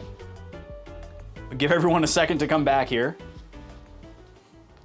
Nintendo is trying to stop me from making fun of Mario Maker. That must be it. They're tuning into my stream because I was talking about the Switch 2, and they're making sure that they don't need to kick my door in and hurt me for being a bad Nintendo fanboy.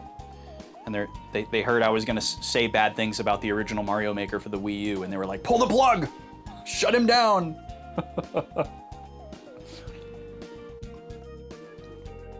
All right, we're gonna put 3 minutes on the clock, and I'm gonna tell you every single reason I can think of why Super Mario Maker is the worst game ever. But before I start the clock, I'm gonna show you, this is the cool outer box that Mario Maker came in.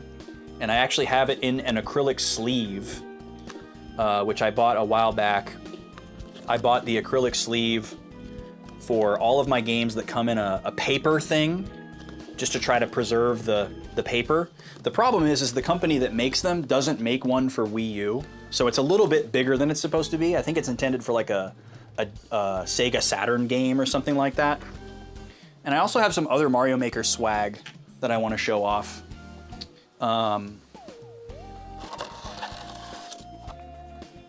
Super Mario Maker released for the 30th anniversary of Super Mario Brothers. And I was working, we talked about GameStop earlier. I was working at GameStop at the time, so I had access to all of it. This one is gonna be pretty hard to get out. Give me a second here.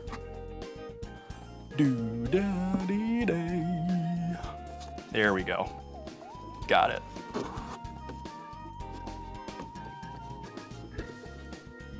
All right. I'm pretty proud of this one, so I want to show it off. And then I have one other thing. Where does that thing live? Does it live down here? Yeah. Okay. So, these are my super... I know we're supposed to be roasting the game. We're going to get there.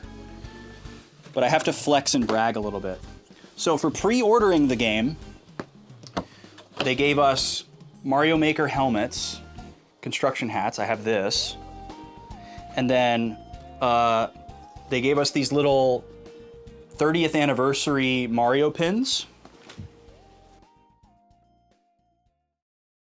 for like the first however many people. So I got one of these. Pretty cool. It doesn't say anything about Mario Maker. It's just a... I think I may have actually gotten this from the Nintendo rep. So when you work at a big box store that sells Nintendo products or Sony products or Microsoft products, they have these representatives that come around and go into your store and basically make sure that you're displaying stuff the way that the company wants it displayed. So the Nintendo rep would come in, they'd give us a bunch of stuff to promote a specific game or maybe a console, and then they would tell us like, okay, this needs to be here, this needs to be visible in this sort of way, and then, you know, they'd come back like a week later to make sure that it was still there. And the Nintendo rep was really cool. She was a cool lady, and, you know, she liked all the cool games and was very friendly with me. And some of the other people that worked there. And so, you know, if they like you, sometimes they would give you free stuff. The Sony rep was really cool too. She was a fun lady to talk to, but she didn't ever give me anything. I may have gotten this from the Nintendo rep. I believe Shannon was her name. And then I think I also got this from... Well, I'm actually not sure. These either came from pre-ordering the game or from the Nintendo rep. I'm not sure. I know this one came from pre-ordering the game, the helmet. But this is like a little book that has stickers in it. It's called a sticker activity book. And it's basically a way to like do Mario Maker with stickers. So there's like a background of a level with the grid overlay on it, just like you would see in the game, right? And then all the other pages are stickers of all the different elements and objects in the game from like the different themes. You know, there's not just New Super Mario Bros. Theme, there's Mario 1, more New Super Mario Bros. And then here's a Mario 1 scene, that you can stick stuff into. And it looks like that's it. It's just Mario 1 and New Super Mario Bros. There's no Mario 3 or Super Mario World. So yeah, there you go. And then the last thing I got, this one I definitely stole from the store. Well, not stole, but was given permission to steal. This was from the official marketing kit and was not intended for people to take. And this was like our counter display top cube.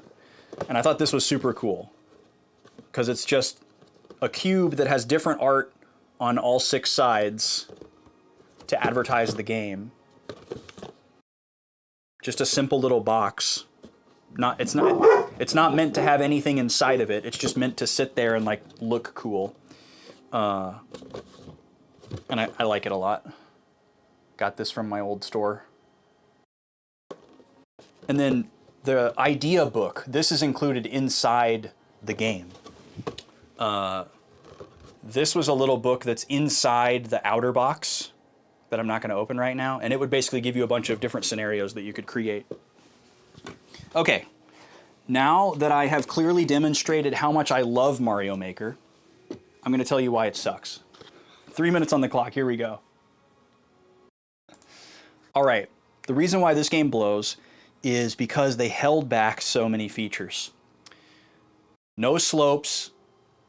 You can only put water in a water level. You couldn't have a ground level with a little spot of water in it. And then you had all these limitations on what types of elements could be in certain types of palettes. So you couldn't take like something from the fiery castle palette and put it in a ground level, you know? And vice versa. You couldn't take like simple little things from a ground level and put them in the castle levels. If you chose one of those specific aesthetics, you were limited to the things that could exist in those specific aesthetics. There was a lot of railroading of design elements. Another thing that sucked about this game is that you had to unlock certain features of the game. There was like a kind of like a little mini game-esque single player mode in the game, which was a great idea, but you had to play through it a certain amount in order to have all of the different elements of creating levels. You couldn't just go right into the level creator and have every single tool at your disposal. Some of them were locked. It's kind of like, you know, booting up Smash Bros for the first time and you just want to immediately play multiplayer with everybody, but you haven't unlocked all the characters yet. Some people might say that's very Nintendo of them. I don't know. But I think that was a bad choice for a game like this because some people were only interested in creating levels. And on top of that, there are some design elements that were like Easter eggs that you had to discover. It's like, oh, well, if you want to create like a giant Karibo shoe, you've got to take a Karibo shoe and take a mushroom and then drag the mushroom on top of the Karibo shoe, and then the Karibo shoe gets bigger. And, you know, a lot of people will probably naturally figure that out, but the game doesn't spell that out for you. So you've either got to hear that from somebody or just happen to accidentally do it or guess that it might be a thing. And then you're like, oh, well, what else can I drag a mushroom onto and make bigger? Well, not everything, but most things. And there were a lot of little things like that that weren't spelled out, where it's like, oh, if you take this random design element and grab it with your stylus on the gamepad and then like shake it really fast and wiggle it, it'll change into something else. It's like, what? You know? It's like, am I using an Apple device? Are there just like hidden gestures that I'm supposed to somehow discover? And I guess it could be a cool experience for that to happen to you. But it could also be really frustrating to find out, oh, I wanted to use this specific thing and I couldn't. But yeah, mostly no slopes, no control over water, and no world builder. But I do like that they answered my request and put all those things in the second Mario Maker. And thank you, that's my time. That's a game roast of Super Mario Maker. I love Mario Maker so much. I think it's a brilliant thing. I hope that they make a Mario Maker 3, especially now that I know that 2D Mario still exists outside of Mario Maker. I think it would be very smart for them to either make an updated version of Mario Maker 2 that has more stuff for Switch 2, or just make a Mario Maker 3. Because Mario Maker is a beautiful thing and should definitely continue to exist. It's not a fad. It's a great idea. Finding levels you want to play seemed hard. There wasn't useful filtering. Yeah, that's a good point. That's a good point, Brack. I agree with you in the first Mario Maker. It's definitely a lot better in Mario Maker 2. It's still not perfect, but it was definitely more of an issue in the first game. Did I get a Switch 2? Yes, I did. It's right here. And it's beautiful.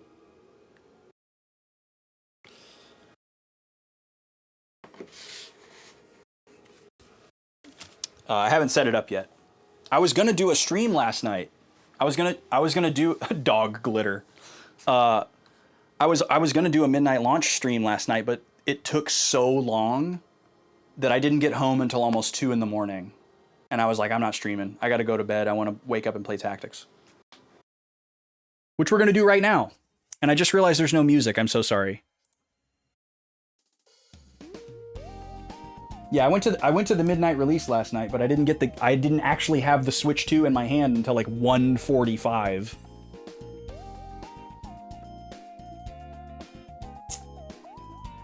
It was nuts. You got yours at 6:30 a.m. from Walmart. They included a can of Pringles and a Coke with it? What? That's so weird, but awesome. Okay, we covered all of our shenanigans. I'm banking 5 pull-ups for later.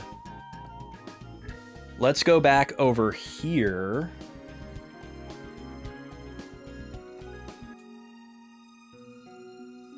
Oh, really, Brack? Wait, and she got it in the mail? They did that with the one in the mail? They mailed you Pringles and a Coke? That is crazy! That is so funny. That is so funny. I wonder why they did that. Were they just like, this is so Walmart. We have to.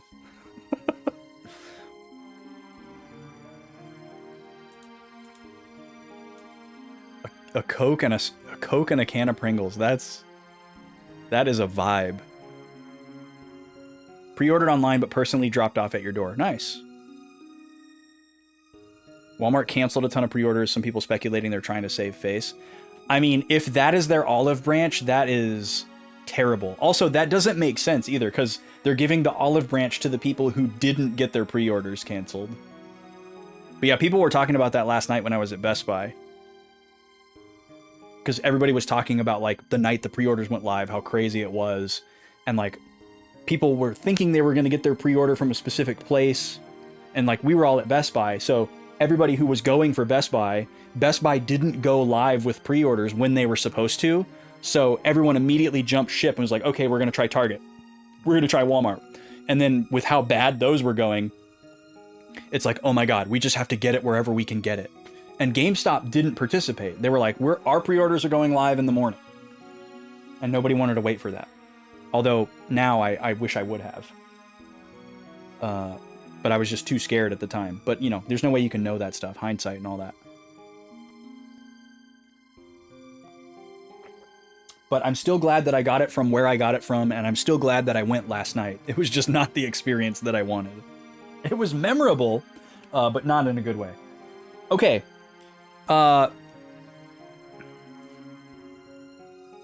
Let's see. We're going to redo the last fight that we just did. I think I should probably just reset now.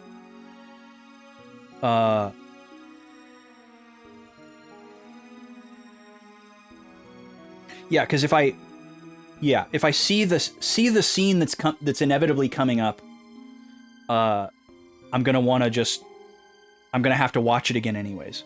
So we saved. Let me go ahead and write that down just for my sanity. We'll call this post Vormov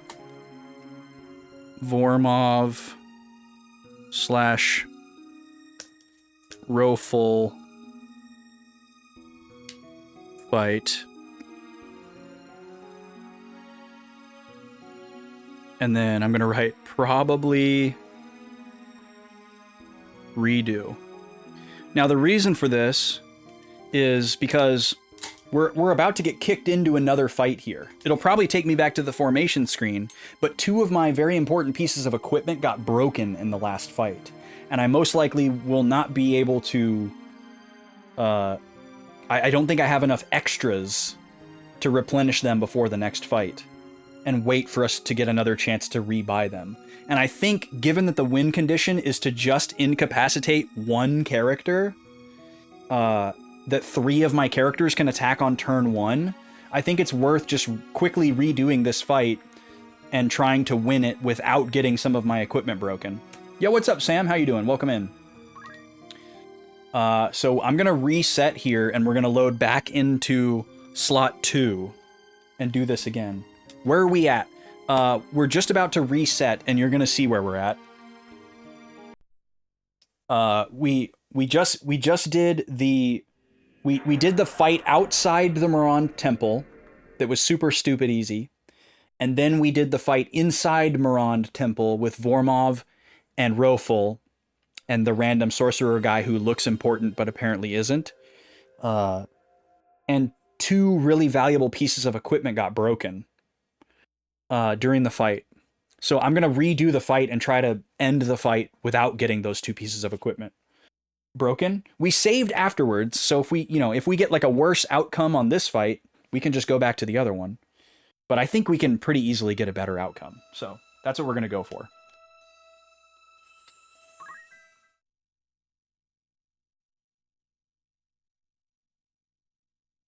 Equipment breaking is your least favorite bit of this game? Yeah, I don't think that's a mechanic in Advance.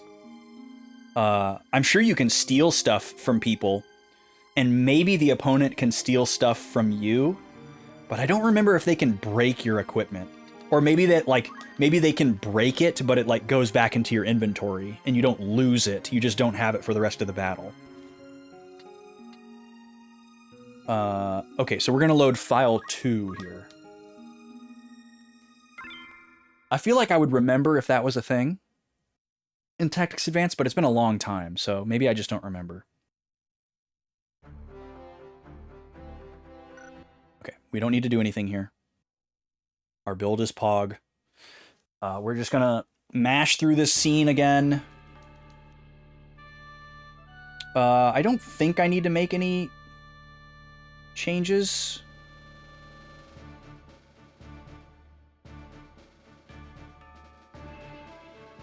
Yeah, I think we're good. We just need to play the RNG a little bit here. We just need to, if we have good enough luck. Oh, you said a foreshadowing word, Sam. That's kind of a weird one. That's one that I manually added, actually. That's to stop people from being like, oh, this part coming up. I love this part coming up, kind of thing. I have coming up added to my blocked terms list so that people can't foreshadow. But you're good. I saw that you're doing Type 0. I'm so jealous. I want to play that game. I really think that I would like that game.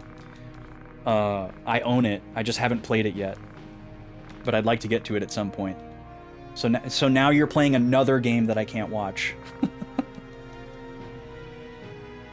But that's exciting, you're doing Tactics Advance afterwards. I will definitely be there for that. Tactics Advance is really good. It'll be really cool to see you doing the opposite trajectory of me. Because I played Advance many, many years ago and learned all of my acumen that I'm using in this game from that game. And then you'll be taking your acumen from this game into that game.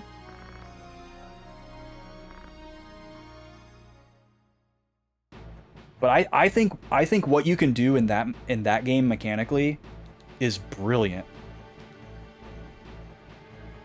Like, you think this game is breakable? That game is super breakable. There's so much fun stuff you can do.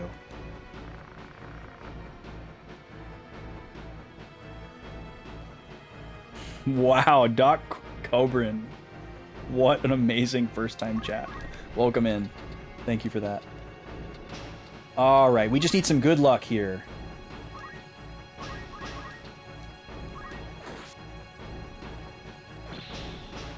Okay, only got through one of those.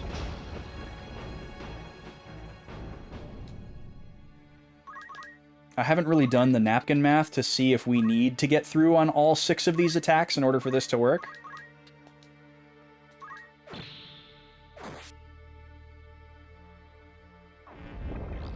We probably would, though. His defense is pretty dang high.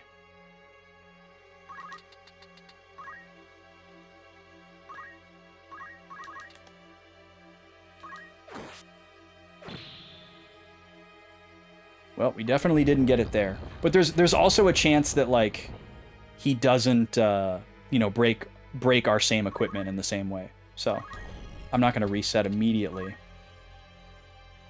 Oh, also, one of the pieces of equipment that got broken was Roberto, so I wonder if I should keep Roberto further back. This might be an interesting thing to try. So Roberto, we're just going to do the same thing we did last time. We're going to go all in with speed. We'll have him do speed up. We'll have Salome do slow down.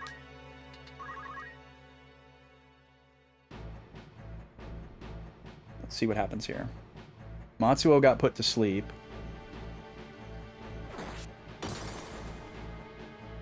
Okay, so Veronica lose power sleeve. Oh, that's her armor. So that must be guaranteed to break a random piece of equipment. And then this is also going to break something. And she dies. Yeah. So I guess we kind of have to get it on turn 1 to avoid losing something. Because they're both going to break something. And then this is also like a worse placement. Because now that Vormov isn't... Or no, Vormov wasn't charging last time either. It was this guy charging again. So yeah, this is actually a worse position than the last time. Because Matsuo's asleep and Vormov has more health. Let's try it again. I'm willing to try this a couple of times. You know, I actually don't even know. Some people call the game Type O and some people call it Type 0. What is the correct title? I can't even remember right now which one is actually correct. I don't even know which... I feel like I definitely say it both ways, and I don't know which one I say more. Type 0 is correct? Okay, I don't even remember what I said either. I don't remember which one I said.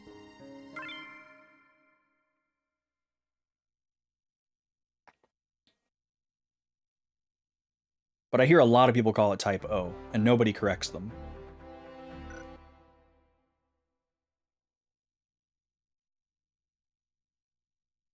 Man, there's like one big pop that needs to happen in my neck/shoulder to free me from this bind, and it just doesn't want to happen.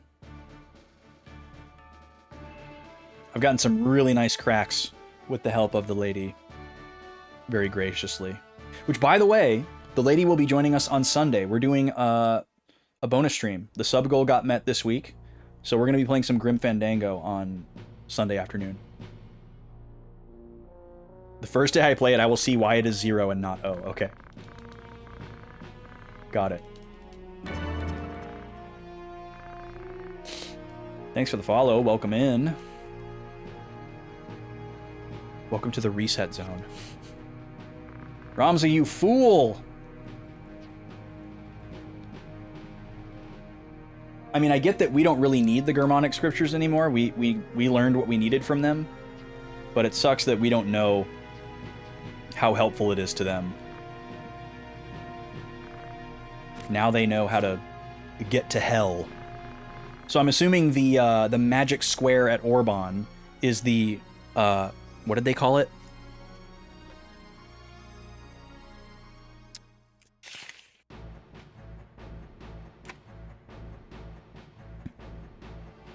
The way to the dead city. That's what I'm assuming that is the way to the dead city. Also, Vormov doesn't seem to care or ask about, and we don't tell him that we killed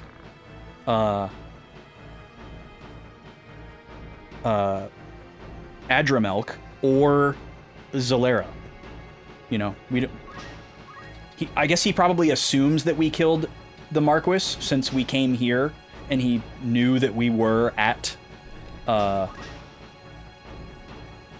Limberry when he got sent away from there, so he can probably just intuit that. Okay, once again, only one of those got through.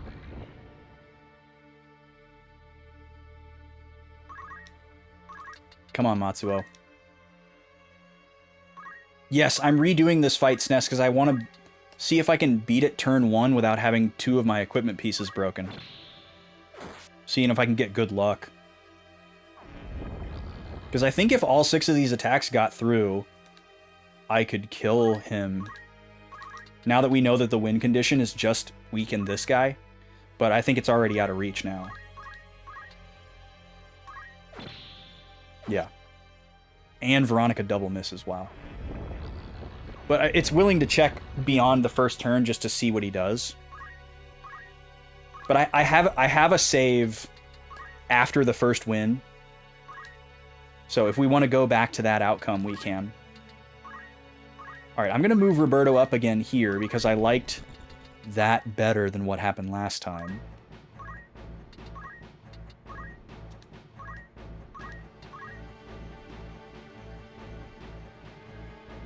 So Vormov is going to go after Veronica. That seems pretty scripted. And he can't miss this. So there goes her armor. That attack is always armor, and I guess he has another one that is not. Okay, he's going to go for... Oh, okay, he went for a regular attack there. So there's a chance that we could get Hamedo there. That's important to note. Yeah, most of these are fairly inexpensive to replace. And this would be a better outcome if we can get the win here, because this is just 1 piece of equipment versus 2. The problem, though, is that we don't get to shop between now and the next battle, I don't think. We haven't confirmed that yet, but I'm assuming that we're going right into another battle. So I would need to have another one in stock to re-equip.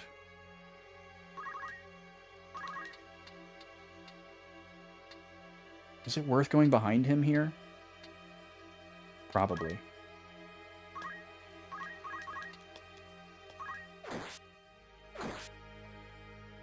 He just has such good defense. It's wild how little damage he takes.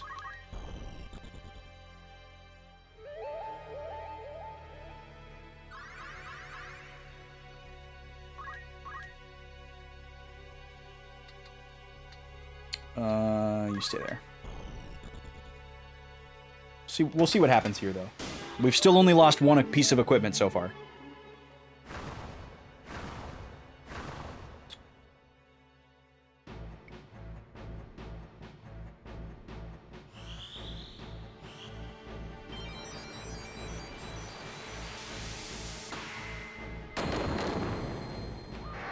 Holy moly, 300 damage to Ramza.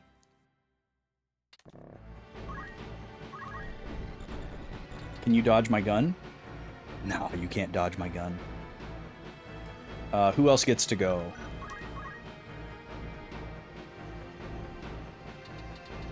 Yeah, I feel like this is already out of hand. I'm kind of curious, though.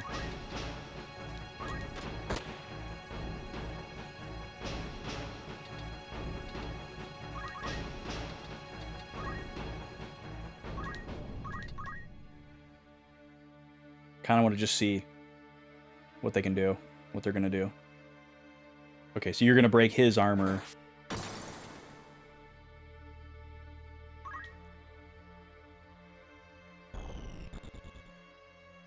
Yeah, all right, we'll go ahead and reset again. I'm willing to try this a couple more times. I don't want to spend too much time on it. We've got an ad starting. In just a second here. I've missed the prediction again, so we won't have one, although I don't think anybody's going to vote for Jigglypuff at this point anyways. So maybe that's better. Currently 4-0 in favor of Samus. I'm going to go ahead and run the ad I guess I shouldn't do this behind the ad in case we get the good outcome. Y'all will probably want to see that. But I'll go ahead and get us like up to that point. So see you in 3 minutes, and we'll find out if we're going to reset again.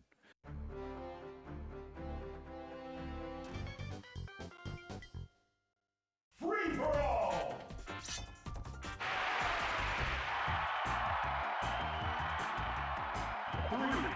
two, one, go!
Time up!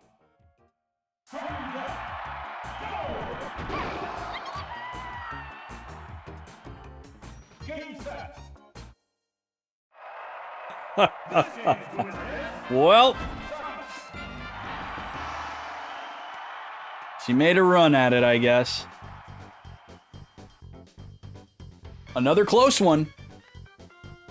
Sudden death is as close as it gets. But Jigglypuff just couldn't close. So that makes it 5-0 for Samus.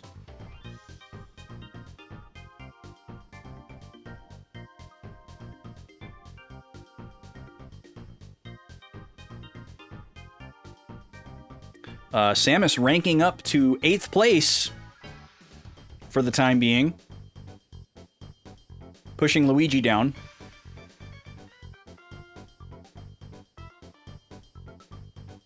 I feel like when this is all said and done, once everybody's faced Jigglypuff, Jigglypuff is going to be firmly in 12th place and inflate every ranking that she faces off against.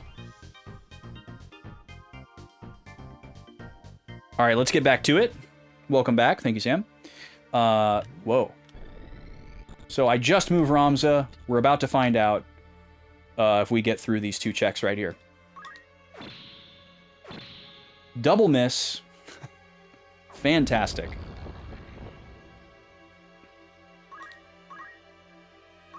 There's also a chance of a crit, which would be bad for Matsuo to get,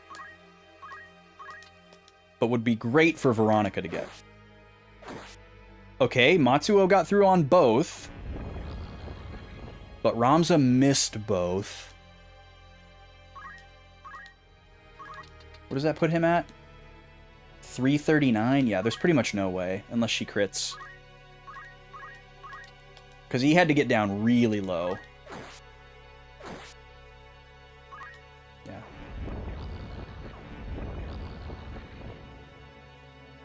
But it's still worth checking to see what he breaks next turn. I would be totally fine with just a power sleeve versus a carabini mail and a thief hat.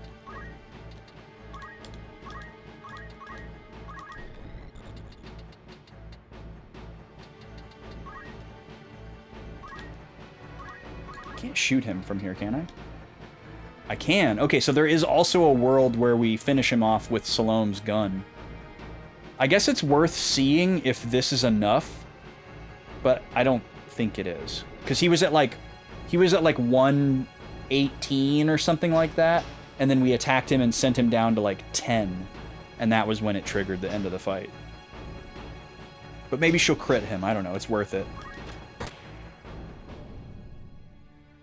And then he counters. And he gets that every time. Alright, let's see what happens here. So Vormov is going to go after Veronica, just like every time. He's going to break her power sleeve.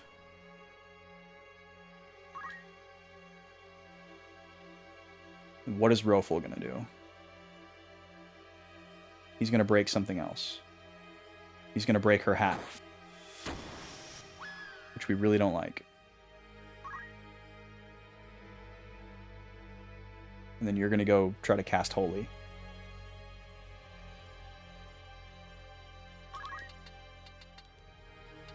So we could definitely kill him on this turn. Right? Well, I guess unless he dodged everything. So would we rather have Power Sleeve Thief Hat than Carabini Mail Thief Hat? It's kind of same for me. Honestly.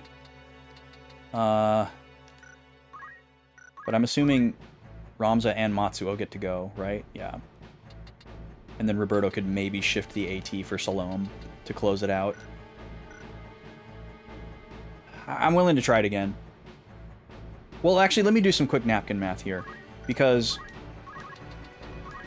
Ramza is averaging 56. All right, let's actually do real math. And then Veronica's doing 140. And then Matsuo is doing like 30 or 40 per attack. So yeah, if everybody got through, he would still have like 85 HP. So it's just a question of sending if sending him below 100 HP is enough.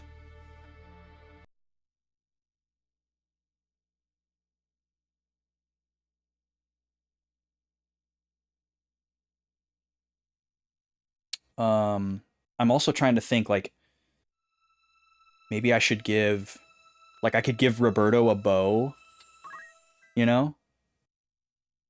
Or something.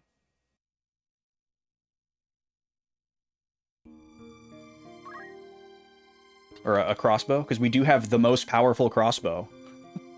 And we could maybe get, like, another 30 damage out of that. He probably has, like, a really high chance to dodge that, but we could technically reconfigure in such a way that all 5 characters can do an attack. To try to help us get closer. Let's see how painful that would be. So Roberto would lose his armor. Can we even do this? We can do this. So we could give Roberto a crossbow. Oh, or we could just give him a gun. Let's compare. Where's that crossbow? Oh, we didn't buy it. Oh, okay. So we would have to have him use a gun. Do we only have one gun? I may have sold my other guns. Yeah, we only have one gun. Darn. Okay, so we can't take that route. Salome has the one gun, and we don't have a bow.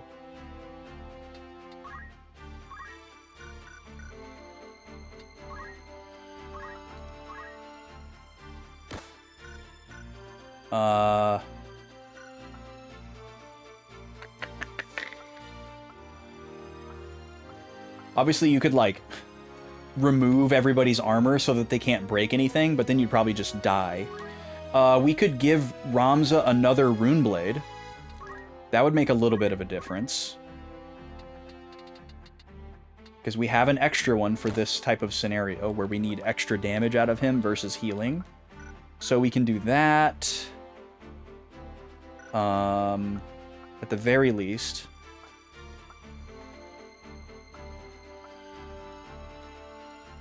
Roberto might be able to do a melee attack with a dictionary. If we temporarily set him to calculator.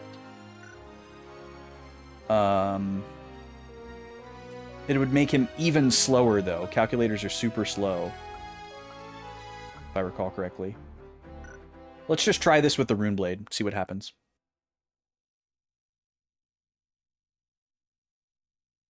Come on, Nick. Sorry if watching me stretch to that extreme is making anyone uncomfortable. I know neck stuff weirds some people out. Understandably so.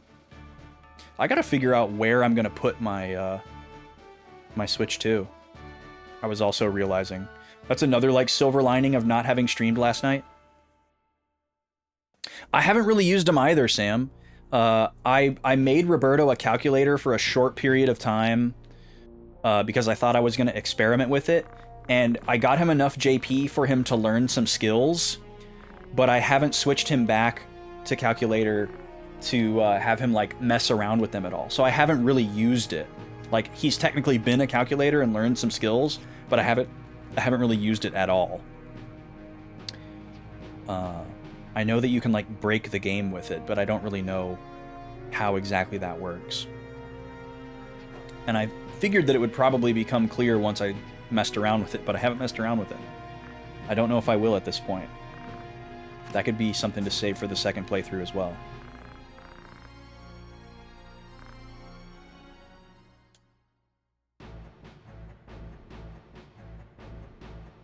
Yeah, something to try next time, exactly.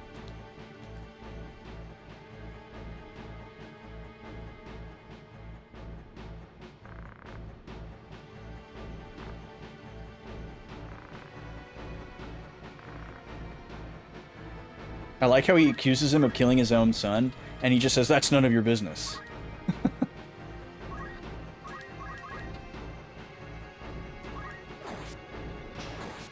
Okay, that's 200 damage. That's a big difference. Nice job, Ramza. Great start. Matsuo, please get through twice. But don't crit. Okay, he only got through once.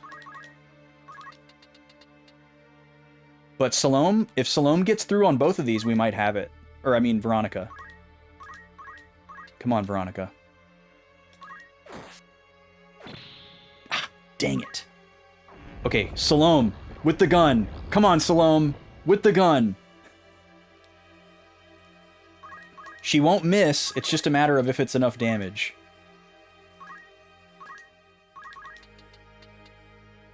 Come on, baby. He's kneeling. He's kneeling.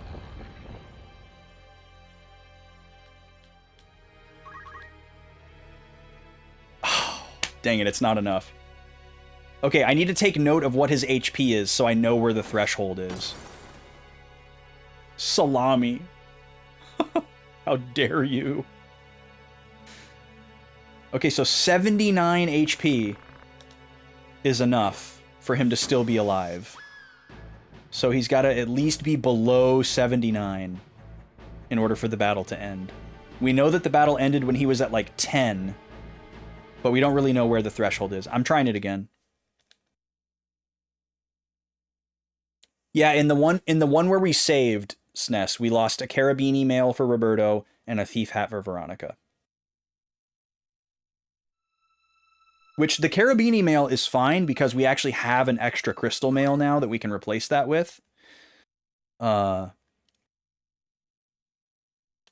that won't be a terrible save instance to move forward from. But I still want to see if we can get through without losing anything. This is fun for me. I don't know if this is fun for you, but it's fun for me. All right. What also is fun for me is I'm gonna go for the second caffeine, and y'all can't stop me. All right. It's time to riot. Look for and try Riot Energy.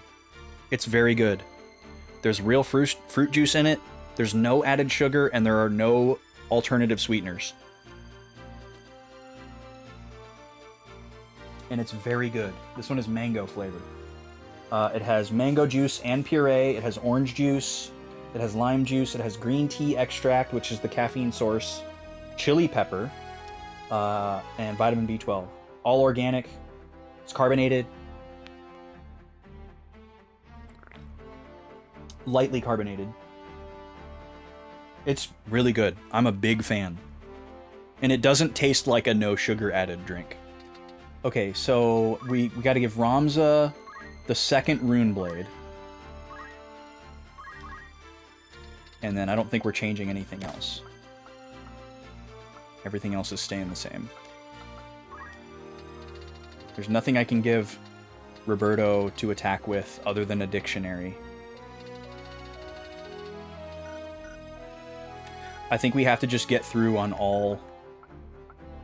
How did Roberto lose a... I must have misread it. It must have been a crystal mail that he lost, and I'm thinking Carabini, but that's outdated. Okay. So if all 6 attacks get through, we definitely have it. We definitely have it. But I think that's the only way. Because we just had 5 attacks get through, plus Salome's gun, and that wasn't enough. So I think we need all 6. There might be a combination of 5 plus Salome's gun that works. That's amazing, Brack. Blaze it up.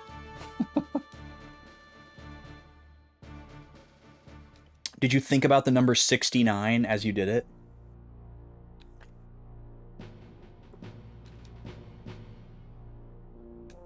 Oh, I remember what I was talking about now. I have to figure out where my Switch 2 is going to go. I am out of HDMI ports.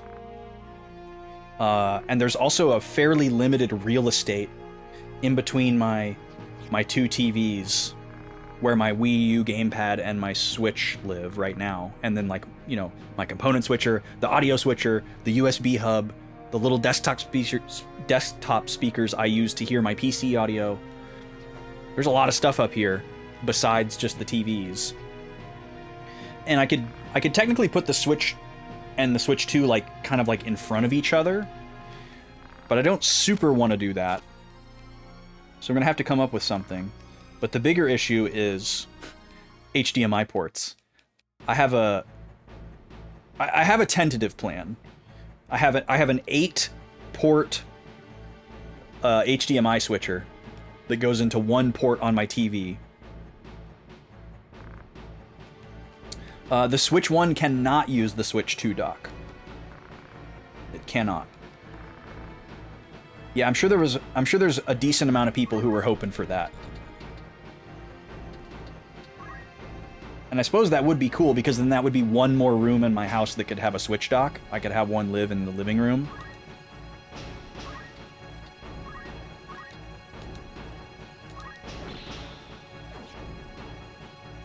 Okay, so I think we just reset immediately.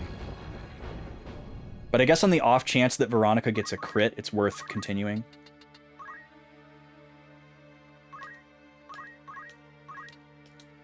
Yeah, swapping docks would be nice. But I happen to be one of the privileged people who has more than one Switch dock. I have 3 Switch docks. I bought an extra one because I wanted an extra one so that I could easily go between rooms in my house.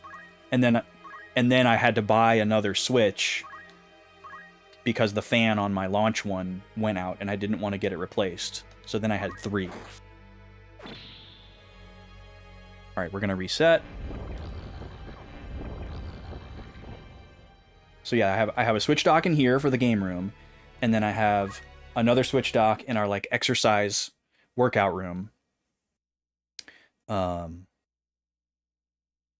an extra power supply so that I don't have to like go back here and get my power supply. So I can literally just grab my Switch and go stick it in the other room and I'm good to go. I don't have to move anything but the console itself.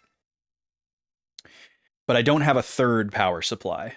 So if I wanted to take the second or the third dock down into like the living room or something because we're having people over, I would need to get another power supply. You can technically use other power supplies with a Switch dock as long as the voltage is right, but it weirds me out. I'm a big OEM guy when it comes to stuff like that, just out of mostly superstition. You have 2 because your aunt got your grandmother one that she hardly uses. Nice. Oh, you have a... Did your fan go out on your launch Switch as well, Sam? I know that's a fairly common problem, but I don't know if I've met anyone else that it's happened to. Yeah, it happened to me in like 2021? 2022, maybe? Somewhere around there. We got married in 2021, so I think it was probably 2021 because I remember using one of the things that we got from the wedding was a giant Target gift card, and we didn't know what to use it on, and I got permission to use it towards a new Switch. So that made it very inexpensive. So thanks to whoever gave us that. I don't remember who. You sold your launch Switch to a friend and then proceeded to misplace it. Oh, you're not Sam. You're just another person with a red name. That's Halo Killer. And he still hasn't found it 3 years later? That's nuts. Oh, it's still working, but it's getting loud. Gotcha. Yeah, I don't remember if mine got loud at first or not.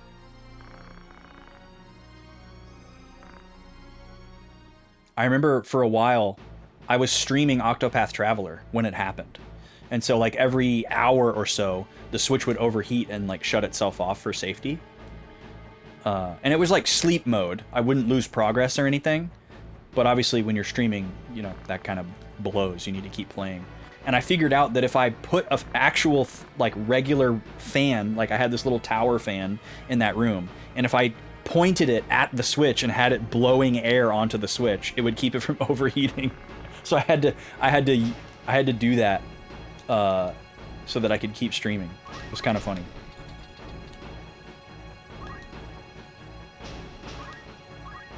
Until I got it replaced.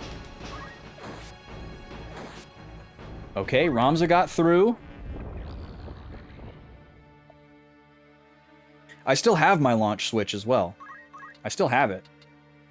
Still powers on and works just fine. And it still has like my Nintendo account on it, which I didn't think that it would. Okay, Matsuo only got 1.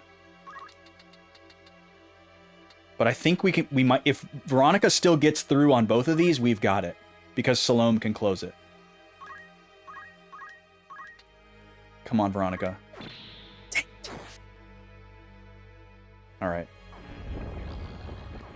Yes, I do, Brack. Yes, I used to put ice packs on my... I used to put an ice pack on my laptop when I played Mass Effect so that I could keep playing because my laptop would overheat really bad when I played Mass Effect. Because it was an old, underpowered laptop that definitely had a blocked fan that I did not know how to fix.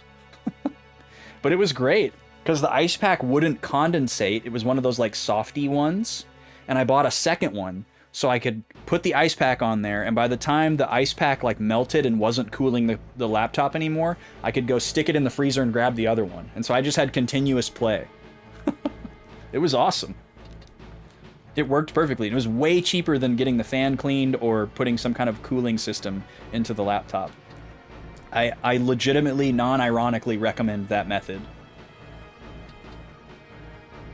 Because I could just lay it over like the left side of the keyboard. And I could still play the game. It was a pretty amazing workaround. It was very college. Even though I wasn't in college anymore at the time, but it was a very college solution. All right, Salome. Can you get a crit with your gun, please? This will push. This might push him below 79. I feel like if he's countering, that means it's not low enough. I forgot about Rune Factory Halo Killer. It wasn't on their little sheet that they had for us to fill out last night, and then I saw that Foe got it. And I was like, oh yeah, Rune Factory. Oh, he's going for Ramza this time. I guess he's taking advantage of the sleep because he gets the perfect accuracy. Same piece of equipment though, power sleeve. Okay, so now we have a new low threshold number. 67 is also not low enough HP.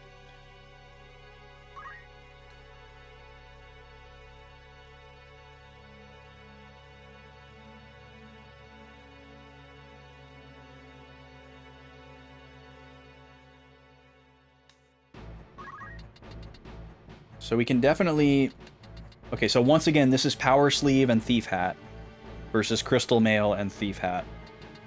I think I only have 2 Power Sleeves, and I have 3 or 4 Crystal Mail. So it's probably better... It's still a better outcome to take the first try save file. I'm curious about something here, too. Before I reset again, I'm gonna try attacking this guy and see if killing him ends the battle. I'm assuming it won't. Oh, it does. Okay, we might have a new gambit here then. He's a little too far away to go for on the first turn. But I think Matsuo can attack him head on. Or Ramza can attack him head on. Veronica definitely can. So maybe we just go for him instead. I didn't think that was going to end the battle. I thought it was going to have to be Rofel or Vormov. Apparently that guy is important. Even though he's never been introduced to us and hasn't said anything. Well, this changes a lot, because the accuracy for hitting him... is a lot higher. The red case ruins the inside art. Oh, I haven't even opened my Mario Kart yet. Is the red not translucent? Is it super solid? Or I guess maybe it's slightly translucent, but it's not as much as clear. And that's why it ruins the inside art. I hadn't thought about stuff like that. It's really dark. Okay. The Switch 2 physical copy will work on the Switch 1. Wait, what? Really? Is that true? No way.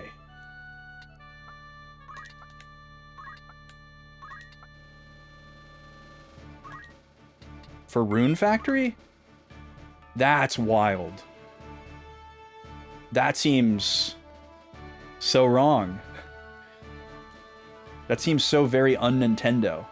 I hadn't even thought about... I forgot about that. We all kind of assumed that there was going to be like a 3DS type thing where you wouldn't be able to put a Switch 2 cartridge physically into a Switch 1. So the fact that like a developer would get, an individual developer or publisher would get to decide, oh, well, we're going to have this one work in the Switch 1. You would think Nintendo would be like, I don't think so. the game key card thing is a big turnoff for you. Yeah, I totally understand, Brock. It's a turnoff for me too. I understand why it exists, and it presents some advantages for certain types of people, but they're not they're not scenarios that I care about. As a physical media doomer, that should be my new that should be my new Twitch tag. I should stop doing sincere Twitch tags and just give up and switch to comedic Twitch tags like all my friends do. Because nobody looks at them anyways. Physical media doomer would be a good one. Okay, so we can just right off the bat go after this guy and try to kill him and just instantly end the battle. Ramza can go after him and Veronica can go after him. Ramza should be able to do more damage.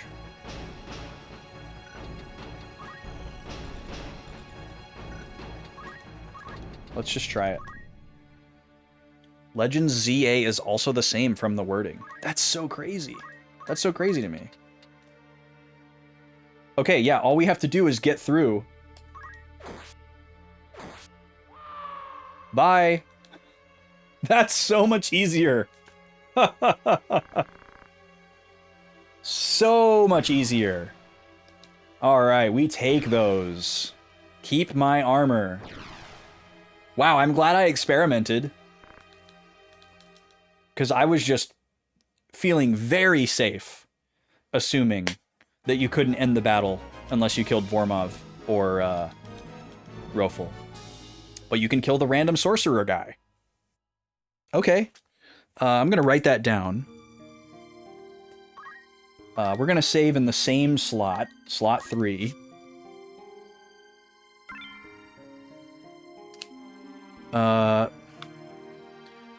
Ended fight turn 1 by KOing the sorcerer. And then I'll do a very clean strike through on my previous instance of save slot 3 because I want to be able to still read it. And we finally get to move on. I'm opening a prediction because we have an ad break coming soon. Samus versus Jigglypuff. 2 minutes if you would like to make a wager. I know the odds are stacked against Jigglypuff, but if no one wagers for Jigglypuff, we don't have a prediction. So be spicy, make it interesting. Use your points responsibly and all that. And we'll run an ad in just a few minutes here once that prediction closes. Normally Samus AI sucks, but apparently Jigglypuff is worse, Halo Killer. I mean, Samus is in 8th place in the overall standings, so she's still doing pretty bad. She was in 9th place before facing off against Jigglypuff, but Jigglypuff is inflating her numbers.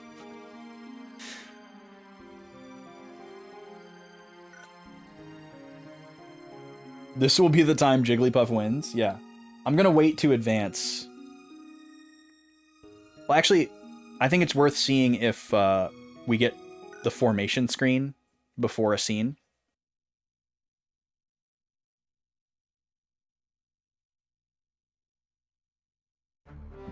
We do. Okay.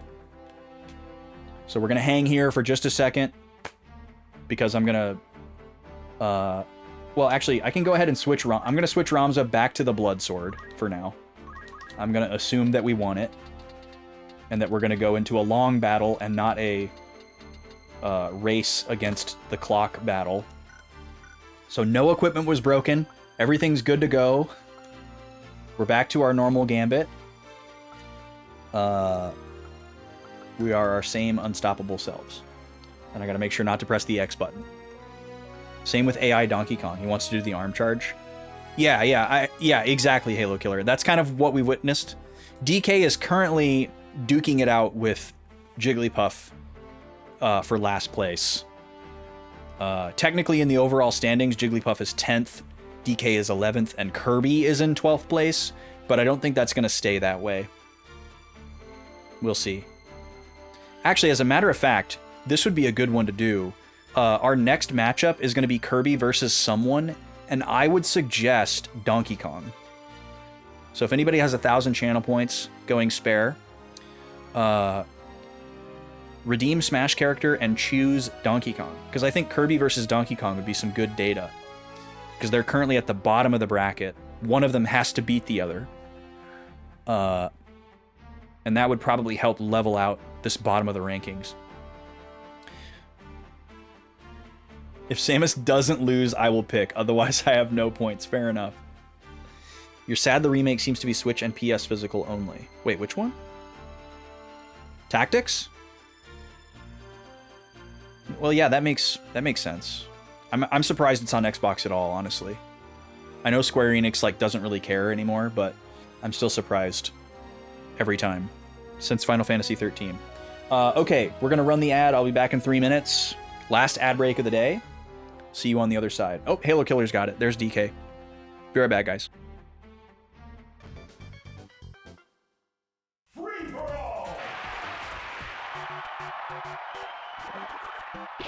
3, 2, 1, go!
This game's winner is Sonic.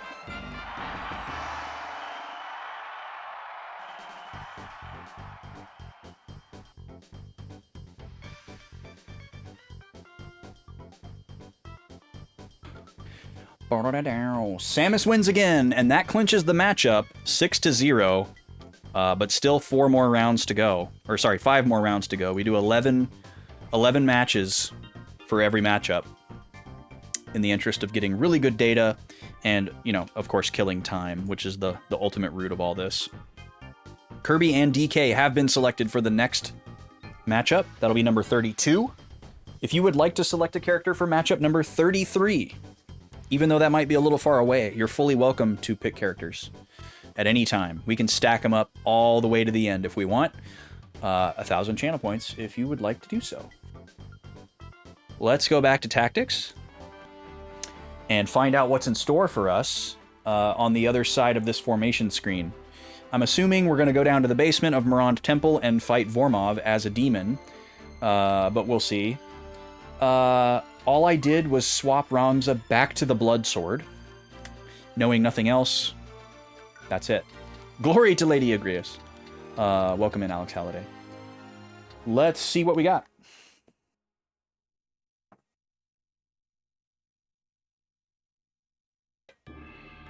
Space! How you doing, Space? Link will be our red corner fighter for matchup number 33, the epic halfway point. There are 66 possible matchups in our game, and this will be number 33. So if you want to choose an opponent for Link, 1,000 channel points. Excited for the announcement yesterday? Yeah, we all are. You're in the airport. We'll have safe travels, my dude. Thanks for stopping by. Yeah, the remaster looks cool. I'm excited to hear more about all color combos too. Oh my god. No. No. Absolutely not. Imagine if the comps had different stats depending on the color. That would be wild. Well, it turns out red Donkey Kong is really good against Mario, but blue Donkey Kong, he is terrible. Okay. We're gonna just go right in knowing nothing on our same normal thing that we always use, because we don't know what this fight is yet. Here we go.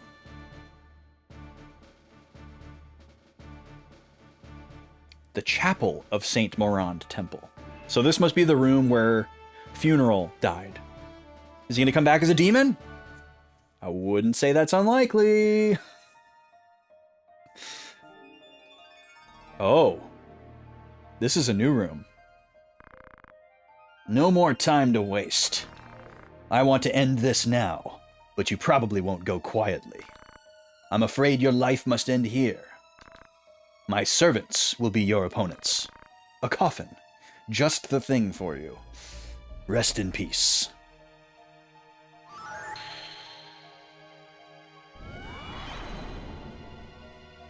Okay, we got a demon. We got a demon. We got a blue demon. This man will be your opponent. Well, he called us a man this time. Oh, this... Oh my goodness! What a twist. Zalbag! He may be your brother, but he's joined our family. Think you can fight with him? Okay. Dirty. Zalbag, kill the boy before you. Dragonfly, welcome in. Don't let him leave this temple alive. I don't know what that was. Okay, so this is like our zombified brother Zalbag. You know, we're having like a...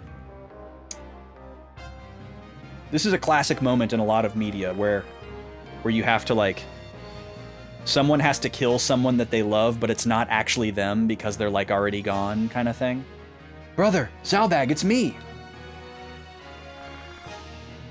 Is that you, Ramza? What am I doing? Can't feel a thing. He doesn't look so good. You're being controlled by Lucavi. Oh, Ramza, I thought you understood now that they're not Lucavi. I'm fighting you. Why? Go, Ramza, run, or else I might kill you. Brother. Alright, I'm assuming that there is no way to save him. We could do this in such a way where we, like, try to kill all the other demons and then see if something happens. Or we could just run right up to Zalbag and just bum rush him and kill him and end the fight. Assuming that that's the only way to do it.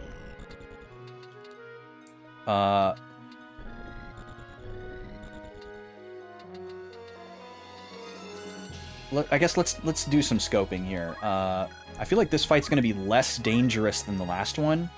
So these guys have Ultima. That's kind of the biggest worry. I don't know if these guys with the dark magic have it or if just the blue guy has it. They all can counter, which is also annoying. Zalbag can inflict blood suck, which is really bad. And he can destroy swords, which is also really bad.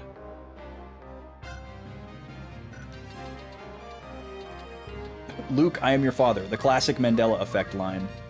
I think we're going to have to just hope that Hamedo carries us here. Who all gets to go? Everyone but Salome? Yeah. Matsuo's not going to be able to get over there. And then Veronica... Whoa. Veronica can make it to Zalbag. Alright, let's just try this. Let's see what happens. So we'll go here with Ramza. Attack the Ultima Demon.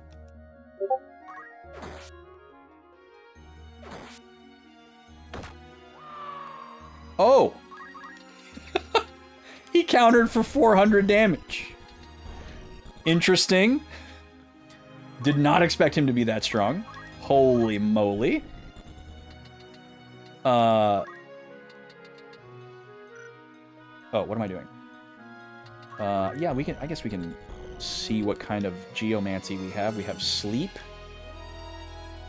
This will take out this guy. Yeah, I'm not too worried about this fight, Dragonfly. Let's see what kind of accuracy we have against Zalbag. Pretty low. So he dodged both of those. Birdo. We could try to set up like a 1-2 punch revival on Ramza. Could also just go right here and just like go for the raise 2 and hope that it lands.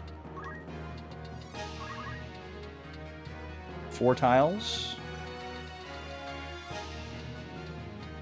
So yeah, I should be able to stand there. Go for it. It's gonna take a while to go off. Ramza might, or Roberto might just die before he gets to do it, but we're just kind of scouting here. Okay, he has like a region thing.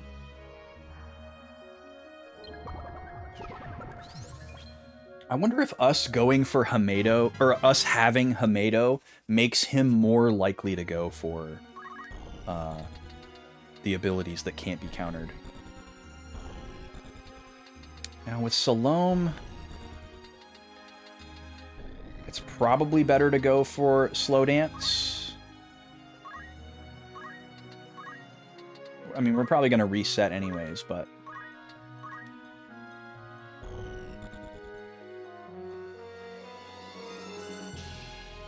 So Veronica's Batman now. She's putting up the bat signal.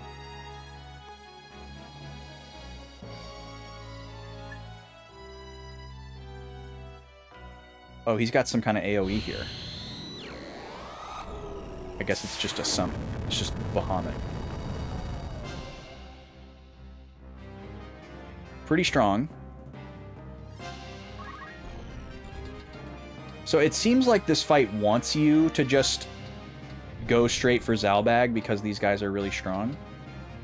We should be able to kill this guy no problem though, since he's charging. Goodbye. No spell for you. So this is going to heal him? No, it's going to do damage to him. Okay, good job, Veronica, I guess. Alright, Birdo, can you get this life 2 going? Can we hit with this slow dance? This might not be a lost attempt. Okay, we got it on Zalbag. I'll take it. Now, if this lands, I'm feeling pretty good. Okay, nice. Ramza's up. I'm assuming you're gonna bloodsuck another character? Yeah. You're gonna bloodsuck Ramza.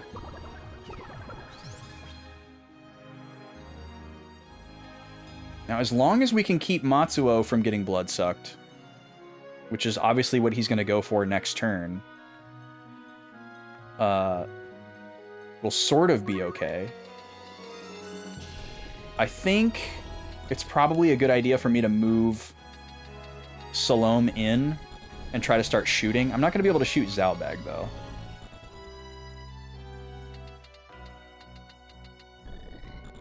So I think I'll move here. Well, actually, let's see who gets to go. Everybody gets to go. I wonder what Veronica and Ramza are going to do.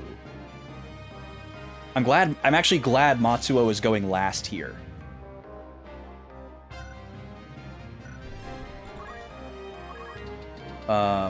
We also have status items that prevent bloodsuck, so on a retry we can just use those. And this will be really easy. I'm mostly just curious if, like, killing everyone but Zalbag will give me some type of special dialogue or interaction. Yeah, I can't shoot him from there. 64 damage is not insignificant. But I think...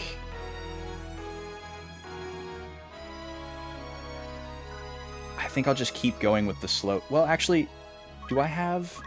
I don't have an item that gets rid of bloodsuck, so that's another thing we could consider.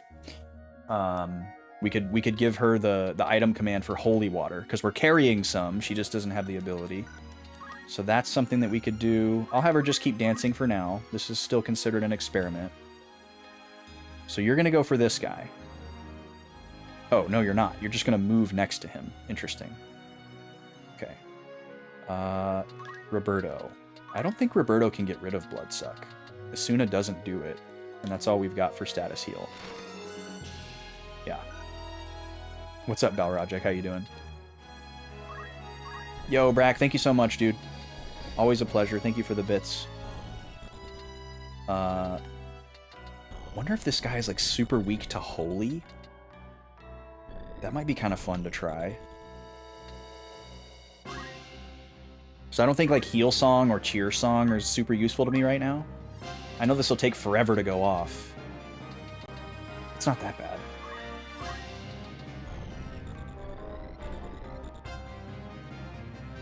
%0 chance. What the heck?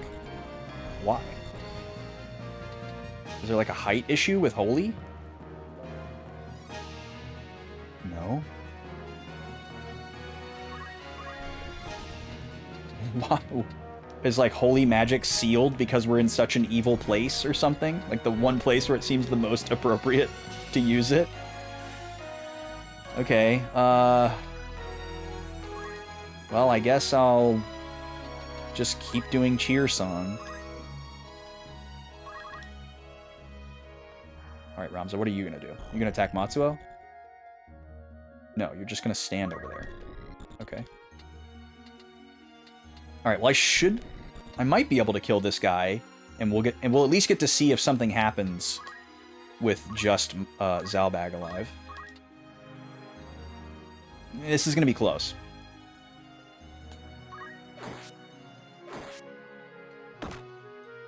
Okay. How did that other guy counter for 400? That was absurd. Hamedo. Oh, he's charging. And now he's moving. Life break? Is this instant death? Oh, it's just a lot of damage. Yo, Mike! Raiders, welcome in. How was Mass Effect today? God, I love Mass Effect. We were just talking about Mass Effect. Surprisingly. my first play of Mass Effect, I played on a really old laptop, and it would overheat really easily. And I had a system where I had 2 cold compresses that I would use to keep the laptop cool so that I could have continuous play. Okay, he's gonna bloodsuck Roberto.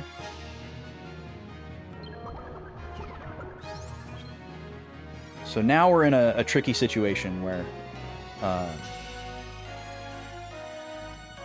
you're gonna kill that guy? You are gonna kill that guy. Garrus is a big baby? Hold on, how can you talk about my boy like that? Hold on, are we gonna have words, Mike? Garrus is my boy.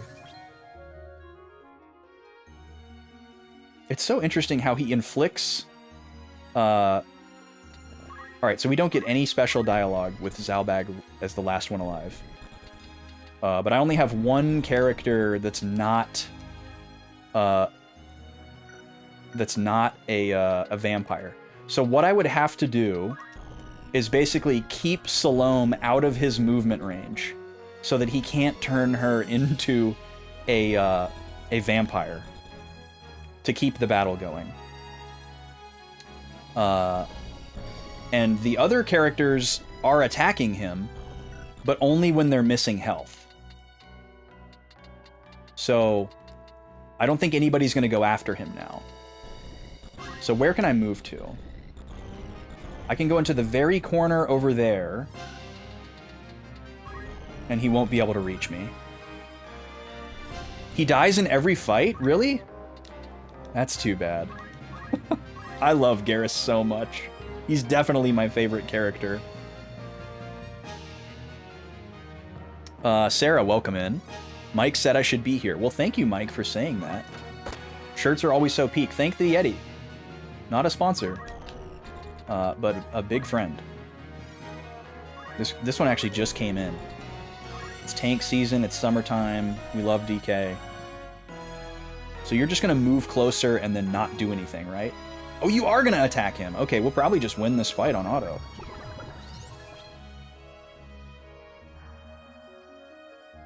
Okay, so he got a +1 speed.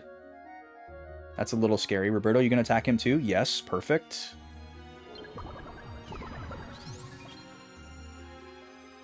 Okay, he's pretty low now.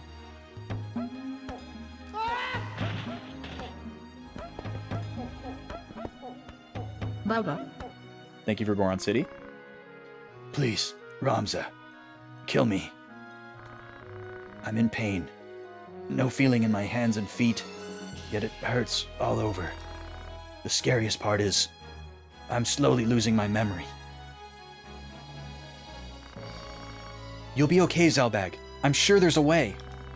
So don't give up. Please don't give up. No, hurry up and kill me. I'm in pain. I hear voices, talking, crying, calling, taunting. Do something. Help me. Hurry and kill me. Damn that Vormov.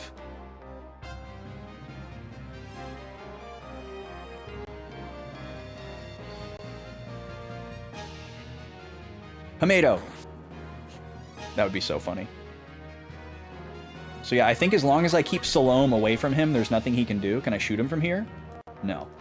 Okay, but I have to be careful. Because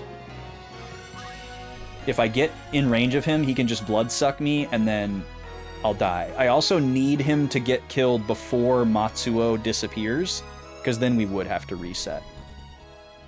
Yo, what's up, Gooby? Welcome in. No feeling in hands or feet, no memory after. The first part I agree with. That definitely sounds like winter, no feeling in the hands or feet. But no memory after, I would say it's much the opposite. It's more like PTSD after.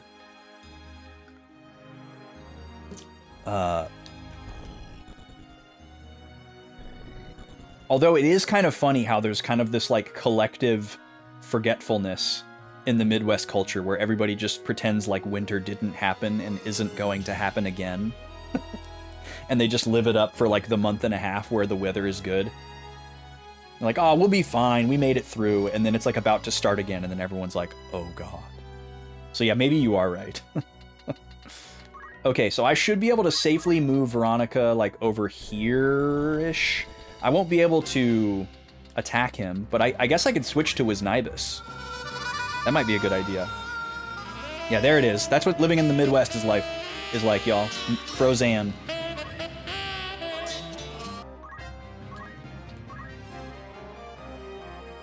All right, Ramza, take him out. You're missing health. You need it. You're a vampire. Sometimes they don't attack. I don't get it. So they're surrounding him, but they're not attacking.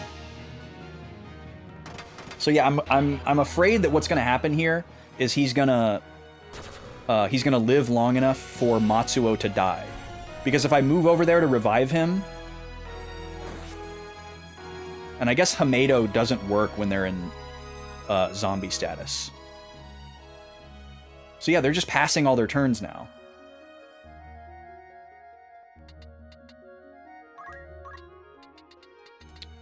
Okay, where can he move? Is he trapped by chance? He's trapped.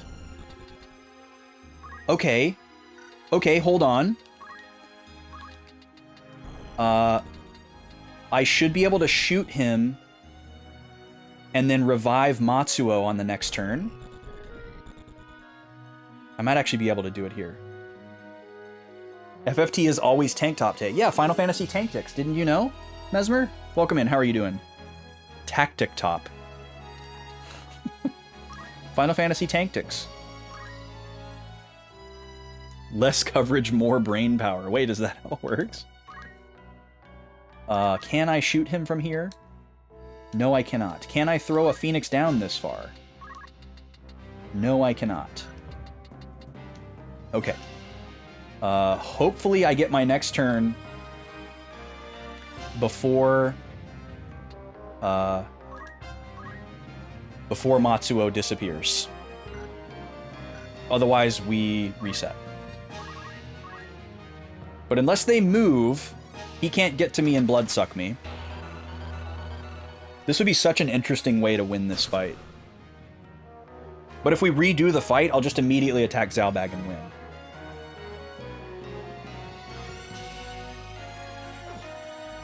Nice miss. Incredible. I don't know why they're not attacking him now, though. But it's great that they're just blocking him. Yo, have a good one, Dragonfly. Thanks for hanging out.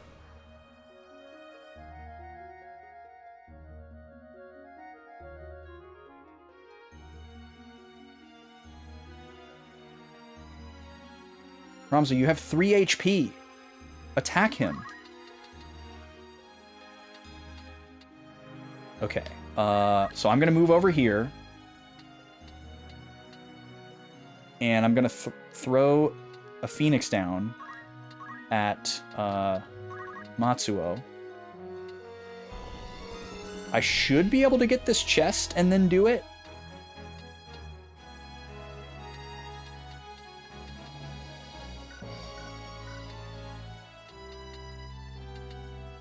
So I need to check 1, 2, 1, 2.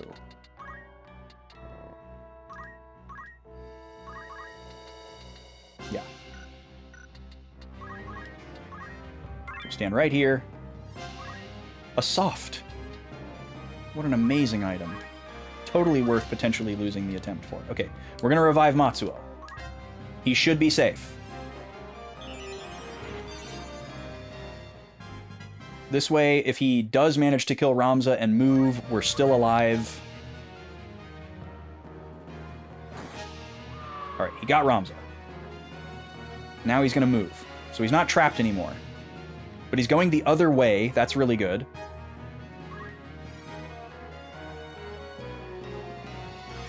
Veronica doesn't go after Matsuo. Don't know why. Matsuo is going to take the crystal here to get the free heal.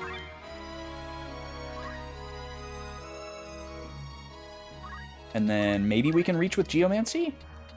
No. That's fine. He can just wait. So even though they're not attacking him, they continue to, like, follow him and surround him. Oh, okay, you can inflict Bloodsuck as well. Okay, well, this is not good. Now Salome has to run away again. Okay, now the fight might be over. Oh, he's gonna go over here.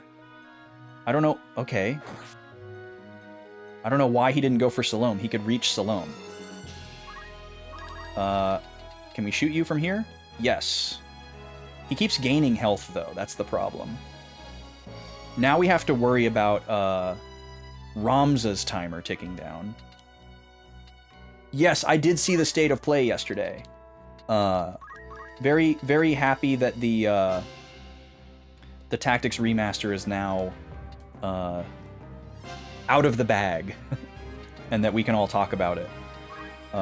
There were a lot of people that kind of like loosely or firmly knew that it was going to be a thing, or like were pretty sure it was going to be a thing, but had to like either keep a lid on it or hedge their bets a little bit. And now it's finally out there, which is very cool. I was expecting to see that announcement, but it was still very cool to see like what exactly it's going to look like. There's still some questions that I have, but I'm very glad that it's happening. I can't decide what to do here. I could revive Ramza.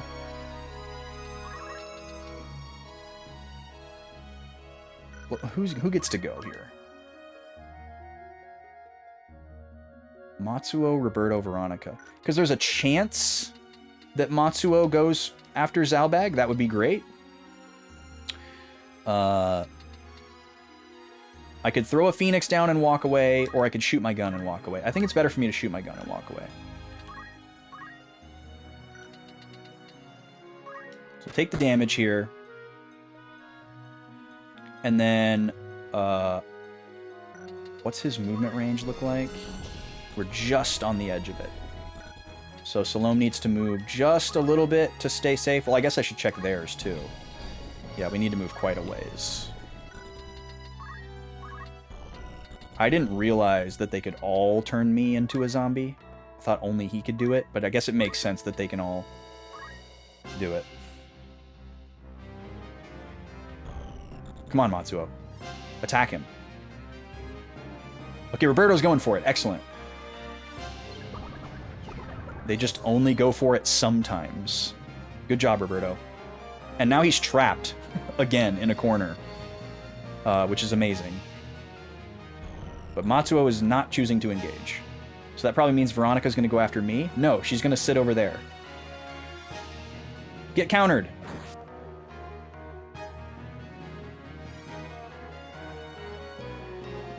Come on, Roberto, get him.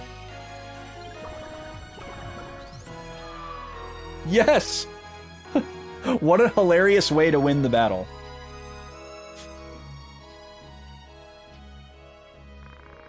I'm so sorry, Ramza, to make you suffer. Save Alma. You're the only one who can. I have to go now. Goodbye, Ramza. Thank you. Well, at least we got to say goodbye. Oh, wait, are you going to turn into a demon? No, he's just going to explode. Okay. But that's like the sound of the summoned demons. Zalbag! So, I don't know. Maybe he'll come back as a demon later. All right. So, let's write down some notes from that battle. We didn't write down anything. In the chapel of the Saint Mirand Temple. Oh, cutscene is happening. I thought it was going to freeze on the battle complete screen. Hold on. Let me wait till we get to a point where we can stop.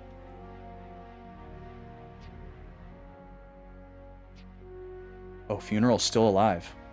Okay, hold on. We're going to pause here for a second. In the Chapel of St. Mirand Temple, Vormov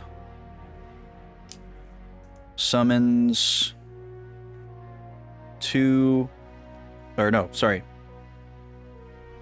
three demons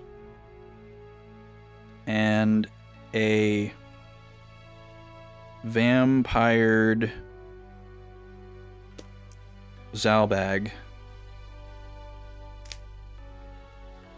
to slow us down while he escapes.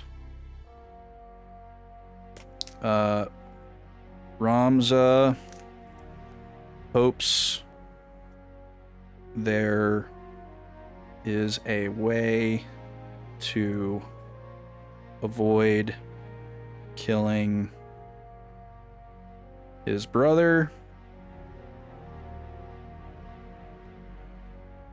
but Zalbag insists that we destroy him before he fully succumbs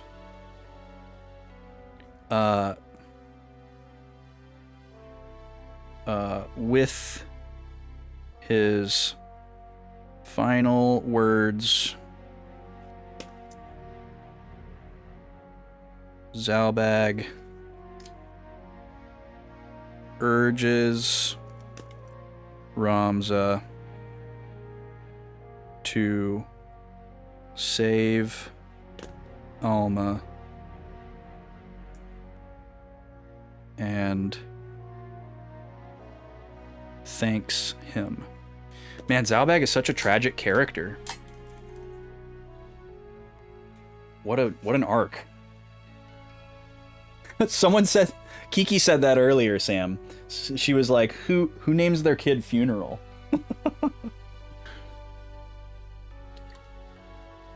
All right. Let's get back to this scene here. So somehow High Priest Funeral, this old holy man, has survived 2 mortal woundings. He's not dead yet. He's not given in. Okay, I think I know what's going to happen here.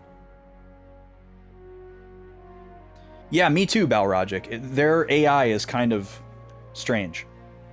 Somebody.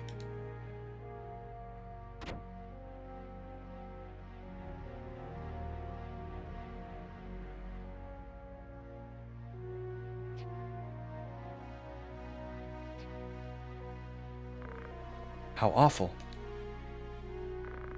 Help, help. Hold on. Shrine. You know where they went? Where? Where did they go? Orban. All right, now we know where they went. Orban Monastery. All right, see ya. Well, see you later.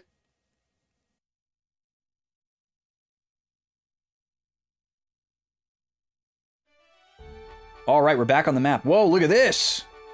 We can just go straight to Gog. Okay, I have a feeling, y'all,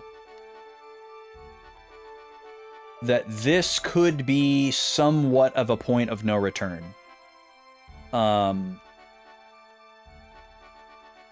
We have a couple of map moves to do. It's very important that we save right here. Sometimes cutscenes happen when we move to seemingly innocuous places. So first thing we're going to do... And again, if you're new, there's a couple new people today. Glad to have you. Just a quick reminder, I'm playing this for the first time. Very insulated, completely insulated. I don't want to know anything. So any questions that I ask are strictly rhetorical. Do not answer them. I am very strict about this. You might think, oh, this person seems pretty chill and cushy and nice. But if you backseat me or spoil me, I will destroy you. So, please don't. Just sit back and enjoy. If I miss something, or if I'm failing to figure something out, and you can't stand that that's happening, don't hesitate to leave. That happens sometimes here. So, just a fair warning to everyone. This is a warm and welcoming place unless you cross that line. You've watched hours and hours of Sam playing this game and you have no idea what's going on. Woo 2 years. Woo, 2 years. Draconics, thank you so much for 2 years. That was the second sub today that we've had. That's a 2 years sub. Thank you so much, Draconics. Would you like a wheel spin for your resub? Oh yeah, I gotta write down the save file. So this is save slot 4. Post. We'll call this the Zalbag fight. Post Zalbag fight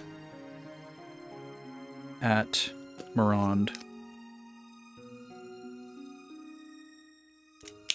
So all of that to say, you accidentally backseated once and you haven't seen your family since. Yeah, Sam is in chatter jail. I actually don't remember what you're referring to, Sam, so that's good.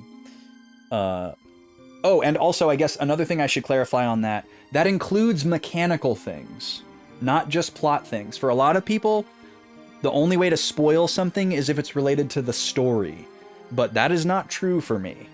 And you should, as a very strongly worded piece of advice for Twitch chat etiquette, you should assume that anything related to a video game that the game hasn't expressly told the player is a spoiler in the eyes of the person playing it for the first time.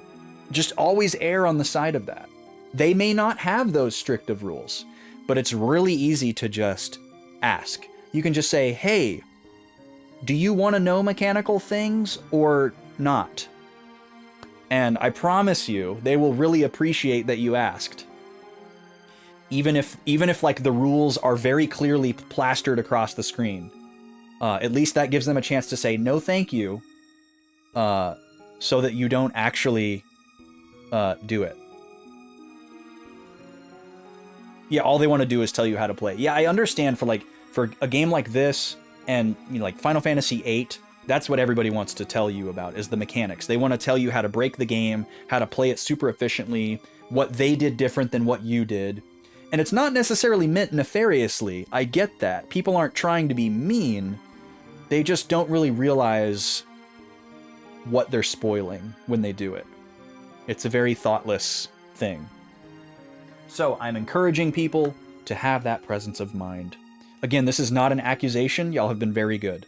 But as I'm getting the vibe that we're getting really close to the end of this game, I'm always more wary about looking at chat. Because I don't want to know how far I am in this game. I don't want things to be confirmed for me that I'm speculating out loud. That's just part of me digesting and enjoying the game. So don't take that as like, even though it's not like a question necessarily that I'm saying that you might interpret as a direct question, you might think, oh, he's confused about where he is in the game. I know the answer to that. Let me just help out. No, please don't do that. Please don't do that. The suspense and the not knowing is part of the fun for me. So keep me in the dark. Okay, we made our save here. I have a very strong feeling that we are being given full reign of the map to go goof around here and do whatever we want. We can go do propos, we can go shop, we can go grind, we can do whatever we want. And I have a feeling once we go to Orban, it's kind of all going down. That's kind of what I'm thinking. Because once we take out Vormov, I don't really know what's left.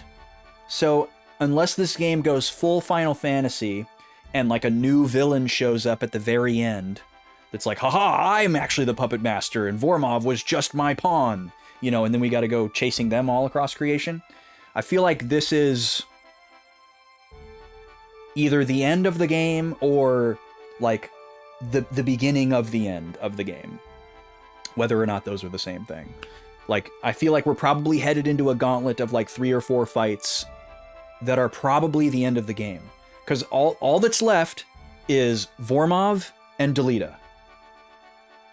There's a couple of unresolved threads out there.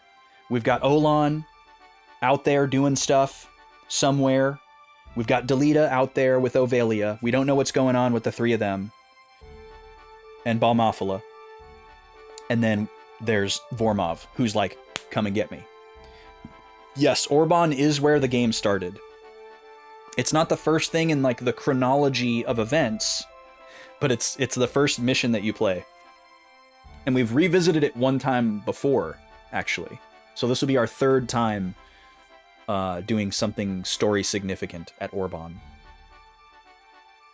You're kind of shocked it hasn't ended. I feel like you've done a ton of story fights. Yeah, I mean, I knew that this game was known for being pretty long. I was fully ready when we signed on for this playthrough. I was like, this might take me a year, guys.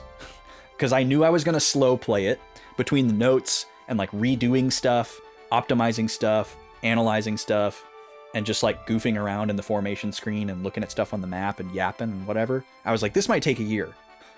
I don't care. I'm giving this game my full attention. I'm not going to rush anything. But we did start in February. So we've been playing this game for a long time. And that was right when I switched to doing 2 days a week for RPGs as well. So this has been a long one. This is technically my longest playthrough I've done on the stream. We've surpassed Wild Arms 3. Oh, nice! You started Crystal Shards offline. That's awesome, Sam. What do you think of it so far? Exactly, Sam, and that's why I feel okay. I was like, it took me so long to finally get this game to win a poll that I'm gonna milk it for all it's worth. Okay, so the save that we just did, save slot 4, I think this save slot is a save slot that I'm gonna want to keep forever. We've been cascading our saves. We can fit 15 on the memory card. So I think at all costs, I should make sure that I keep this save file. Like, forever. Unless I'm wrong about how things are staged. So if we save enough times to get back around to the top, before this game is over, to get back to slot 4, I'll either figure out something else and save in a different way, or I'll like swap over to another memory card because I have a ton of memory cards. So what we're going to do right now is avoid the impulse to explore and look at propos and all kinds of stuff like that. And we're just going to go straight to Orban and see what it is. Because we have about 10 minutes left of stream. So if it's a big battle, we don't have time to get into it. If it's a big scene, we might not even have time to finish it. Yo, Devarian, how's it going? I have heard of La Mulana, but I have never played it. Actually, it's good that you brought that up.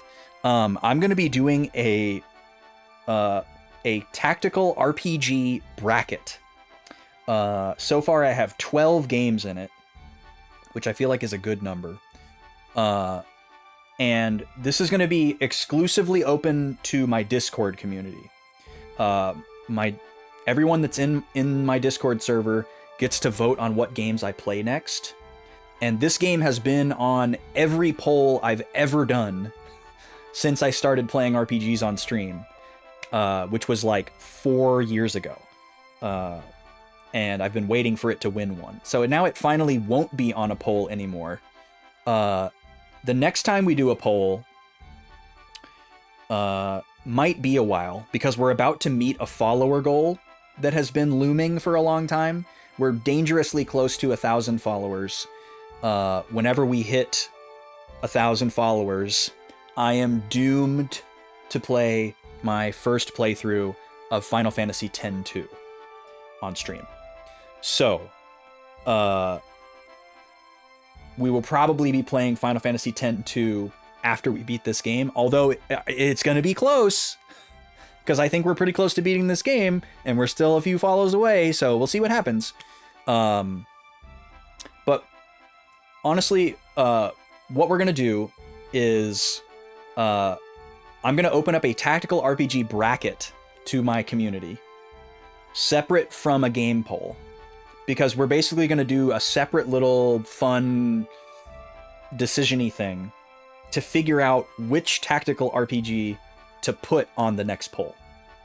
Because I've now decided that now that the floodgates are open and I've beaten this game, I'm finally going to allow myself to play all of the other tactical RPGs that I have. And I was waiting until I got farther in this, because I was like, okay, maybe by the time I get to the end of Tactics, I'm going to want a little bit of a break from the TRPG, you know? But if I have a thirst for more, if I'm really wanting to play another tactical RPG, then I'll put one on the poll. And I can definitely say with certainty now that the itch is still not fully scratched. So the Discord community is going to help figure out and narrow down this pool of tactical RPGs to one. And then that one tactical RPG is what's going to go on the next poll against 2 other regular RPGs. And then, you know, if Broken Quest cashes in some channel points to add one, another one. But yes, when the follower goal gets met, 10-2 will take over. If we get to the end of this playthrough before reaching 1,000 followers, we will do a poll.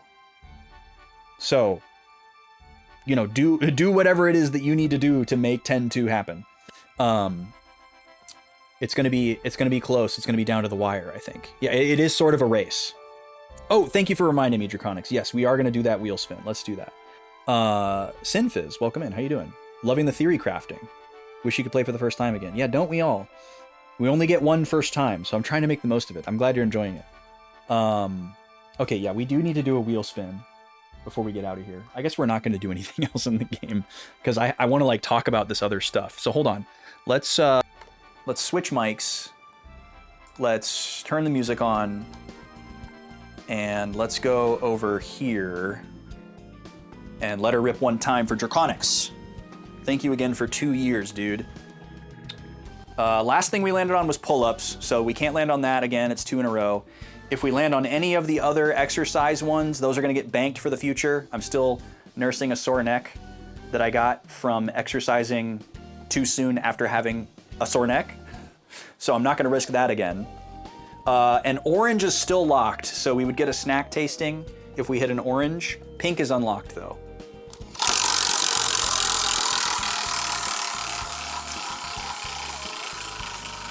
But yeah, the next RPG poll, whether it happens after this game or after 10-2, yet to be determined. But whenever that next RPG poll happens, Game Roast, we've landed on another Game Roast. That's a limit of 1 per stream, so that's gonna be a respin.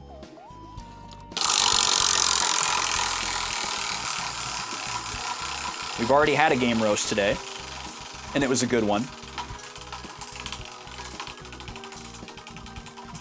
My neck's not too sore to jam though, thank God. Ooh, Discord Despot. All right, Draconics, congratulations. Exclamation point Hex in the chat. Please pick a color. You are going to be granted the amazing Discord Despot role in the Discord server, which means this is such a great tie-in to our conversation. I am back, he says. You've stolen it away from Brack. I think Brack had to run off to work or a meeting or something, so he probably won't know for a little while. We have a role in our Discord server called Discord Despot. And what that does for you is it makes all of your votes count for double. As I mentioned earlier, only the people in my Discord get to vote on what games I play. I pick 3 options, I put them on a poll, and then y'all get to vote for which one you want to most see. You can also add a game of your choice from my backlog to a poll with 25,000 channel points. You technically don't have to be in my Discord server in order to do that, but I'm assuming that if you wanted to do that, you'd probably want to be in the server so that you could at least vote for it.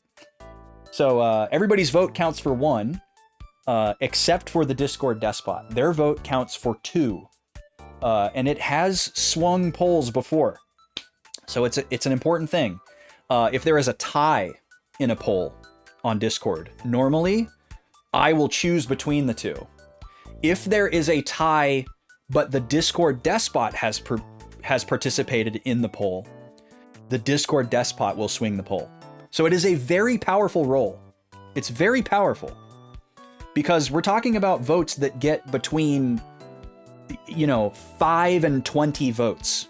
So 2 points is a big deal. It's not like there's hundreds of people participating in these and your double vote doesn't count for a whole lot. It counts for a lot. I think the most votes we've ever had on a new game poll is like 16 or something like that. So 2 points is a heck of a lot. So congratulations, Draconics. Yes, please DM me that. That way I won't lose it. I will get you all set up after the stream here, after we raid out in a few minutes. Back to the poll. The next time we do an RPG poll, whether it's after this game or whether it's after 10-2, depending on when that follower goal gets met, is going to be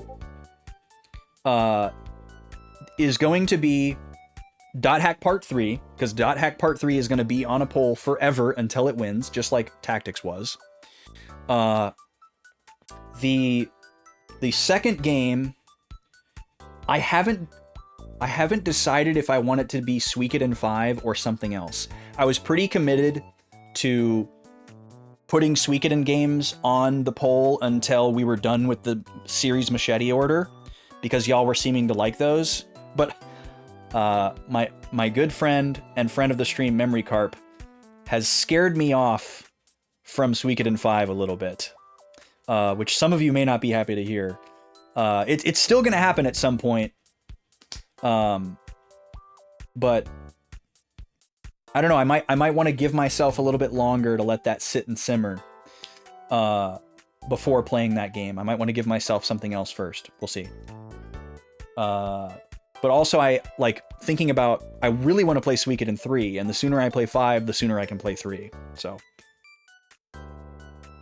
well, Pokemon would be a Tuesday game. Pokemon's always a Tuesday game for me, even though it's technically an RPG by, most metrics.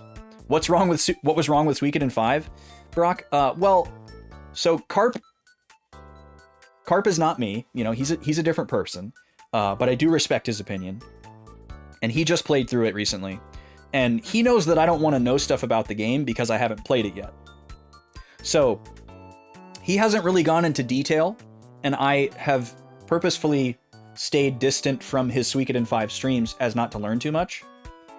So I don't actually know a lot about what he didn't like. I just know what his tastes and sensibilities are, and what my tastes and sensibilities are, and where those Venn diagrams, or where that Venn diagram sits. And just based on like his very broad emotional reactions to some of the aspects of 5, I'm a little bit concerned about, because he basically his spoiler-free summation of his experience is that it was entirely too long and very bland. And in his opinion, it was far and away the weakest of all of the Suikoden games. He's played all of them. And that surprised me, because everybody else I've talked to is like, oh, Suikoden 5 is either the best or the second best, or, oh, it's the best 3D Suikoden.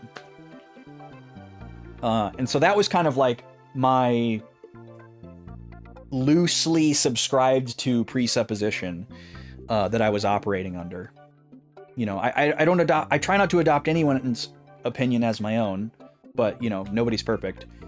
But I was assuming that Suikoden 5 was really good because I hadn't really heard anything negative about it.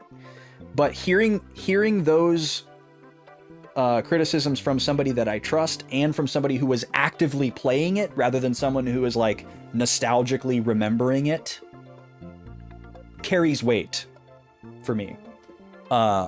So I've just been given a little bit of pause and thought, is there anything else that I'd rather put on the poll besides Suikoden 5? I haven't thought of anything as of yet, so it may still just be Suikoden 5, but I'm just letting y'all in on my headspace there.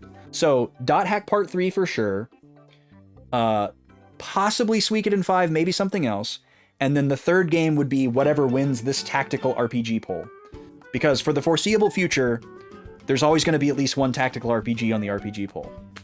Until I get sick of them. because I have a lot of them. Before we start the tactical RPG bracket, though, I'm going to put out the feelers to y'all to suggest any additional tactical RPGs beyond the 12 that I have selected. Now, obviously, your suggestions are going to be taken with a grain of salt because they're probably going to be games that I don't own. So keep that in mind. And if they're like middle or later entries in a series, that may also count against them as well. But I'm going to share in the Discord what the 12 games are that I have selected and give you all a little preview of how I'm going to put the bracket together. Because the way that it's put together, there are 4 games that are like the 4 that I'm most interested in, and they basically get a first round bye in the bracket. And then on the far left side of the bracket are the other 8 tactical RPGs that I'm also interested in, but lesser so than the other 4. So we would basically have these 4 separate matchups of 1v1, and I kind of categorized them to be games that I think are similar in certain ways. And then the winner of each of those matchups will go against the 4 that I've given the first round bye to. And then we'll go from there and try to narrow it down until we have 1. And I haven't decided if these are just going to be Discord polls or if we're going to do some type of like on-stream activity. I'm not going to put it to like subs or bits because I don't want it to feel paywall-y, to the highest bidder kind of thing. So I'm still figuring out exactly how the voting and selection process is going to go. But I'm going to at least show y'all the list. Pokemon Conquest is an interesting shout, Broken Quest, because I have that game and I really want to play it. It is not currently in my list of 12, but I might be convinced, because like usually I do Pokemon stuff as a Tuesday thing. Like Nintendo RPGs, I typically would say, well, we don't have to put that in the Friday slot. Let's put that on a Tuesday. Something like the GameCube Pokemon games or Paper Mario or something like that. Mario and Luigi game. I would put it on a Tuesday just to give myself a longer form, grittier classic RPG on Thursday and Friday. It's a selfish thing. Not that I actually think less of them. But Pokemon Conquest could be a strong exception to that. I might need to chat with you, Broken Quest, to figure out just how intense the plot is. Because that's kind of the main reason why a lot of the Nintendo RPGs get relegated to the Tuesday slot. It's like, okay, I don't need to track this plot super hard, right? Like I do with something like this, or like a Wild Arms or a Skies of Arcadia. I can just kind of keep that all up in my head most of the time. So I might hit you up about that. G&D Arc.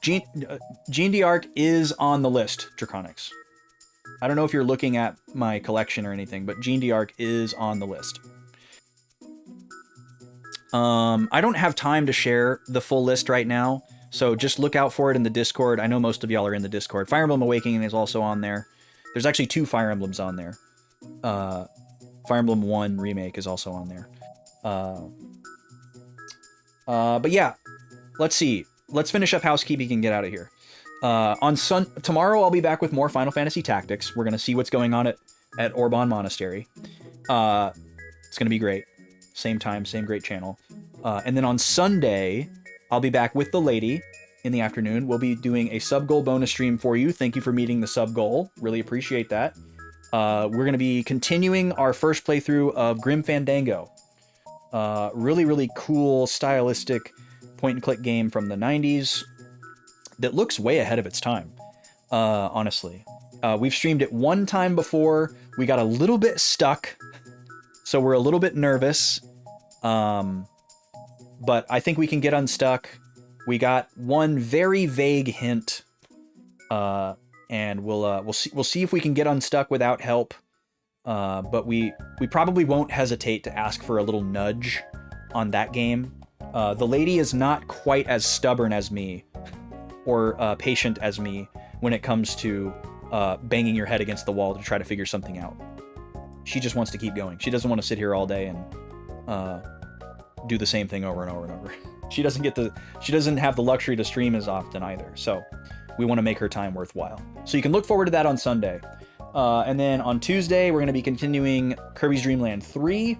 I'm sure we have plenty more of that to go. But whenever we finish that one, we're going to be moving on to Star Fox and Star Fox 2 for the Super Nintendo. So we're on a little Super Nintendo journey on the Tuesday slot. Hope you can stick around. Also, thank you for that follow that came in, getting us one closer to Final Fantasy X-2. Dangerously close. And I've been strict too. I've even been purging the bots. You know, I'm going in and making sure we don't have any bloated followers. We want the real follower count to be 1,000. It's got to be for real. Okay. That is it. I have yapped much too much today. Oh yeah, it's gonna happen, Sam. It's gonna happen. It's just a matter of, will it happen after Tactics, or do we have to wait for another playthrough? If we can get just a couple more follows before the end of this playthrough, we'll clinch it. Thank you all for being here. You guys are great. Thank you for listening to me complain about my Switch 2 Midnight launch experience. I'm gonna go set it up now. That sounds like fun. See if I can get everything transferred over, see if I can get Fantasy Life set up, maybe try out some Mario Kart. If I end up playing either of those games later on, I will ping the Discord. I'll probably stream in Discord for a little bit. If people want to jump in and play with me, you're more than welcome to. I'm really plugging the Discord today. I don't usually plug the Discord that hard. I know everybody has a Discord and you can't join them all. But ours is chill and minimalistic if you want to come hang out. There's another follow. Getting us closer. Thank you so much. Anyways, that's enough for me. See you tomorrow for more Tactics. Sunday for Grim Fandango. Tuesday for Kirby. Let's find someone to raid. See who else is on here. Da da da da da da. Let's see. Who's hanging out? Who's not playing Mario Kart right now? Is the real question. Actually, quite a lot of people are not. Dun, dun, dun, dun, dun, dun.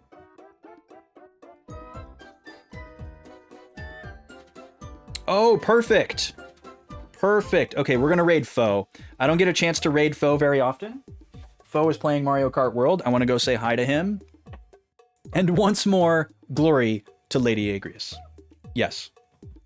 Thank you for the eyes on B. One of my favorite emotes on the website. All right, we're going to raid Faux Retro. If you don't know Faux Retro, please go and follow him. Such a kind and hilarious human being. Off the charts vibes for a stream. One of my favorite late night roosts. He's usually a nighttime streamer. But today he's doing a special stream for Twitch too. Thank you, Balrogic. Let me pay out that Twitch prediction really quick. A very slight bump to the Samus believers. You're gonna get the smallest return on your points. It's like the S&P 500 for points to vote for Samus at this point. Let's go say hi to Foe. He just went live. He's doing marbles on stream and yapping. Go show him some love. If you can't come through with the raid, I strongly recommend dropping a follow. But raid with us if you can. And I'm gonna go hang out in there for a little while I set up my Switch. He's gonna be playing Mario Kart. Maybe I'll jump in and play with him if I can get set up in time. Who knows? And I hope y'all have a good one. See you tomorrow for more Tactics. Sunday for Grim Fandango. Tuesday for Kirby. And y'all are the best. That's it. Have a good one.